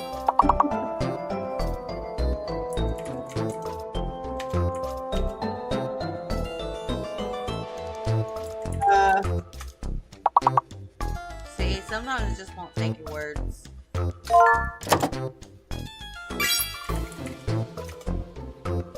Hey. Uh-oh.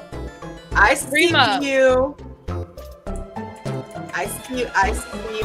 My bestie's in here, guys. Uh-oh. Besides you two. My bestie's in the chat. She got us a word. I know tramp's a fucking word. Carole's man. sucking at this today. I know. I tried it already too.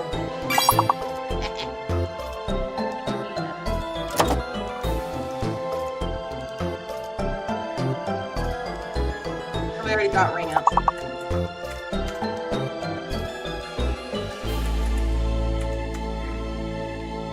Well, that sucks. I didn't get not one fucking word. I don't know. All right, I'm gonna do better next time. Is this on Twitch? That was No, like a this is- warm up. We're on YouTube. We're not on Twitch right now. Hey. I didn't stream from. Look at you go, Not John. yet. John's number 1. I'm number 2. Kelsey lame ass mom. Kelsey's lame ass mom. I love that. 3, and then Carol's number 4. So, hey, Deadhead. Yes. Kelsey's lame ass mom. That's Melissa. Oh, hey Melissa. I'm Melissa. Hey. That's Melissa. All right, y'all ready to start round 2? Toby, you joining? Yeah. Yeah.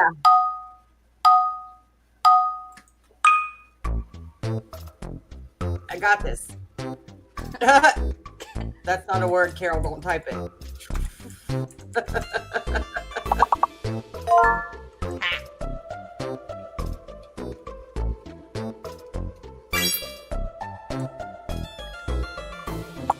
Damn it, That may be the Nova. only one I get.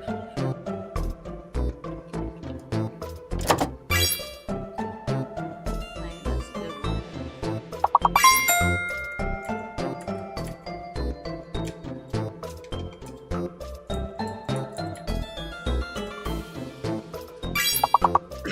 You know, I like this game and I'm sucking balls at it.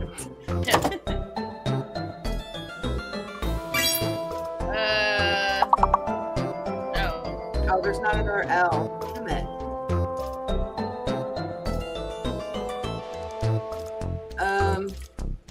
I'm at a loss. Look, Peter, I was gonna type that. I just knew it wasn't a word. I'm just kidding. I know that. I know you can't do that.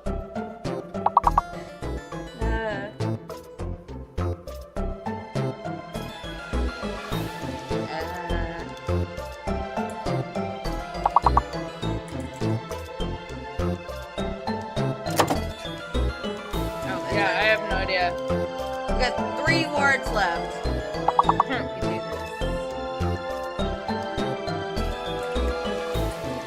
I'm gonna just start writing in random shit. Sometimes that works. I know. Remember that last time we I think played we got that. and porn came up? It was a word. Oh look, 2 left. I know. Look at you. Look, we only have 1 word left. We Oh, beat the only goal. 1 left. Oh, Wow. Yay, go y'all. It's me, Tova, and John on the board.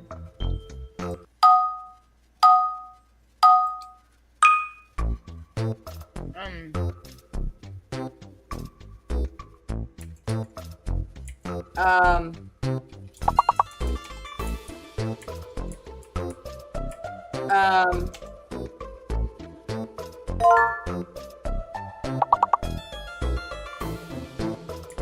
Nice one. I got nothing.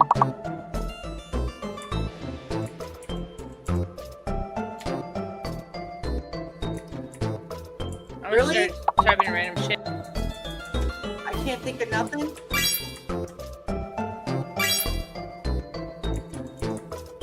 Is YOLA a word? I don't know.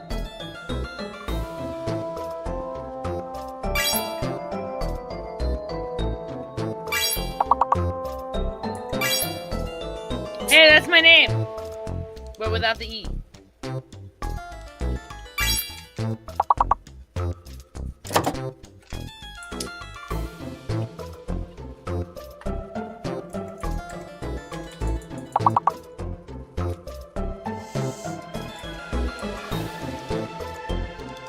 I got nothing.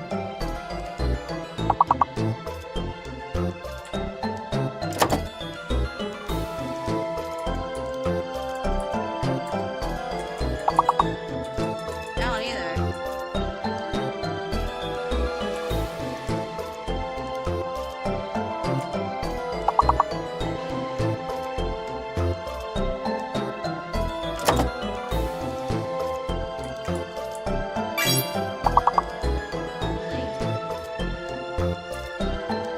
Oh my god, we only needed 1 point. Any last minute saviors in there? Uh, 1 point. That's my husband's name. bastards. I know I stuck it in there like, maybe it's a word. Alright, we got for the ranking of level 4, John, Tova, me, Kelsey's lame ass mom, Peter Green, and then overall it's John, me, Tova, Melissa, and Peter. Come on, Carol. You got this.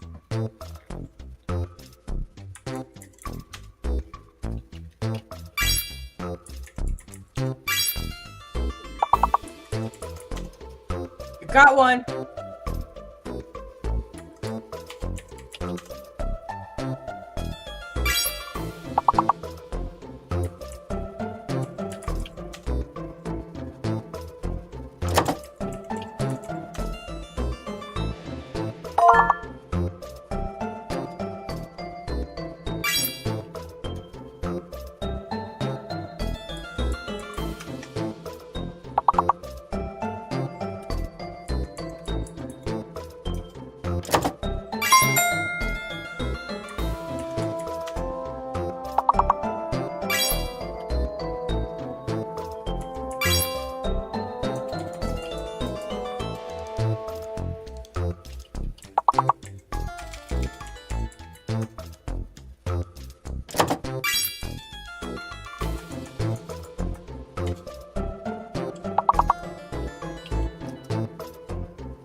think there was 2 A's. Was there 2 A's? Yeah, no, there was not 2 A's. I don't think there was.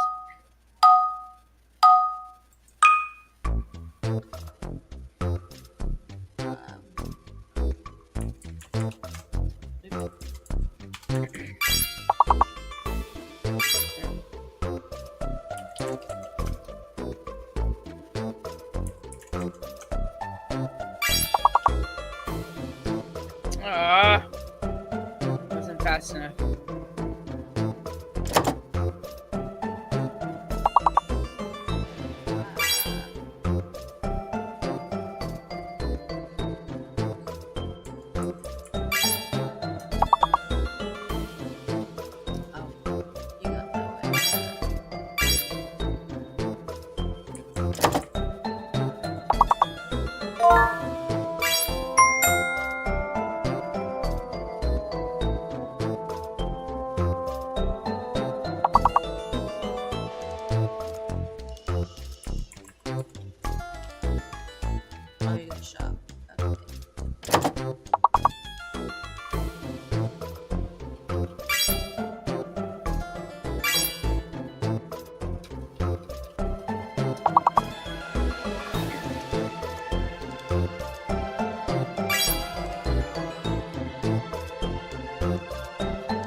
I know.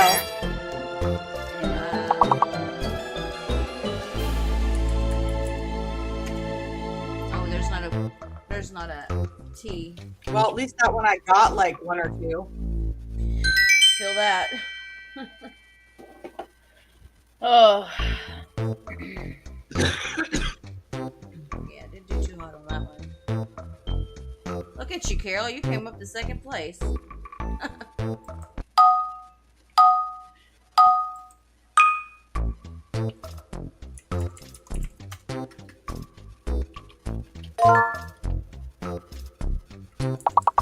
That's bullshit.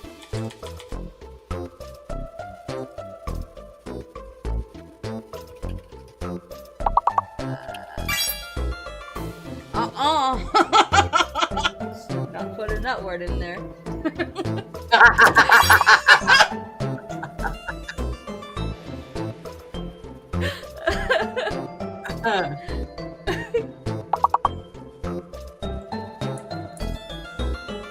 Yeah, I saw it too. I just glazed right on past it.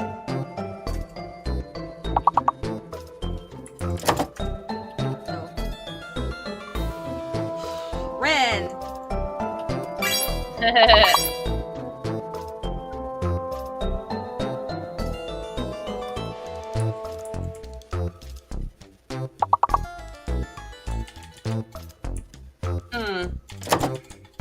What's the other big word? That's what I was trying to figure out. I'm tempted to put that word in there.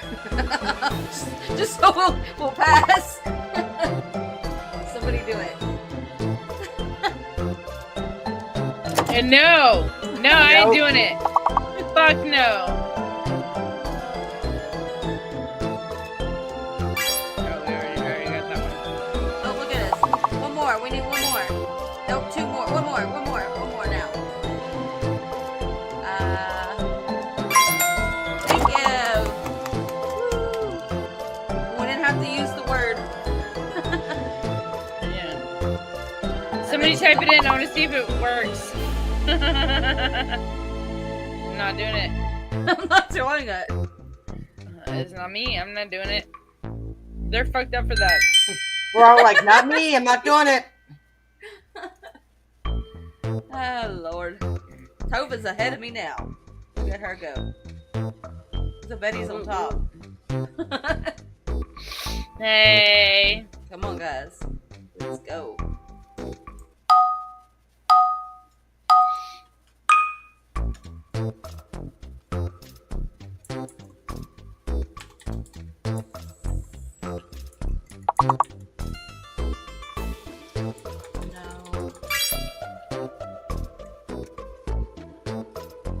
this fucking word.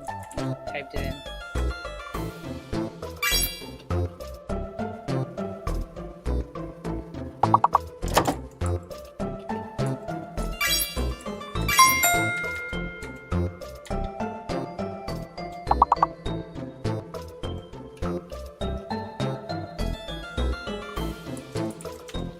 Oh.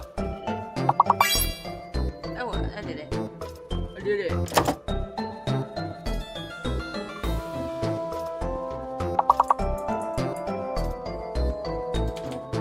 Only one S.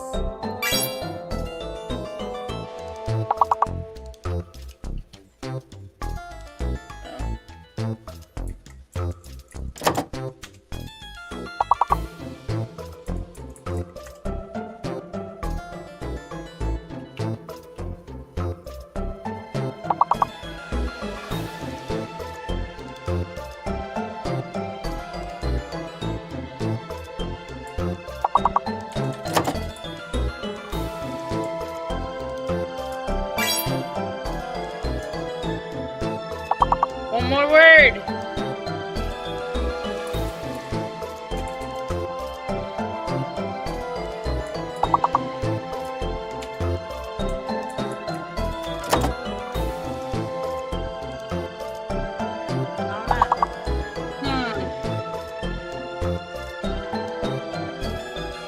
You got that one.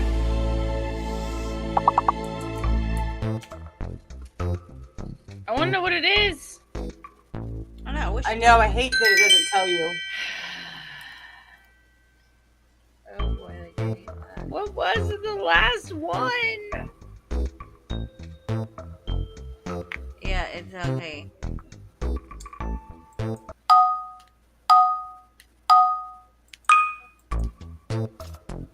Oh shit. Oh fuck. Fake letter. Okay, well, F-R-E-E. Those are good words. Letters.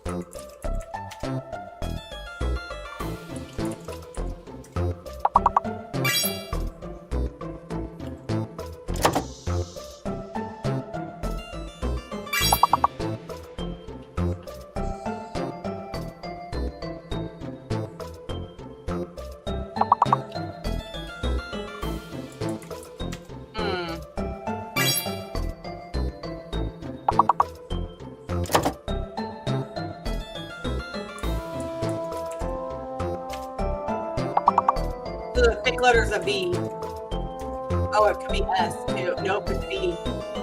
Yeah, it has to be V.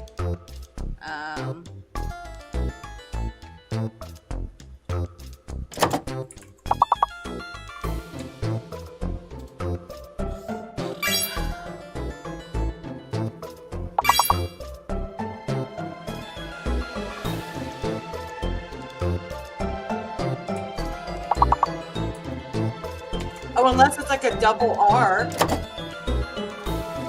Like not two R's. I think you know it's what I V mean? because every word I put in with V, it doesn't let me.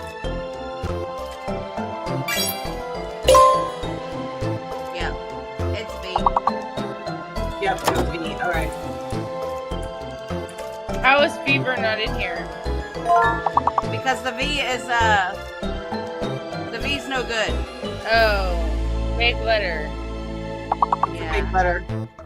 Come on, somebody get something else. Oh, we lost. Last second. Through. Damn it. We suck at this game, y'all. Level 9. We do. I don't It's know this okay. many words.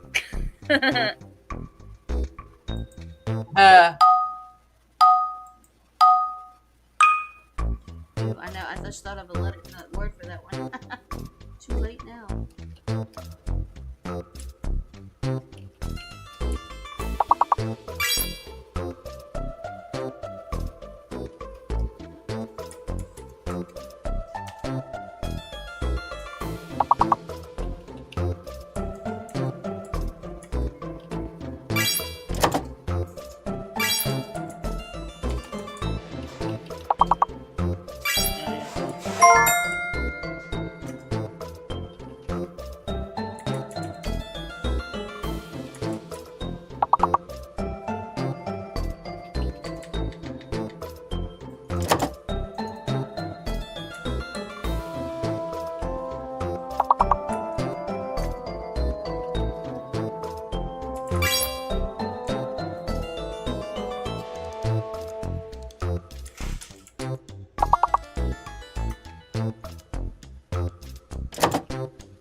Yes, Cosmic has to be 4 letters. Yes.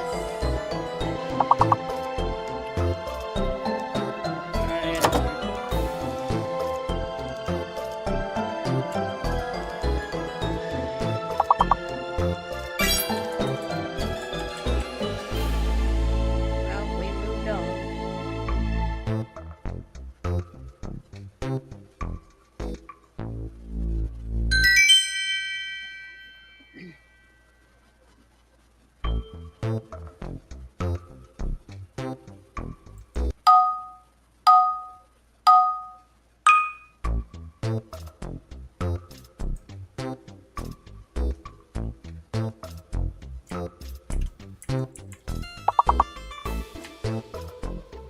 Hmm.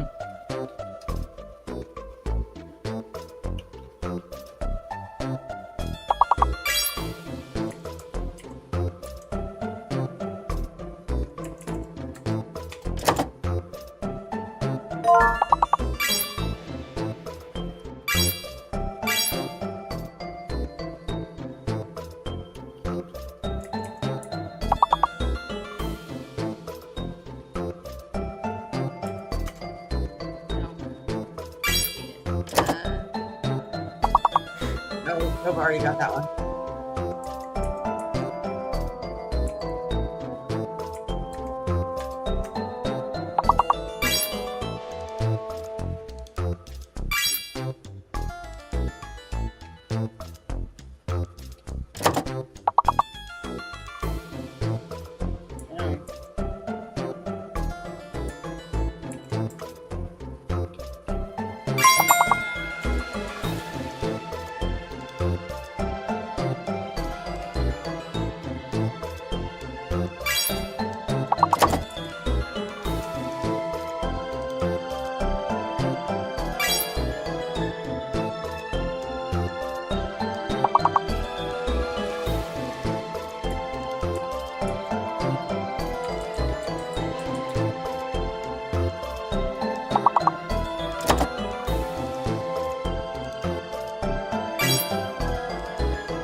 Well, dang.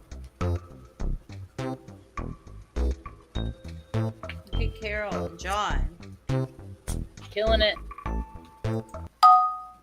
Carol's a number 1.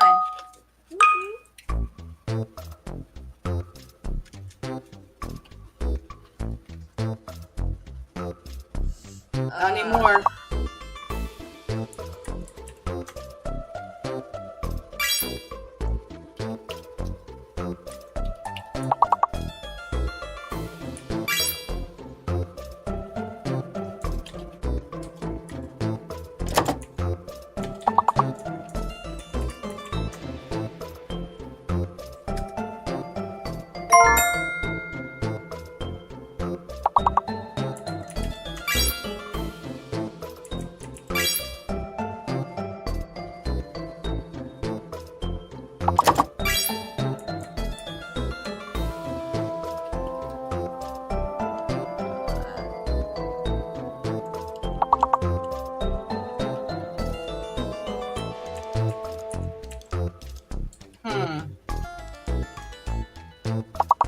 Holy shit.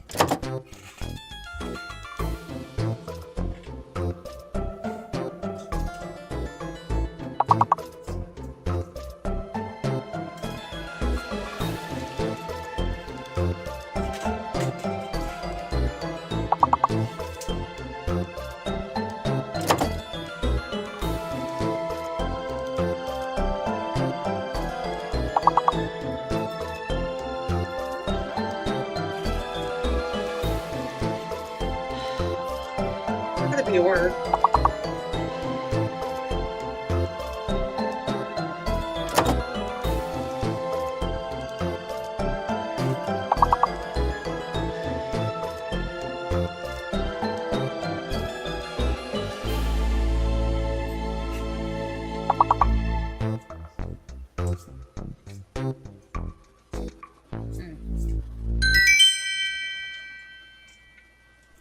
Well, we made it.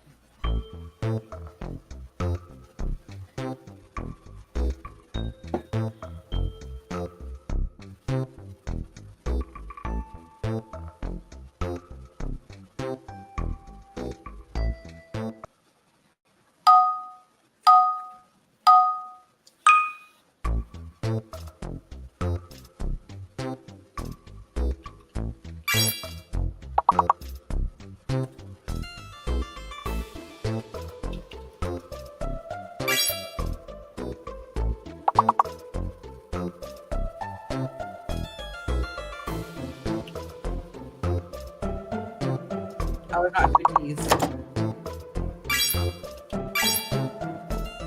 Aww.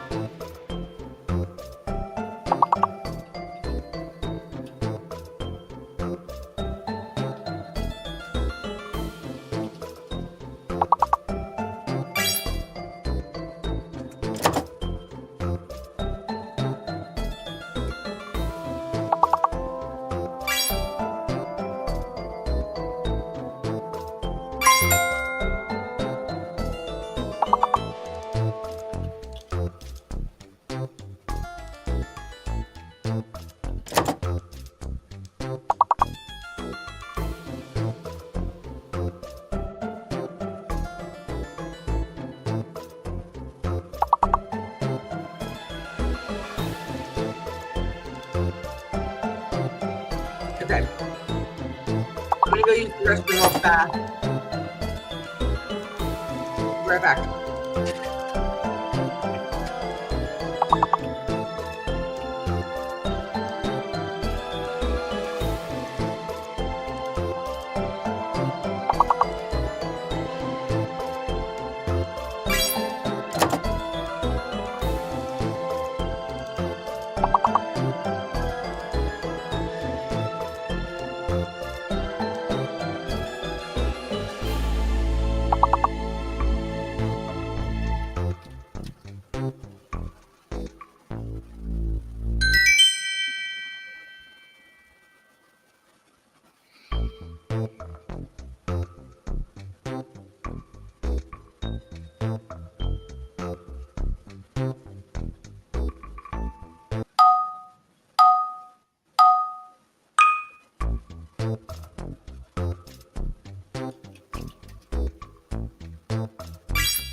Yeah, we missed the mark on that one. What happened? Where was everybody?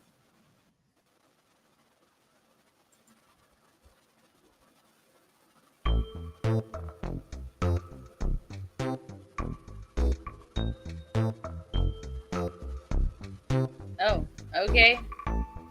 Bye. There was only 2 of us playing? Where did everybody go?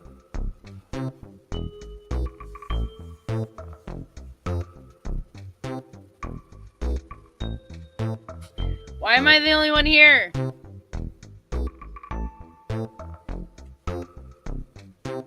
I'm coming. I don't know where Deadhead went. She just got up and left. I think her sound was off. I'm coming back. I'm coming. Mine? I got about 30 more minutes and then I gotta get off. I don't know that we can restart. I think That we have sounds to good wait to for her me. to get 'Cause back. it's getting late. Yeah.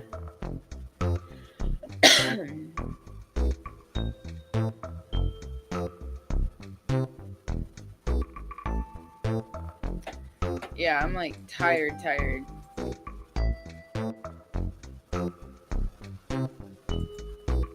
Me too.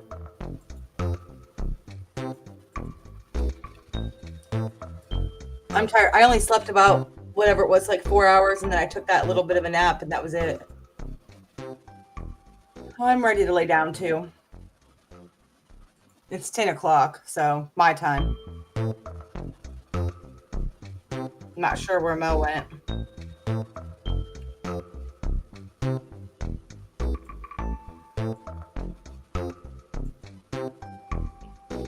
Me too, Peter. Me too. Oh, John. How are you still awake?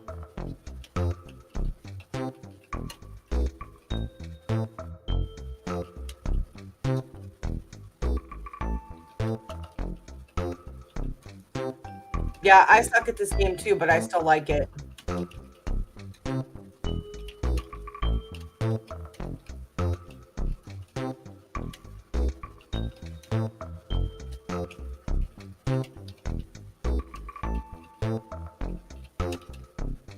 Did Deadhead get up and walk away?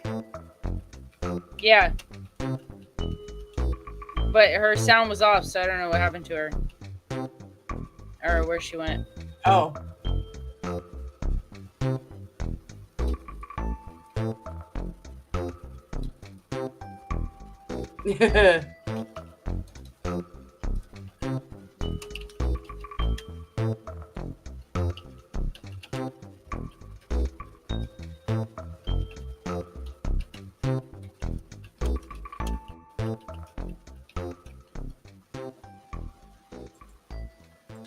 Now I can go watch your reaction though. Yes. For sure. Where did she go? Because I've stayed off your. I don't know. I'm gonna. Did she oh, maybe there have she to is. use the restroom? Yeah, I don't know, but I'm gonna mute that music because that's annoying. There you are. Especially if you're not playing. I don't think your sound's on. Your sound's not on. Your volume's not on. I can't hear you. I can't hear you. I don't know what's going on. Wait, hold on. Maybe unmute it. Say something again. No, I can't hear you. I can't hear either.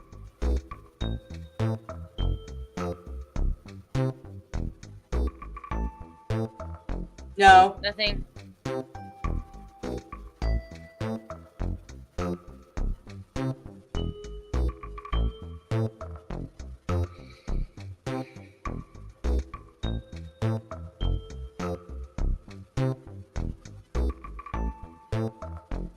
Peter, that's hilarious. I just saw what you put. Oh, Can you hear me now? Yeah, they can't hear you either. Can you hear me? No. It's working here. Oh, that's awesome. Is something on mute? Oh, so my name is now just with AE with AE, huh? And with the E. Peter shortened my name. Yeah. Tova and with an E. That's funny. Can you hear me now? Yeah, we can hear you now. Okay, if that was messed up, because it's like somebody came in here and really messed with my shit. Weird. Y'all didn't see nobody come in here, did y'all? Like no. No, definitely not. My ghost is fucking with me again. Yeah. Me and Carol, we agree. We got about 25 minutes before we gotta go. That's fine. My husband wants me to come in there anyway. I'm like, you have to wait. Oh, okay. Maybe we play one more game and then we'll call it a night. Sounds good. I still gotta edit tomorrow's videos, so yeah, we're good. Oh, well, there you go. Yeah. Alright, you We'll guys play one more game. That'll work. Yes. What the fuck? Yeah. That was slow.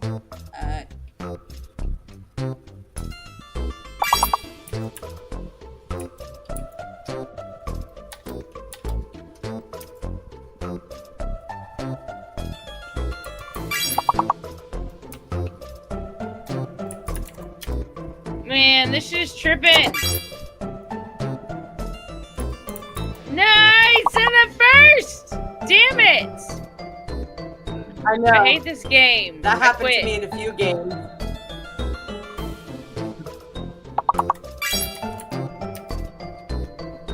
I'm gonna have to write it like 10 times.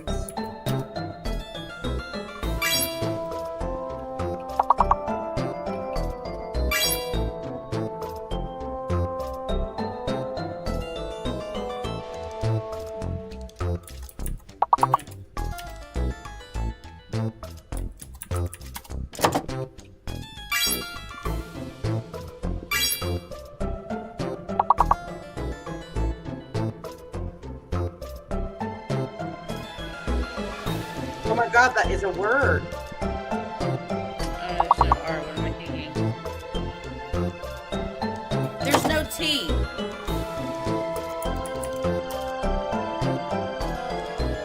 Oh. Well, I wanted there to be one. It's Carol's birthday words on stream, and she gets what she wants. Hey. Right? I already got Damn.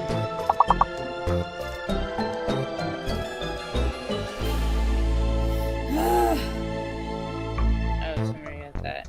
Yeah. That was rough. Well, damn, we already lost.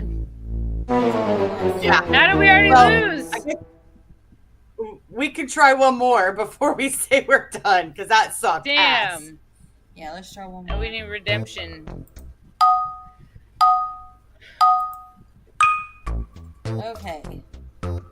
Okay. Do it.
He said Barbarella. Cosmic said Barbarella. That's funny.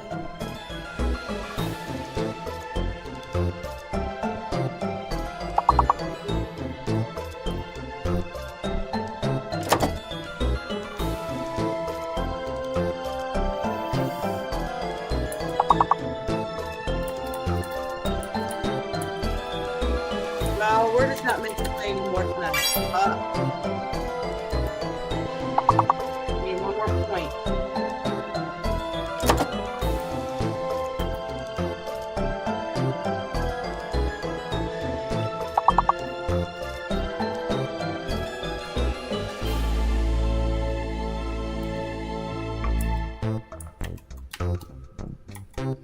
Oh, 1 All right. point? That's stupid. Oh well.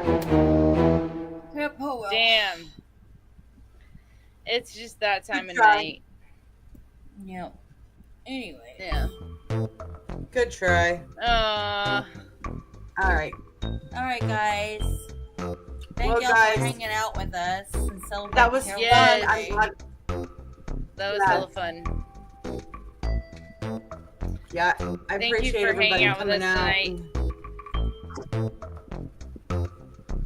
Especially for those I know that are really late for you guys. Appreciate it. Yeah, for real. Or really early. Yeah.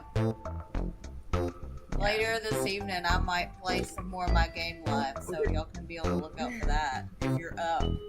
There you go. I'm definitely going to bed. I gotta get up and work out in the morning. Gotta go to the gym. And then work, which is overrated. But whatever. Well, Yeah, I'm gonna thank you, John. Thank you, Peter.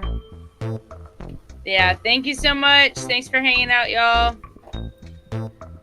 peace. Adios. We'll see you guys next time.